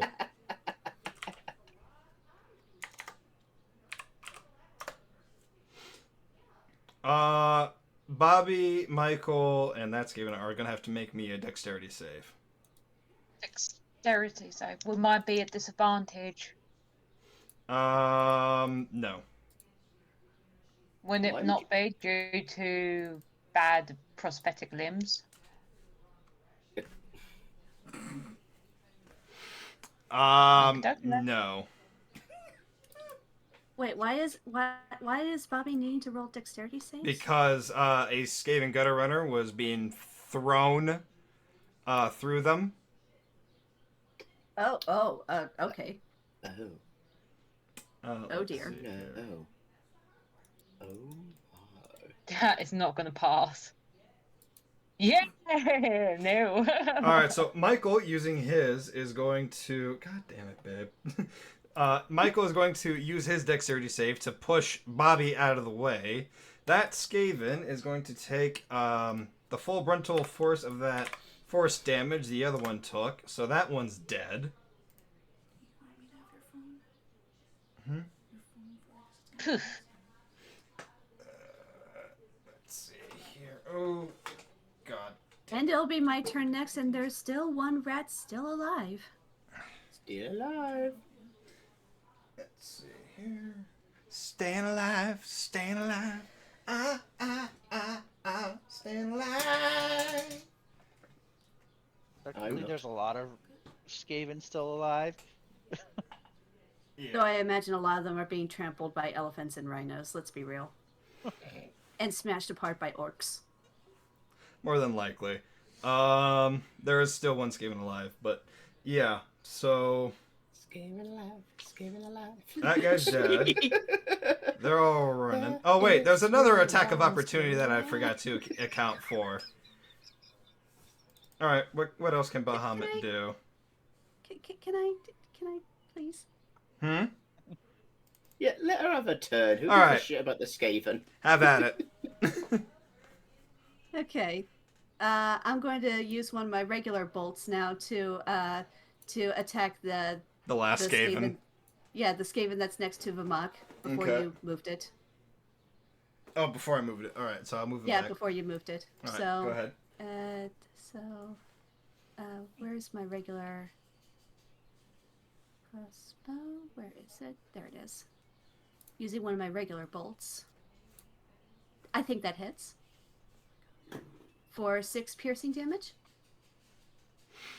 And Yep, then that'll hit. All right. How's it looking? Give me 1 second. -6. It is looking pretty bad. It is looking Okay. very bad. Iris is going to jump off of Vamok and land on top of the Skaven, and she's going to bite it. Oh god, imagine that being the last thing you see. All right, so So let's see if this hits. Oh, please do. that hits. Okay. That hits. And that's 7 points of damage. Yep.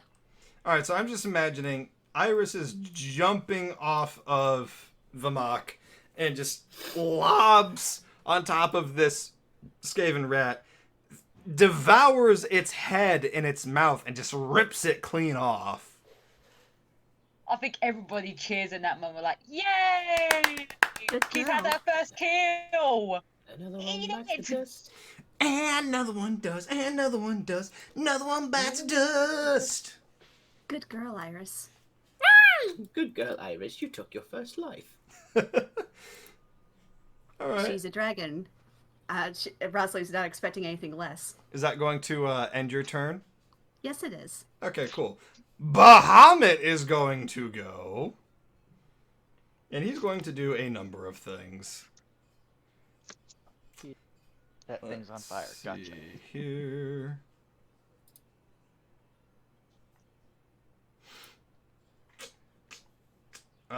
Let's see here. He's going to do Celestial Lances. Let's see here. And it incinerates the ground they're standing on.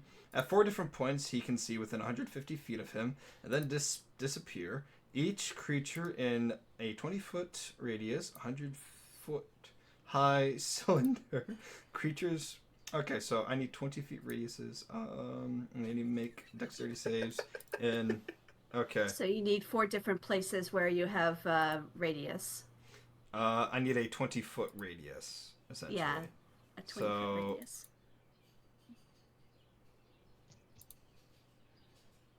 Okay. I love how we're all standing in rain.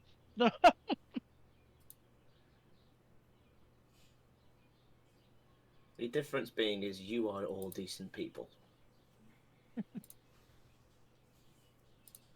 Okay, so that's one.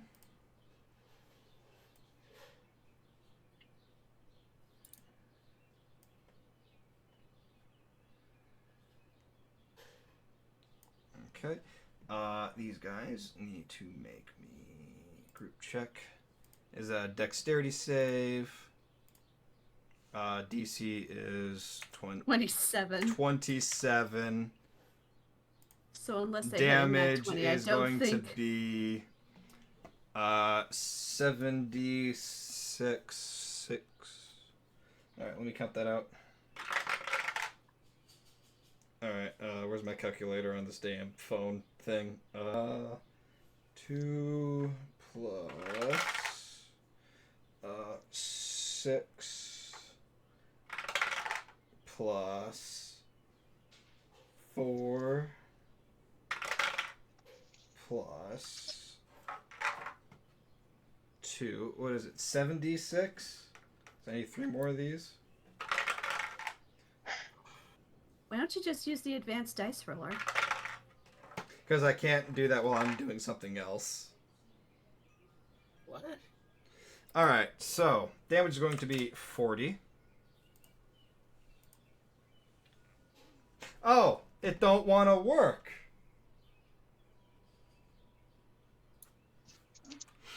Okay, cool. Thanks, game. So I'm just going to go on a limb and say they all fail. So they all take 40 points of damage. In that one, just that one square. So that guy's dead. Oh, they're all dead.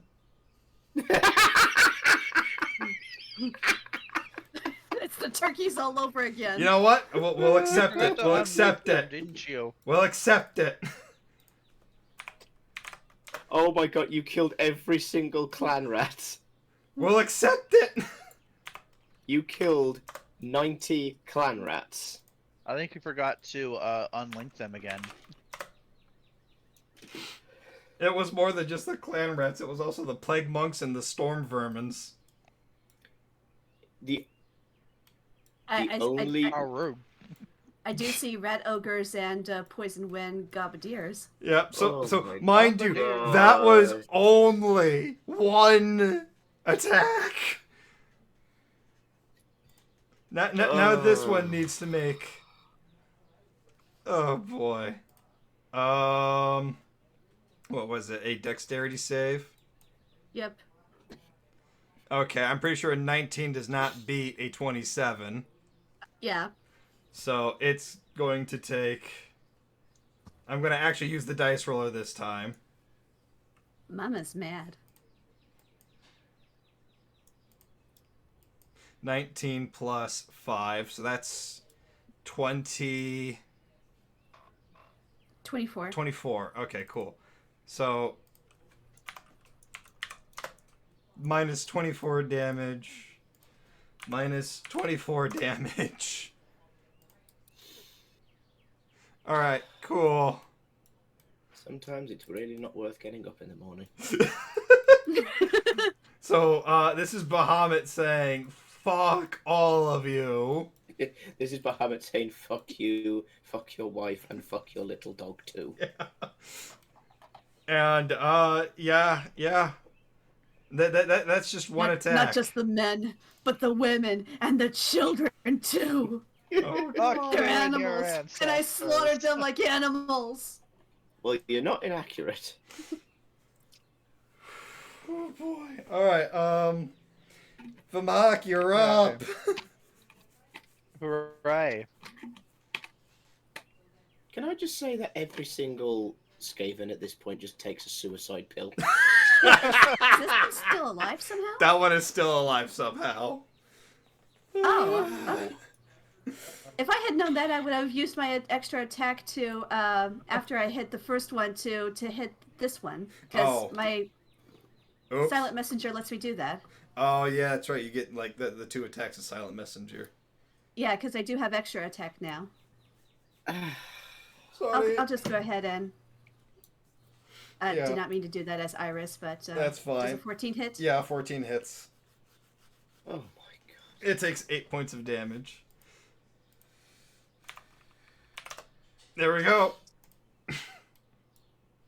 Okay. So because of everything that has happened, because God's children showed up, all the Skavens that are, dead, the ones that are still alive, kind of look to it and go, "All right, we see you're not playing. Fuck this, we're out." And they all start running away. They all start leaving. And Bahamut just steps forward in front of everyone and just belts out a mighty roar before disappearing. Just before he disappears, I give him a bow. And then I'm going to rush into the hut to help Meryl fix up the chief and the shaman. Okay, both Meryl and Rosalie, I want you to roll me Constitution checks. Constitution checks? Why? I thought you said that the poison dissipated. I did not say You didn't say that. The gas dissipated, but I assume you're going in to help heal them. Yeah, So- I do have cure wounds. Oh yeah, that's right. Okay, never mind then. I'm gonna do draconic healing and do cure wounds. Okay. Can I do life transference? Can you do what? Like, how bad of a condition are they in? Imagine being on your deathbed and not being able to do anything about it. Okay, so life transference. Yes. All right, so where is it?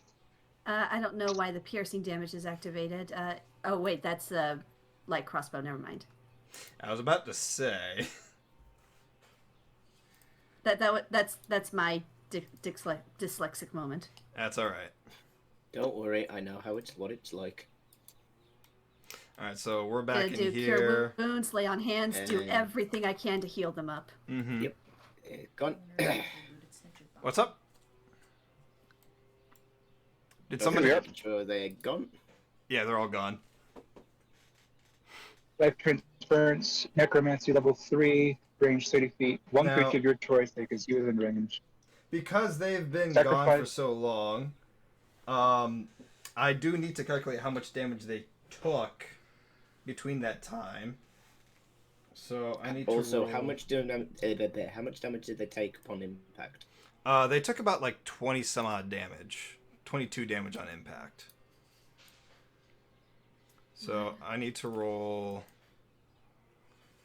Come on, Liv, come on. Okay, so they took 21 damage each for that first round that you guys did. And then Meryl came in and sustained them. Alright. So, how much did you heal? It was 6? I did 6, yeah. For both of them, or... Which one? When Meryl did the first time the protection from poison, which one would he have done? Because he didn't succeed in doing both of them. The first time he did succeed in doing both of them. He did sustain them, which actually does remind me, I do need to calculate how much damage they took after that. Oh, come on. Please don't let them Ignore die. that 4. So that's I another guess they're done. 30 that they take.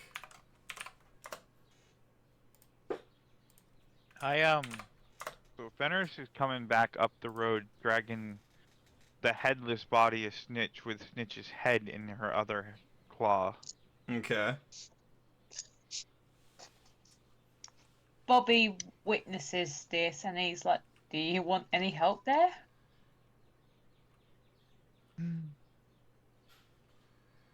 Do what you want with the body. I'm keeping the head. Bobby basically just looks over the head and he sniffs it and it's like, might as well keep it to cook it. I have an idea for the body. I have an idea for the body, don't worry. Where's everyone else, Bobby? Did everyone Bobby just- survive? Bobby basically shrugs his arm and is like, he doesn't even know. Come on, come on. Did everyone live? Fenris, I think we need help. Come on. I'm not dead.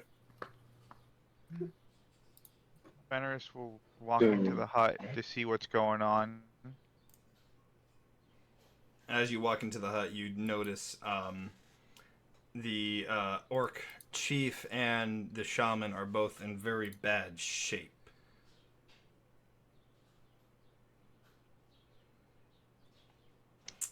I'm trying to see if there's something. Can I do lay on hands now to help neutralize the poison now, since you didn't let me do it before? Roll me Arcana. Arcana. Okay. And let me see. Can I do the life transference on one of them? Actually, don't some dragons have natural immunities to poison? Some dragons do, yes.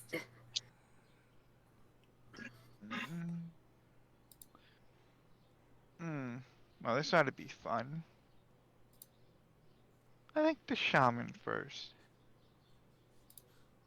Chief would be mad if we let his daughter die.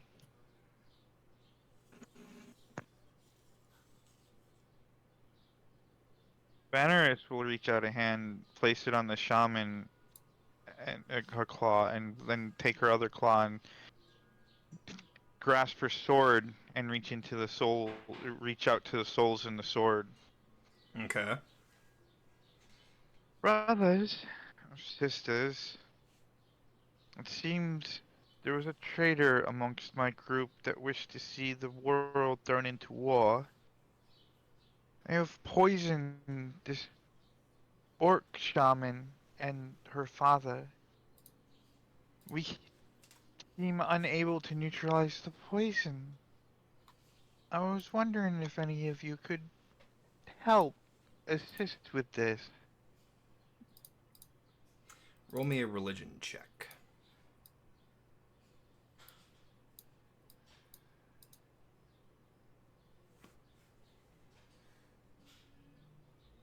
Okay.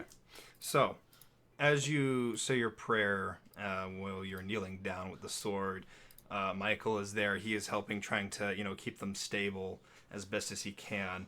The gem on your sword begins to glow, and this tiny little you see this tiny little lizard dragon kind of crawl out of it and kind of crawl its way over to the shaman and the chief, and it looks to the shaman first, and you see the soul of this think of How to Train a Dragon, Terrible Terror.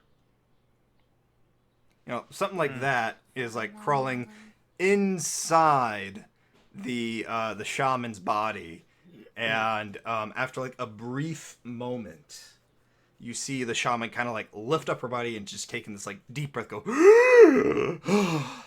oh my, oh that hurt, oh that hurt a lot, oh, what was that stuff? Don't know, but it is still killing your father, and we don't know how to get rid of it. Oh no, oh no, no, no, no. Let's see here.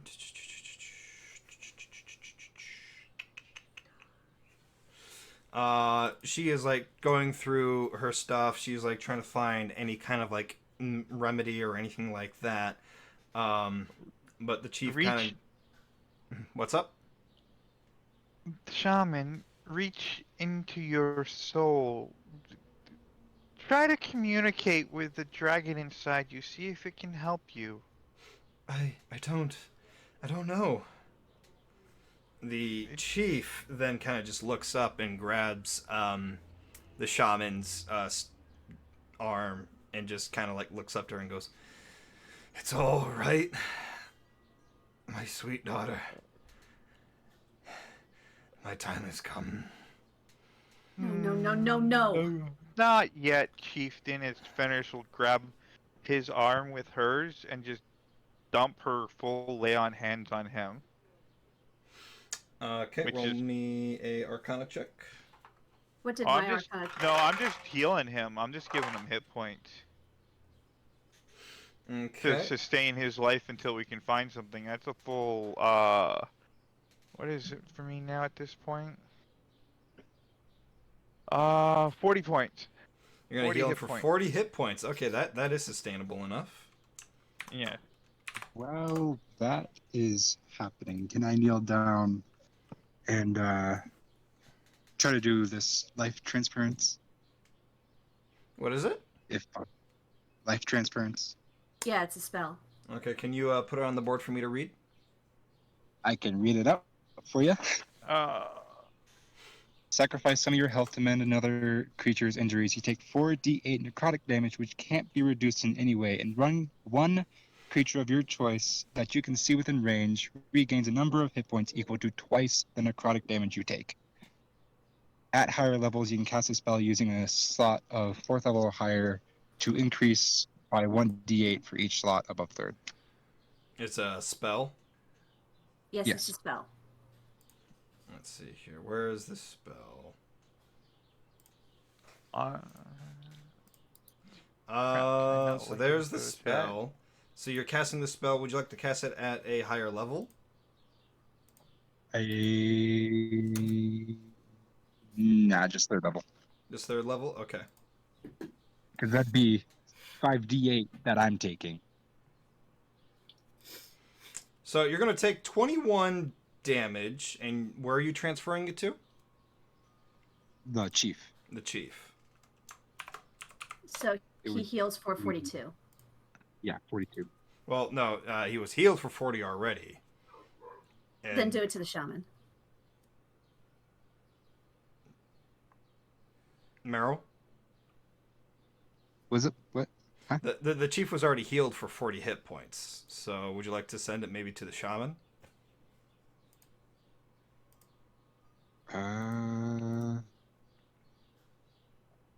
The shaman's stable. Yeah, the shaman is stable now. Is the chief continuing to take poison damage? He is still something? poisoned, yes. Then would that 40 transfer into, or 42 transfer into temporary hit points? Well, no, you've got 21 hit points here. Or does the transference double?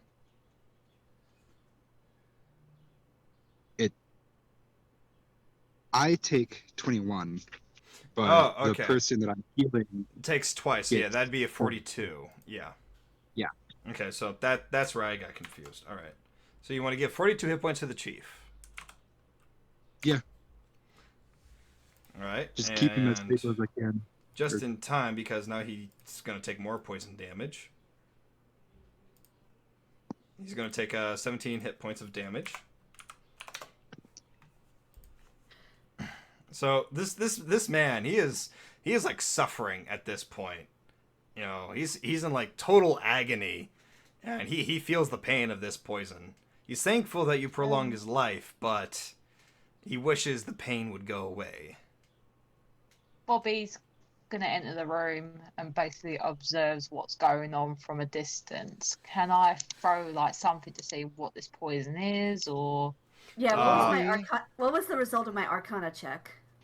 Oh, the Arcana check was so that you could like stop the poison on the shaman. So Okay. the result was you stopped the poison on the shaman.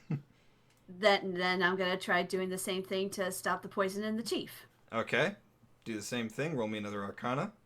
Okay, another Arcana. Meanwhile, please. Bobby, I want you to roll me a nature Challenge. check. Okay. What do you want me to throw?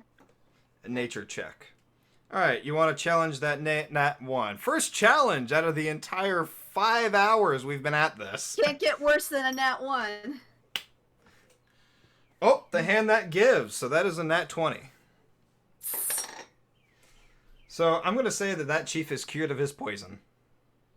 Oh, okay. Bobby.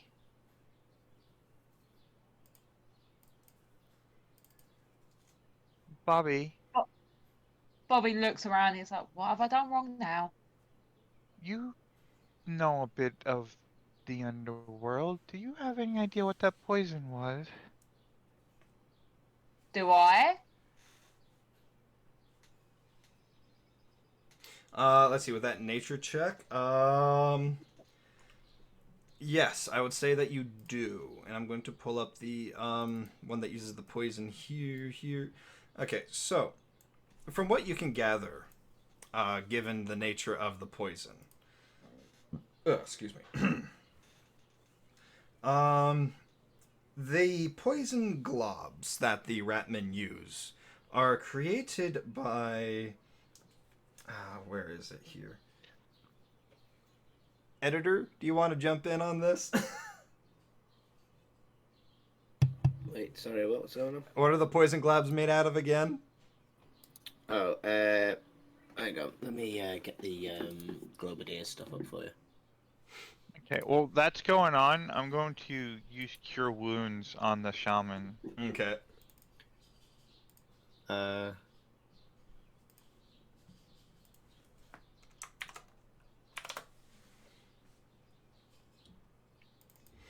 Cast it twice on her. Okay, that's 18 what it hit is. points. No, the easiest way of putting to it is that it's concentrated energy put into a orb that can produce like a smoke bomb effect kind of poison. That because the Skaven have been what is it called? Like exposed to it for so long, they become immune to it. But anything else that breathes it in is basically poisoned from just inhaling the stuff. So basically, what is it? Basically, the easiest way is concentrated chaos gas. Pretty Okay. much. Okay, Bobby's just gonna look and just say,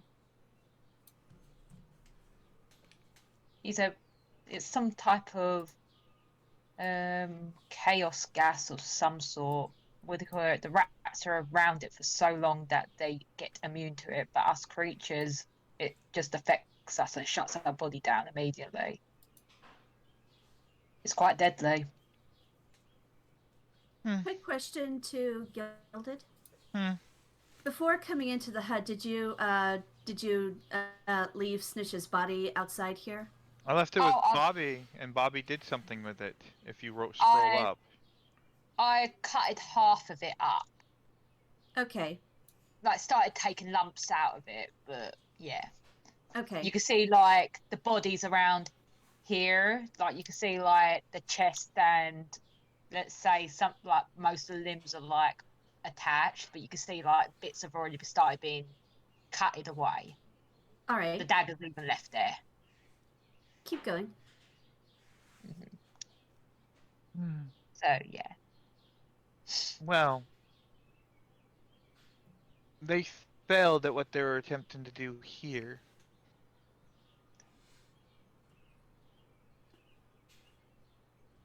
Bobby just basically stands next to Fenris and says, "We got lucky that time."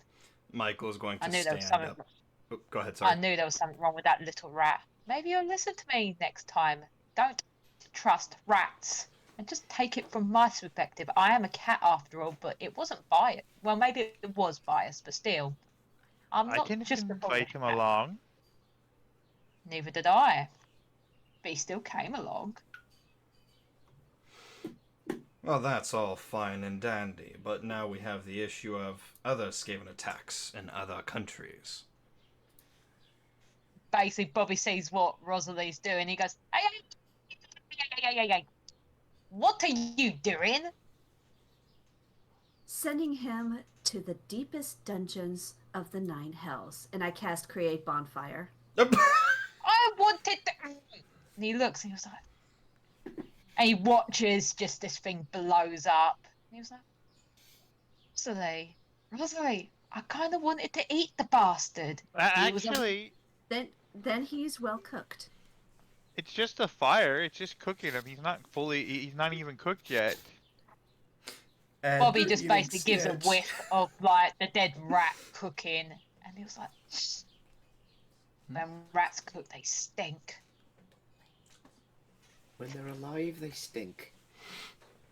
And when they cook and dead, they stink more. So why would you want to eat him in the first place? I mean, raw things taste better. Now... He could have had sushi or something. Sushi? From a rat? I mean... Rat sashimi. Rat sashimi. No offense. Rat sushi sounds rather disgusting. Raw sushi is the best. Shut Yeah. your face. Okay, raw sushi is fish. That's fine. We're on about the discussion of eating a rat. Well, Yeah. actually, lots of Slavic food is actually eat things raw. Oh my You can eat beef goodness. raw. You can eat pork raw. I'm sure you can eat a rat raw. Cats can eat anything Anyways. raw. How the bubonic plague started. Here, Bobby, have some of my Kraken sashimi. Mm-hmm. It's still fresh. It's been in my it's been in my handy cover sack. It's still fresh. Bobby just looks and he was like, "You can keep it."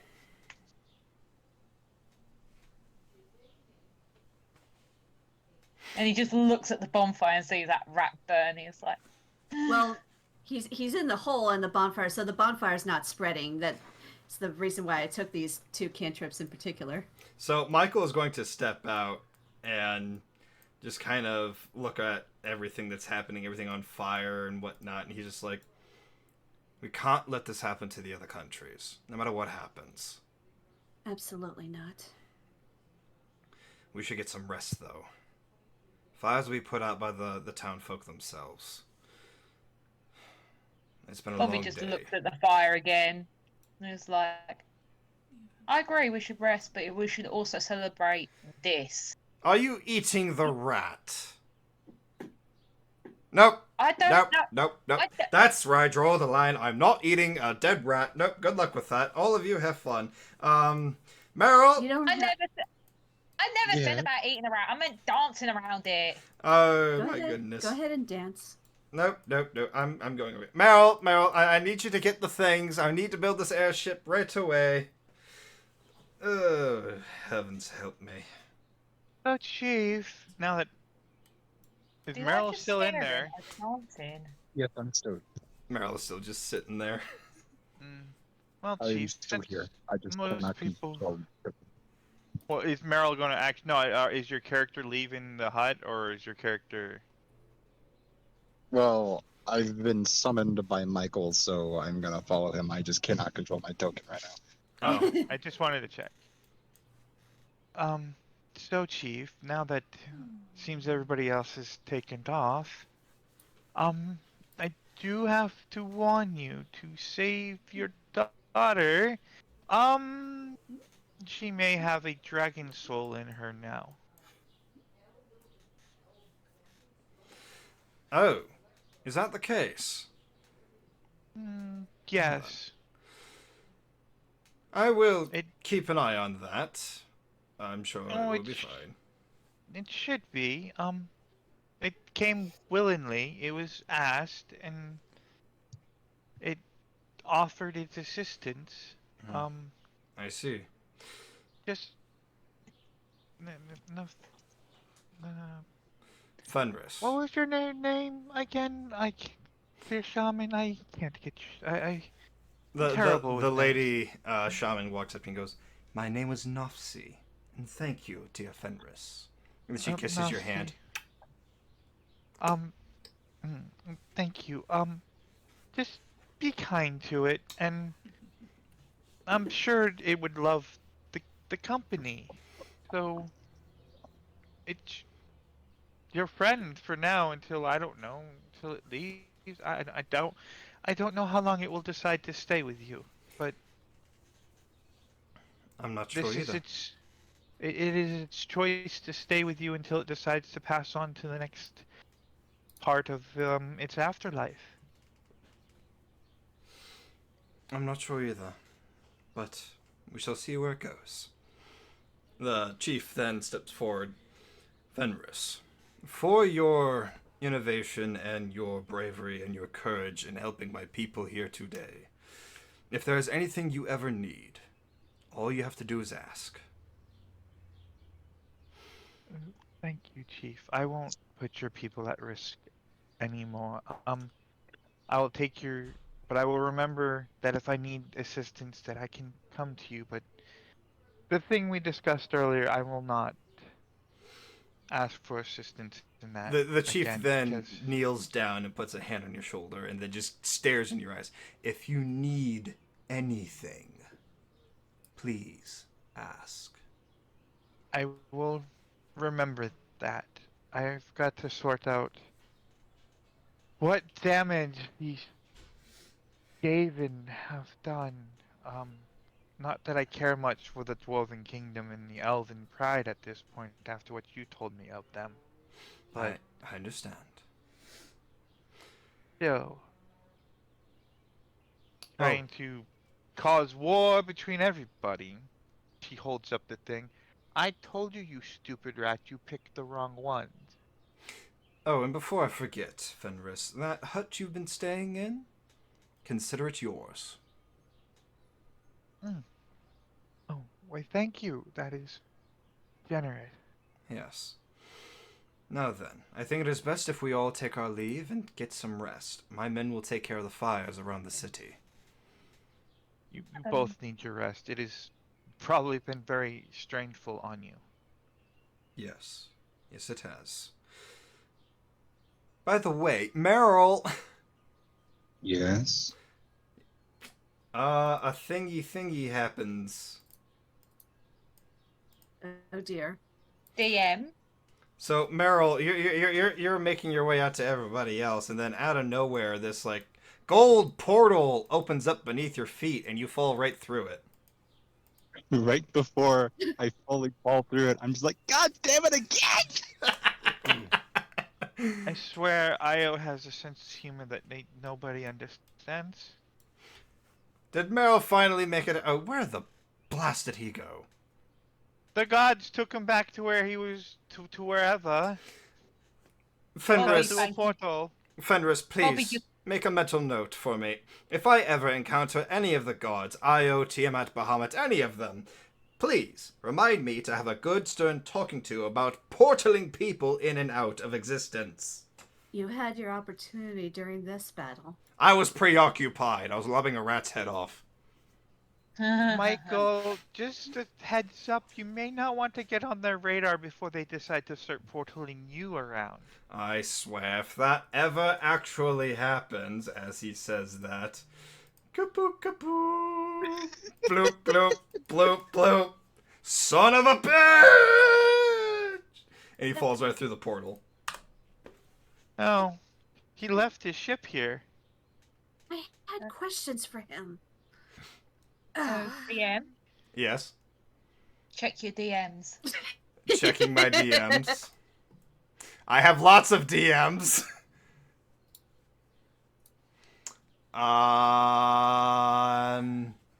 Oh boy, that is a good question. I'm going to say yes. Oh no. I could just imagine Bobby literally seeing Snitch dancing on the bonfire, laughing. So Bobby is like dancing around the bonfire. Snitch's ghost does appear before Bobby. What does Snitch say to Bobby? Doesn't say anything. Doesn't say anything. He's dead. He's Bobby a ghost. can see the dead. Bobby can see Bobby the can- dead. Bobby sees dead people. Yes, and Snitch is dead person, so Bobby sees Snitch rising from the fire. What does Snitch do? What does Snitch say to the cat?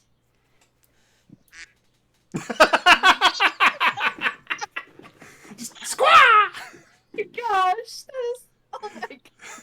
Before eventually rising into the stars. Bobby just witnesses this and he's just literally, his eyes go blue and he's just like, what the fuck did I just witness? And he was like a bit disturbed by seeing a dancing rat on the grave that looks quite demonic and it's just like quacking. He's like, he's like, I think I need to go to bed. And Wait, as did Michael come back? Michael did come back, he fell through a portal and landed on the ground, and he just steps up and he's like, I have been falling for 30 minutes! Bobby's only like, been yep, a I'm minute going to here. bed. I swear the gods have a twisted sense of humor at this point. Told you not to get their attention. Right. Off to bed I go. Good night, everybody. If you need me, I will be in my hut, taking a good long rest. I'm going to just keel over and die for the night. You sure you don't want to join us dancing to the dead rat's Good grave? night! And then he just slams the hut's door. Wow. Dead rat graves clearly offends the dude. I have something else I need to attend to. I need to find somebody to deal with this head for me. What are you gonna do with that head? If I dare I mean, ask. you could throw it into the bonfire. It's about to go out. No, I'm going Or I to could keep be, it. If you want it as a or trophy, my girls can Bobby, help you with that. Can Bobby they? Bacon. Yes, as I Damn show it. her my trophies.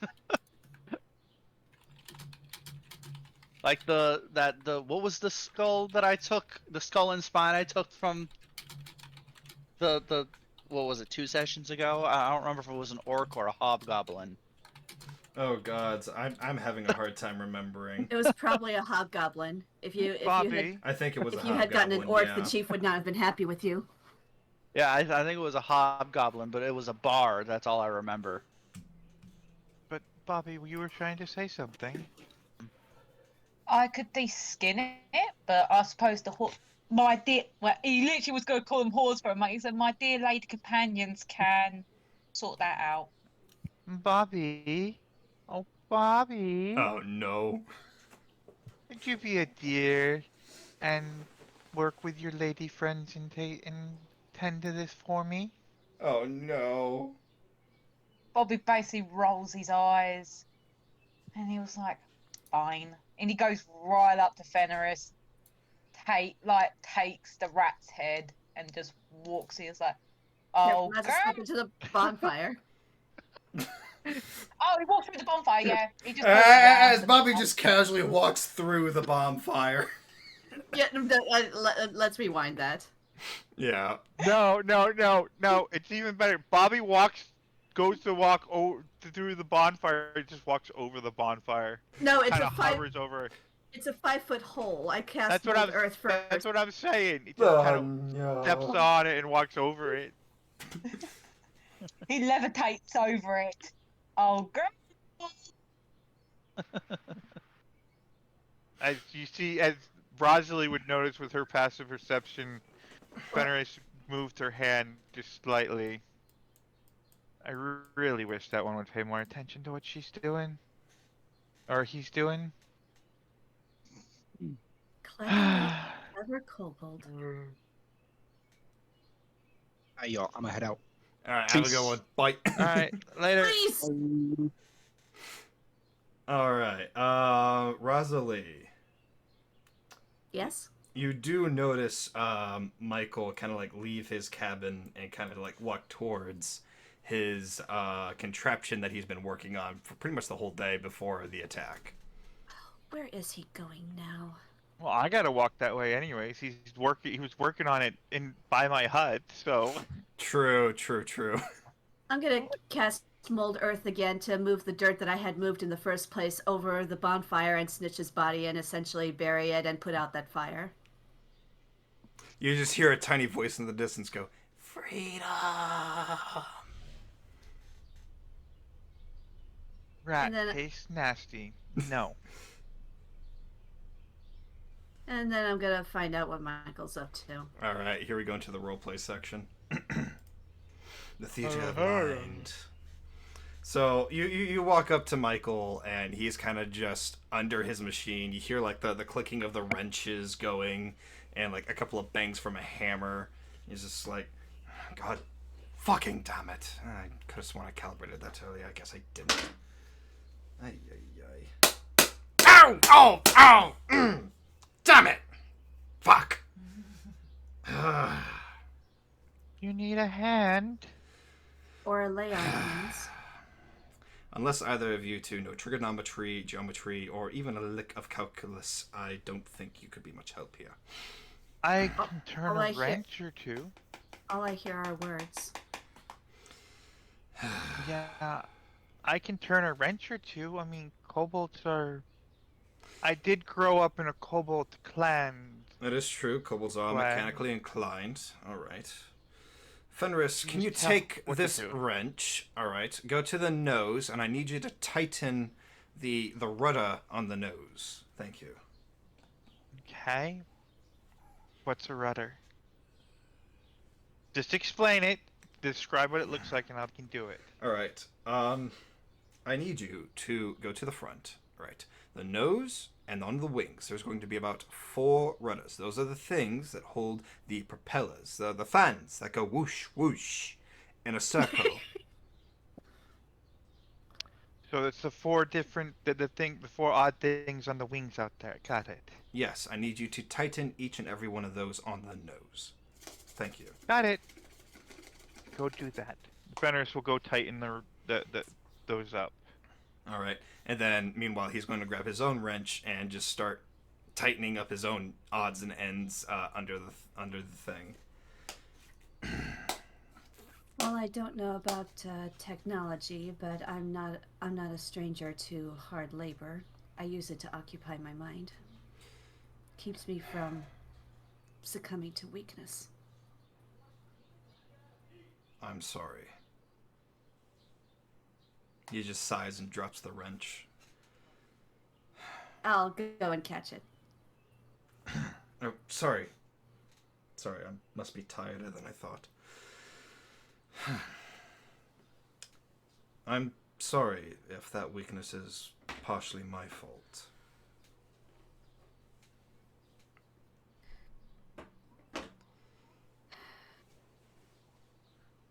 I don't know. I don't think a single night of crying is going to heal from everything. Michael sighs and he looks at you holding the wrench. Do you see that valve right there? He then points to an open area of the underbelly. Yes, I do. Take the wrench, and I need you to tighten that valve over there, if you wouldn't mind. I believe the expression is lefty loosey, righty tighty. Is that correct? That is correct. Okay, good.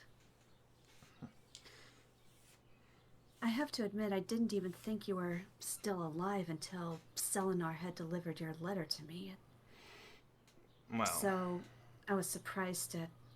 Well, he mentioned you, and then he said that you had instructed him to find me. How did you find me so quickly? I went through a lot of trouble to shield myself from prying eyes as best as I could. Well, it wasn't that hard to put 2 and 2 together, unfortunately. Let's see here. Random woman from out of nowhere shows up and begins collecting bounties for a living. Getting dirty. Dirty blonde hair. Blue eyes. Sound familiar?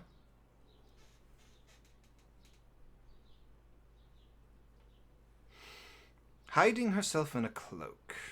Not explaining her past whatsoever to anyone. It was not that difficult to piece together the pieces. Bounties started showing up with your face on them. People are very perceptive when you're not paying attention. So, I had paid off the bounties every time I saw one. And took it upon myself to make sure that you were never hunted. I honestly thought you were dead too. But then I saw those pictures. The ones with your face on them, with the bounties. That does bring up another question. I could only think of 2 people who would have known me from back then who would be looking for me. One of them is you, and obviously you didn't put up the posters, otherwise you wouldn't be paying off the bounties. The other person I could think of was my mother.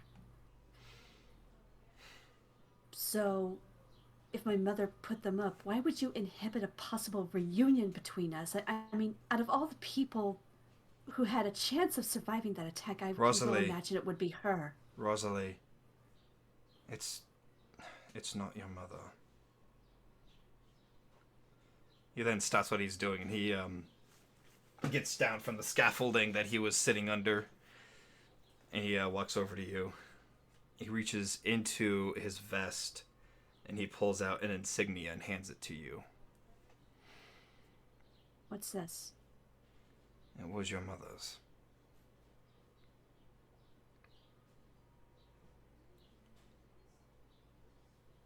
I found her during the fires. She was badly injured, mortally wounded. Now it's Rosalie's turn to drop the wrench. He then catches it. Ooh, careful. Delicate. Delicate machinery. Sorry.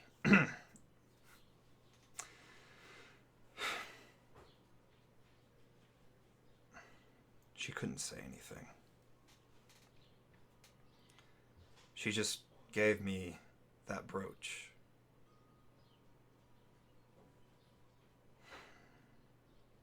And I could just see it in her eyes. It was meant for you.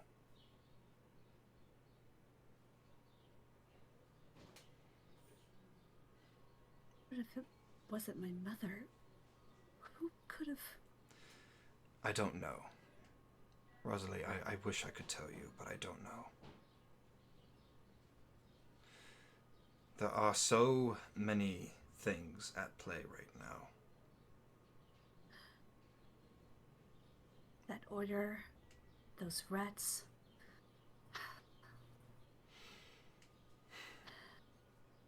This cannot stand. No, it cannot. I promise you, Rosalie, I will help you find whoever put up those bounty posters.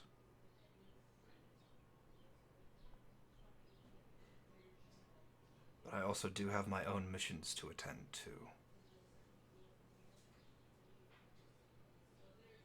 I'll do everything I can to help you, but there are going to be moments where I need to take care of my own business. Right, the soul technology. Exactly. Until that threat is dealt with first, there is nothing on this planet that can... I hate the idea of destroying my own creations, but I have to do what must be done to protect this world so that you can find out whoever it was. And maybe someday... He then reaches into his vest and pulls out a book with a similar insignia that you recognize. Maybe someday actually help restore it a little. Where did you get that? It was in the ruins. Did you tell anyone of what you saw in there? Not a soul, no. Good. Make sure it stays that way. I've already inadvertently broken one taboo by allowing you to see it, but we did enter by an accidental and non-traditional entrance. Well... Meaning we fell in. Then, therefore, the technicality is not on you. That is of my own for being an intruder. Yes. And that is a burden I will gladly bear for myself. This soul technology, is it possible to be constructed on a smaller scale? I mean, I know about the airships, but could other soul engines be out there? It is possible, actually. He then reaches into his coat and pulls out a smaller version of the gem that you saw on the airship. They were actually designed for smaller technologies. They weren't designed for the bigger ones. Not originally. See, these crystals originally were found inside the temples of Io. They were constructs designed to preserve the peoples from that era, from that time. They were to deliver down knowledge from that period and keep alive the religion of dragons. But it wasn't sustainable forever. Eventually, the machinery, over time, rotted away and broke down. And over time, when the tectonic plates of the world began to shift and move, so too did the temples, and some of them may have been cracked open. I found this one on a beachside, not that far from yours capital. Oh no.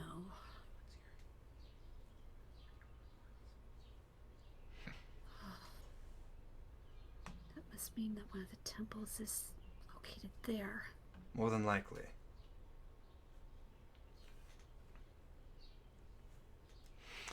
But that is not a concern for now. Right now, the concern is getting this bird up in the air so that way we can leave first thing in the morning to wherever it is we need to go. Which is why I need you to tighten that valve above us. Right. I'll take the wrench and get back to work on it. Sorry, I don't mean to interrupt the... We do need to keep things moving, you know. Yes. Yes. Now then, I do remember earlier you mentioned questions as I fell through a portal. Never mind. Oh, no, we have plenty of time. Sure, you can more than ask at this point. I did promise you I'd give you answers as best as I could. You said you saw my mother. Yes, I did. Were you able to save her? Did you find anyone else? No. I couldn't. I tried. But there was no one else. Not even bodies? No, just your mother's. She was the only body I could find. I couldn't even find hers. That's probably my fault. I figured it would be best to give her a proper burial, so... Don't worry, I didn't actually bury her body, but I did put it in a safe place, preserved.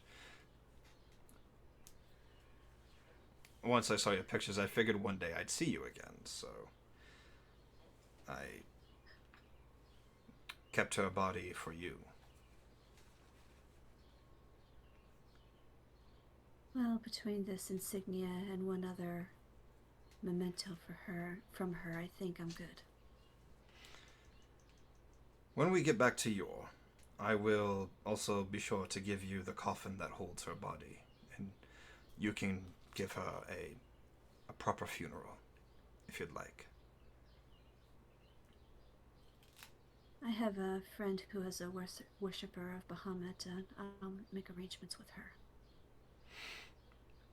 Very well. So, why choose Bahamut, if I may ask?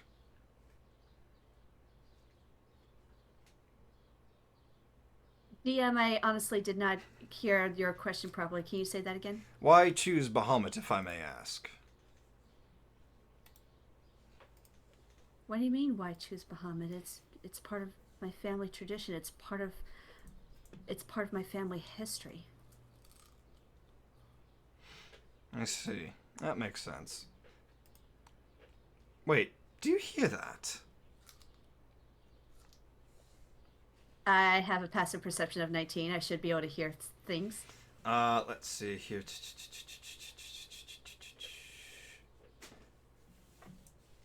What is going on in the side chat here?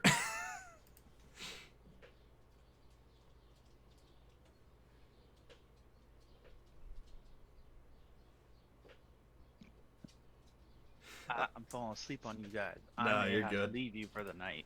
No, you're good. There's music. There's a fiddle. There's I'm trying to read and it's like I'm missing some context here. Samba and Gilded, what's happening? We're actually having our own side things. We're not even chatting with each other. It's all our No. own things happen on the side, kind of, Oh, I with our see. Oh yeah. characters. You So might as want to far as read. so as far as I'm aware, what do you call it? Hold Word. on, Sammy. I'm gonna leave you guys for the night, so I don't Go actually ahead. fall asleep on you guys. So All I will right. talk to you later. You have a Go good ahead, night. Betty. Bye. Later, Have a guys. good night. Yep. For Mark is smoking something and watching what do you call it? The hose doing their work with Snitch's Okay. head and stuff. And I'm going to presume he fell asleep there from Bobby's music. Let's just Yeah. say that. Yeah, that's fair.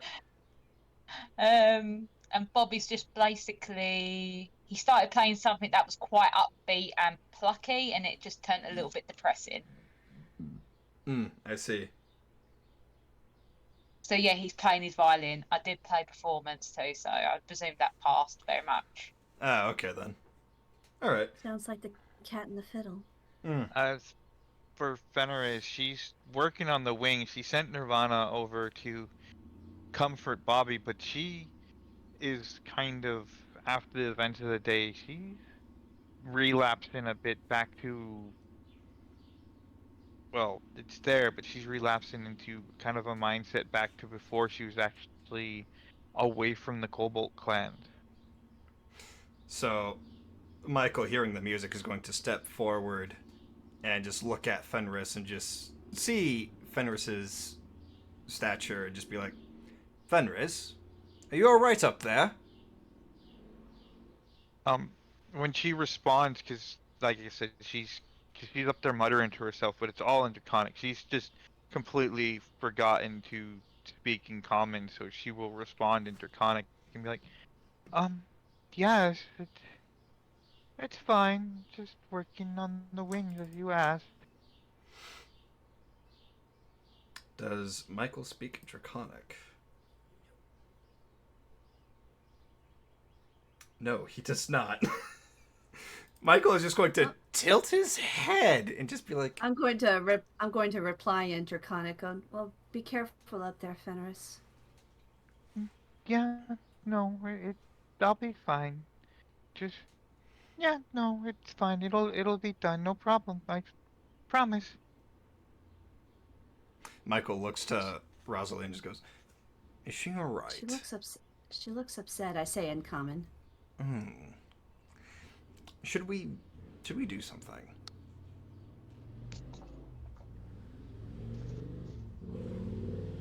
Rosalie, should we do something? No, let's let her sort her feelings. All right. Fenris, if you need anything, give us a holler. Sure. I'll be sure to let one of the runners know if I need anything. Very well. I'm going to finish my section down here, and then I'm going to get dinner on the stove. Since everyone seems to be wanting rat. I don't want rat. Oh, good. Neither do I. How do you feel about steak? Steak is fine. I love steak. Would you like boar? Do you like boar? It's been a while since I've had boar, and tougher than ham, but... Oh, very well, then I shall cook us up some meaty boar. Let's see here. And with that, we're going to end today's session right there. Yay! Yay! Thinking back on the memories, all the things that you and me used to do, dancing late to country songs, staying